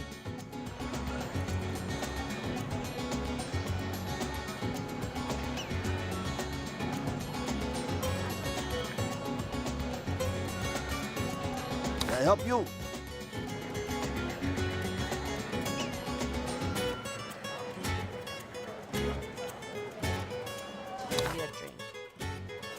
Why? Why can I not do anything with this person? Well, my approval went up quite a bit. Now, if I can make it go up even more... Okay. So here's what I'm thinking. I have a 50% approval rating. They have a 22% approval rating. And we have 30% almost on the fence. So let's say we each get half. I don't have to kill my political opponent. Although I'll definitely, I'll have a higher chance of winning the election if I do.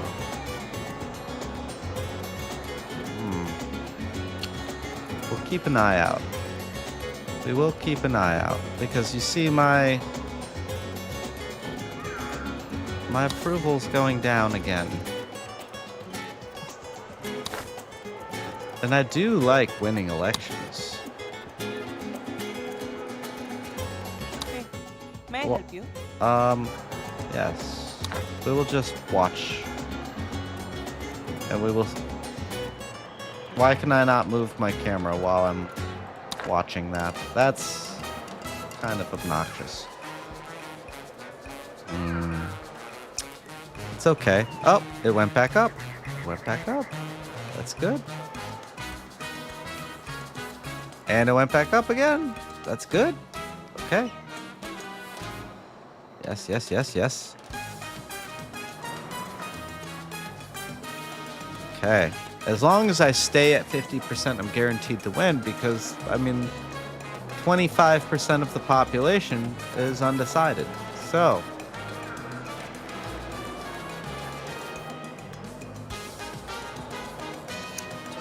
52%. Let's just keep it going. And I need to make only $400 more in Swiss money. This is great. This is actually great. Do any of these offers look good to you? Yes. They're all strictly legitimate. Yes, they all look fantastic. Do I have an empty trade route? I don't.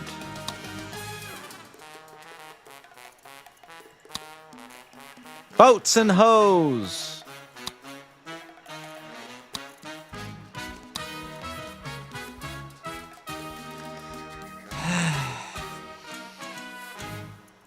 Sell them. Boats and hoes. There we go.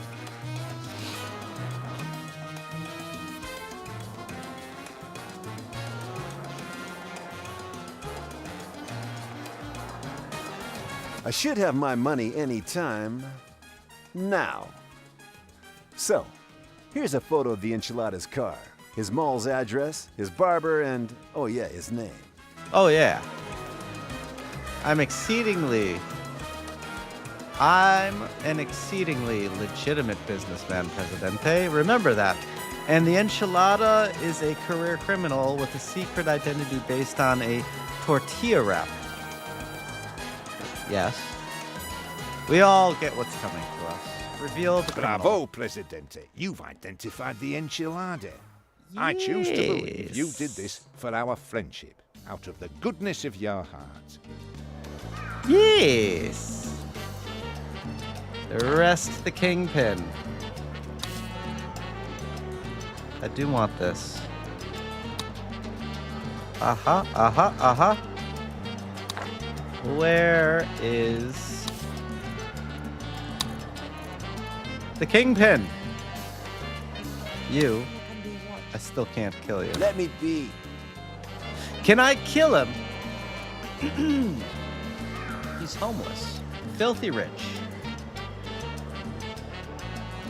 Arrest him.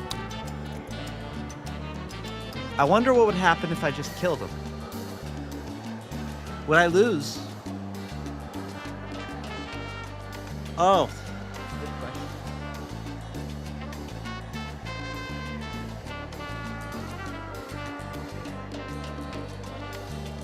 Okay. Well, let's find you. All right. There's the enchilada.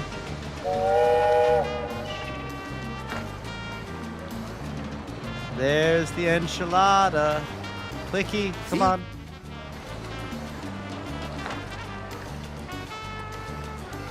There he is.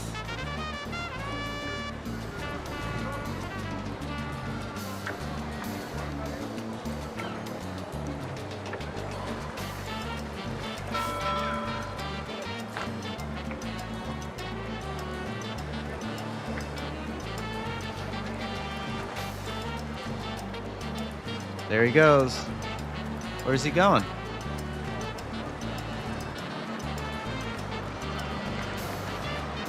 Where's the cops?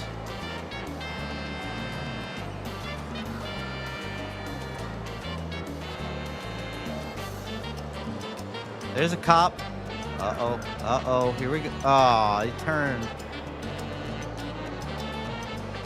I wonder if he's going to the bar. Nope. He's crossing the street. Are you jaywalking? Dastardly criminal. There's a cop. Okay.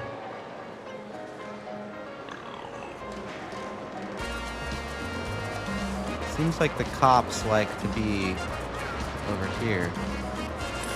There he is. There he is. Is he getting on the bus stop? Oh, I hope not. You better not get on the bus. Oh, you better not get on that bus. There he is. Oh, he got on the bus. You look kind of familiar. Okay, okay. Very interesting. Here he is.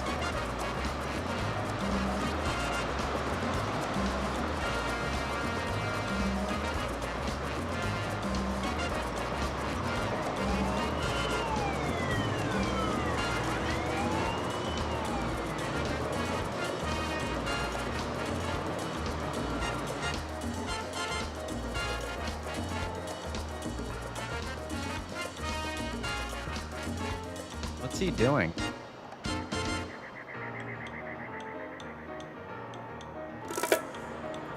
What's he doing?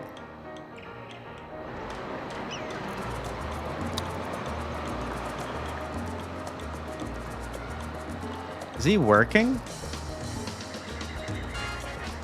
Or is he just cutting through the fields? I think he's cutting through the fields.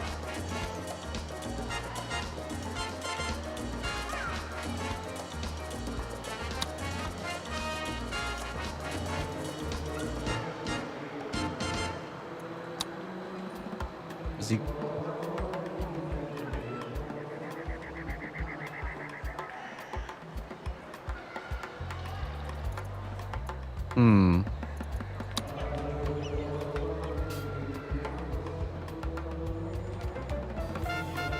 Who is that? May I just squeeze past, please? They say war is good for business. But what's really good for business is making a ton of money without anyone dropping. Yes, do that. I'm so stressed.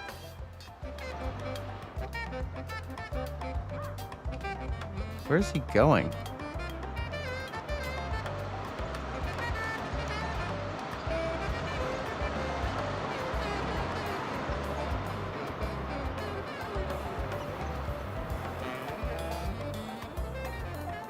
How many cops are working? One? How long is this gonna take? There's one. Swear to God, do not turn. Got him.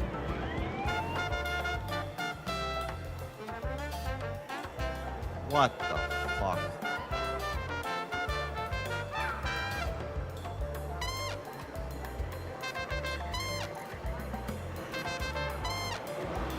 What's going on here? We've got plenty of room.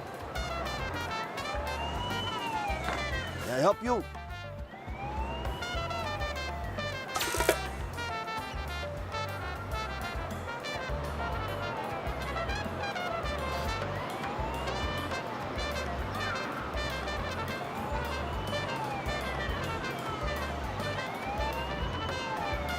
Is he just gonna go? Is he just gonna walk himself to the prison?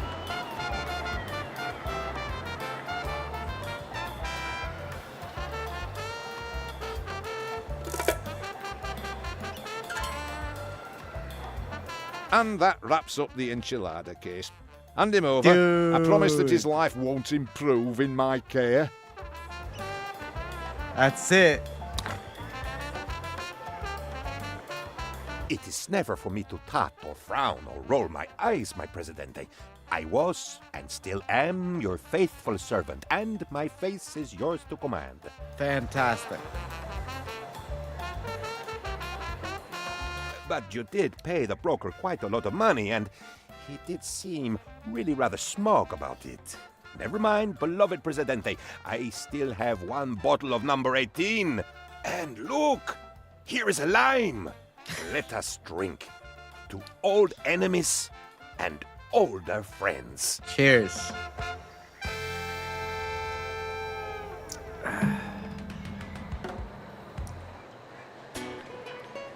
You have done it, Presidente. Victory is ours. I mean, victory is yours. Is mine.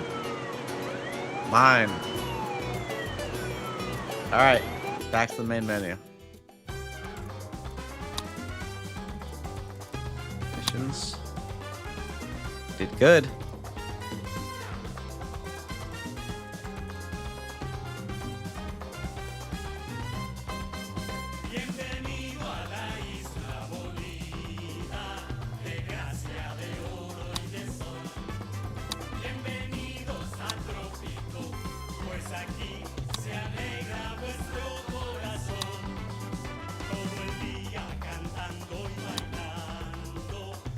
All right, we're gonna wrap it up, guys.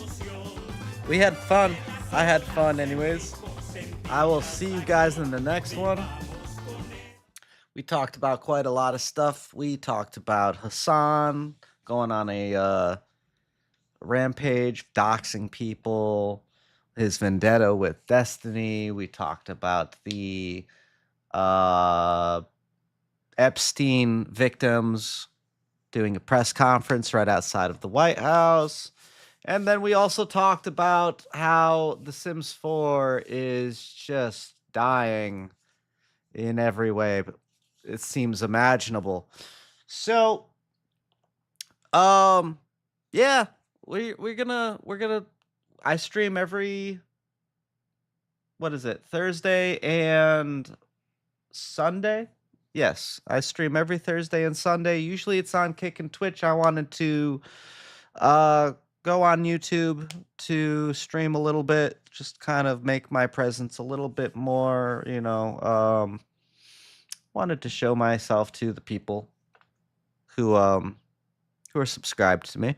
So I'm glad I got to do that. I'm going to go back onto Kick and Twitch for my live streaming because realistically, YouTube really punishes you for live streaming on their platform.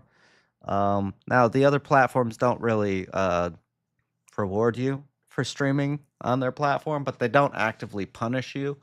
And my channel is primarily for, we'll call it long form edited content, right? It's not a shorts channel, so we'll call it long form. Now I do use shorts to supercharge my discoverability. And then I also use other platforms to funnel people into to discover my YouTube channel as well. But live streaming, what live streaming does is it creates an extremely long video.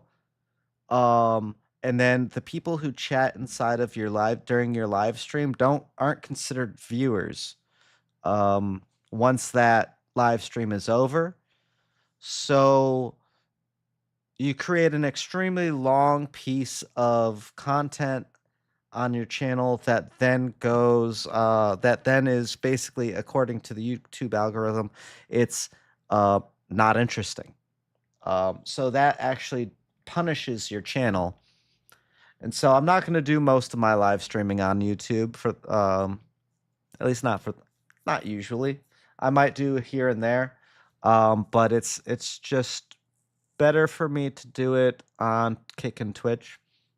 It's actually better for me to do it on Kick than it is to do it on Twitch because of all the things going on Kick. Basically, anybody who speaks out against Twitch, their chances of getting like permabanned or at least unfairly punished, or unequally punished, targeted, so to speak, is much higher. And I don't make, just generic gaming channels, right? I do have a specific niche where I talk about current events, streamer drama, political stuff, gaming drama, gaming news, all that. I do have a opinionated channel. It is not a channel that is without opinions, but so we do have we'll talk about my next before we get going, we'll talk about my next satire video that I'm working on. It's pretty difficult. Let me try to open up my thumbnail that I've created for it. At least what the thumbnail as it is so far. It is right.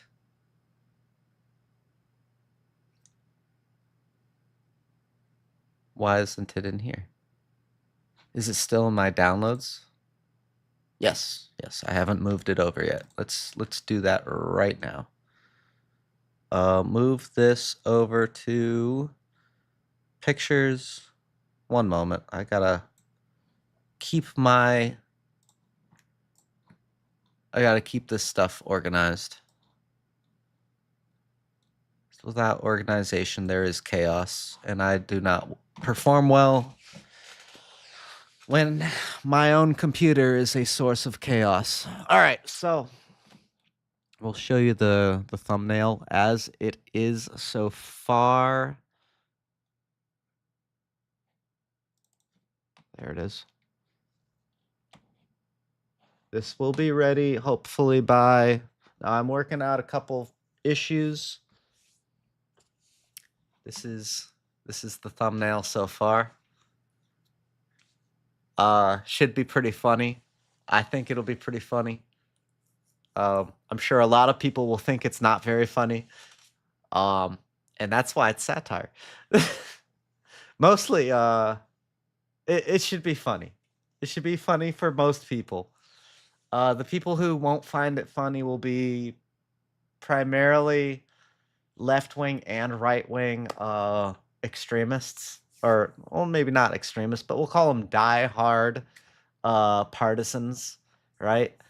But the people who will find it the most funny are the more casual, not casual, but I think that left-wing and right-wing people who are able to take a joke, if you can laugh at yourself, you'll enjoy this video, right?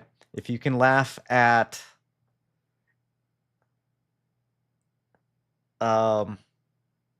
it will be it's kind of the genre, the short version of it is this is going to be a sci-fi horror satire that is I think it's going to be an animated I think it's going to be like an animated video, because creating like a photorealistic video, it's becoming much more challenging than I would like it to be, but I would prefer it to be photorealistic. But with it being Trump, it's really not easy.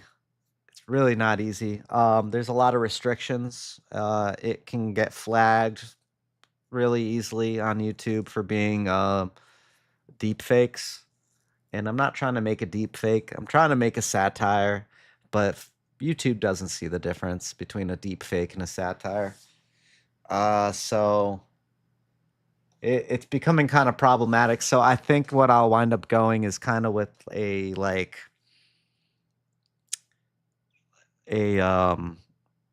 Meat Canyon style animation. That's what I think I'll go with. Something similar to that animation. And it's going to be a sci-fi horror. And it's going to be right around the same time as Halloween. Hopefully like a week before Halloween. And yeah, it should be fun. I think it'll be really, really funny. So far, I know what I want to do with it. It's just actually creating it. That's the process. So it's coming. It's coming. I know you guys are here just for the satires, The moment I start putting out like real talk or, you know, actual opinions about things or start making commentary, people kind of get disinterested in what I have to say or what I'm producing. And that is what it is, you know. People are always going to prefer the comedy over the seriousness. But I just want to let you guys know that the satire will not stop coming. All right. So, with that being said, I do got to get out of here. I got to get going. I got to go eat some food and then wind down. I don't know what I'll do for the rest of the night. I might play more Tropico. I might play more Sims 4. I was thinking about when I was doing the commentary on the Sims 4. I was thinking, well, you know, maybe I'll just re-download and play it just for funsies. I don't know. I'll see. I might just watch YouTube. What I wind up doing is watching YouTube for the rest of the night, but you know, I got to get back into it. I had kind of a week off in a way. I wasn't really doing a lot with my YouTube channel. I was just allowing the there really wasn't a lot to go with as far as like news went and as far as gaming went. You know, no games have come out. The YouTube or the news has been, you know, I mean, you had the person who did the mass shooting, which I covered. Then you had you know, Hasan. He's always doing some stupid shit, right? So it's not like, you know, if I don't cover him one day, I can always just wait until the next day and he'll do something else, you know. And then you've got people like Destiny, the PDF stuff going on with Destiny, you know. It's one of those like that stuff is one of those topics I don't really want to talk about because I don't really want to get into legal problem. I don't really want to have legal problems. So I stay away from that. And honestly, like I will say, I've watched him. I've really not been interested in watching him because of that. And you know, I didn't really know who he was until like the week before the accusations came out. So I really haven't watched him very much. What I have seen of him, he's a very good, well-spoken person. I will say that. I'm not gonna become like opinionated on what he's speaking about, but what I can say is that generally speaking, he makes his opinions and his reasons for them very clear, and he gives very good reasons for his opinions. Now, I don't know enough about him to say he's right or wrong. I have my opinions, and if they don't agree with his, we might both be correct. Anyways, doesn't matter.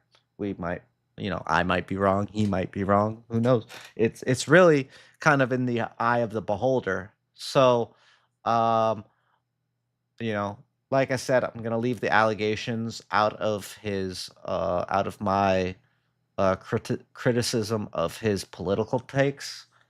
You know, I'm going to that is completely separate, completely different thing. It's not like, you know, it's kind of like, you know, if it's two different problems, right? We're not gonna have, it's two different things. It's not something that you know, and if you know, I'm sure that he'll be tried, or at least, you know, there will be a trial, and if he's convicted, he'll go to jail, and then he won't be a problem, you know, and that'll be that. And you know, who knows how long he'll serve, or what kind of, you know, punishment he'll get, what kind of legal punishment he'll get. I will say that as far as Destiny goes, like this problematic, you know, this problem that he's got going on definitely makes me want to not watch him. You know, but he popped up on my feed. He was talking about Hasan. We do have a common enemy. And for that, I was willing to listen. The video that he was referring to was kind of all over the place, but that's just due to Hasan's production value. Hasan really can't stay on topic to save his life, and he does it intentionally. So, you know, he responds to each bit, but, you know, when each bit is like completely unrelated or only somewhat related, or you throw like 5 things that are only somewhat related, you know, you create a very unorganized conversation. And, you know, so it's not on him completely, and it's not on me completely for showing it to you and, you know, making, you know, but as far as like the Epstein victims went, like I'm really happy that the victims are brave enough to speak. I hope that they become even more brave. I hope that they're willing to I'm very much against censorship, and I think that if they censor themselves, it's just as bad. Regardless of the reasons as to why they're censoring themselves, I do understand the rationale. However, I think that when you create, there is a space for whistleblowers. Right? There is a legal space for whistleblowers, and I think that it is important to have that space, and that space needs to be protected. So I hope that they understand that they're not, that there isn't, when they are being a whistleblower, they are protected by the law. I hope that they understand that. I hope that their attorneys are willing to fight for that. And I hope that they are willing to just put out names the way that people are asking for. I think it's important. I think that it's important that I don't care if like half of the government winds up going to jail. I think it would be a good thing for them to be held accountable for their actions, whoever they are. And I think that no matter how important you think you are, or no matter how important you are, you must be held accountable 100% for everything that you do. If you do something good, you should be rewarded. If you do something bad, you should be punished. And that is why we have a justice system. Right? We have a justice system, and we have a economy. And those things punish and reward. So let me get out of here. I'm going to I'm going to go eat some food. Until next time, guys, stay safe, be great, and I'll see you in the next one.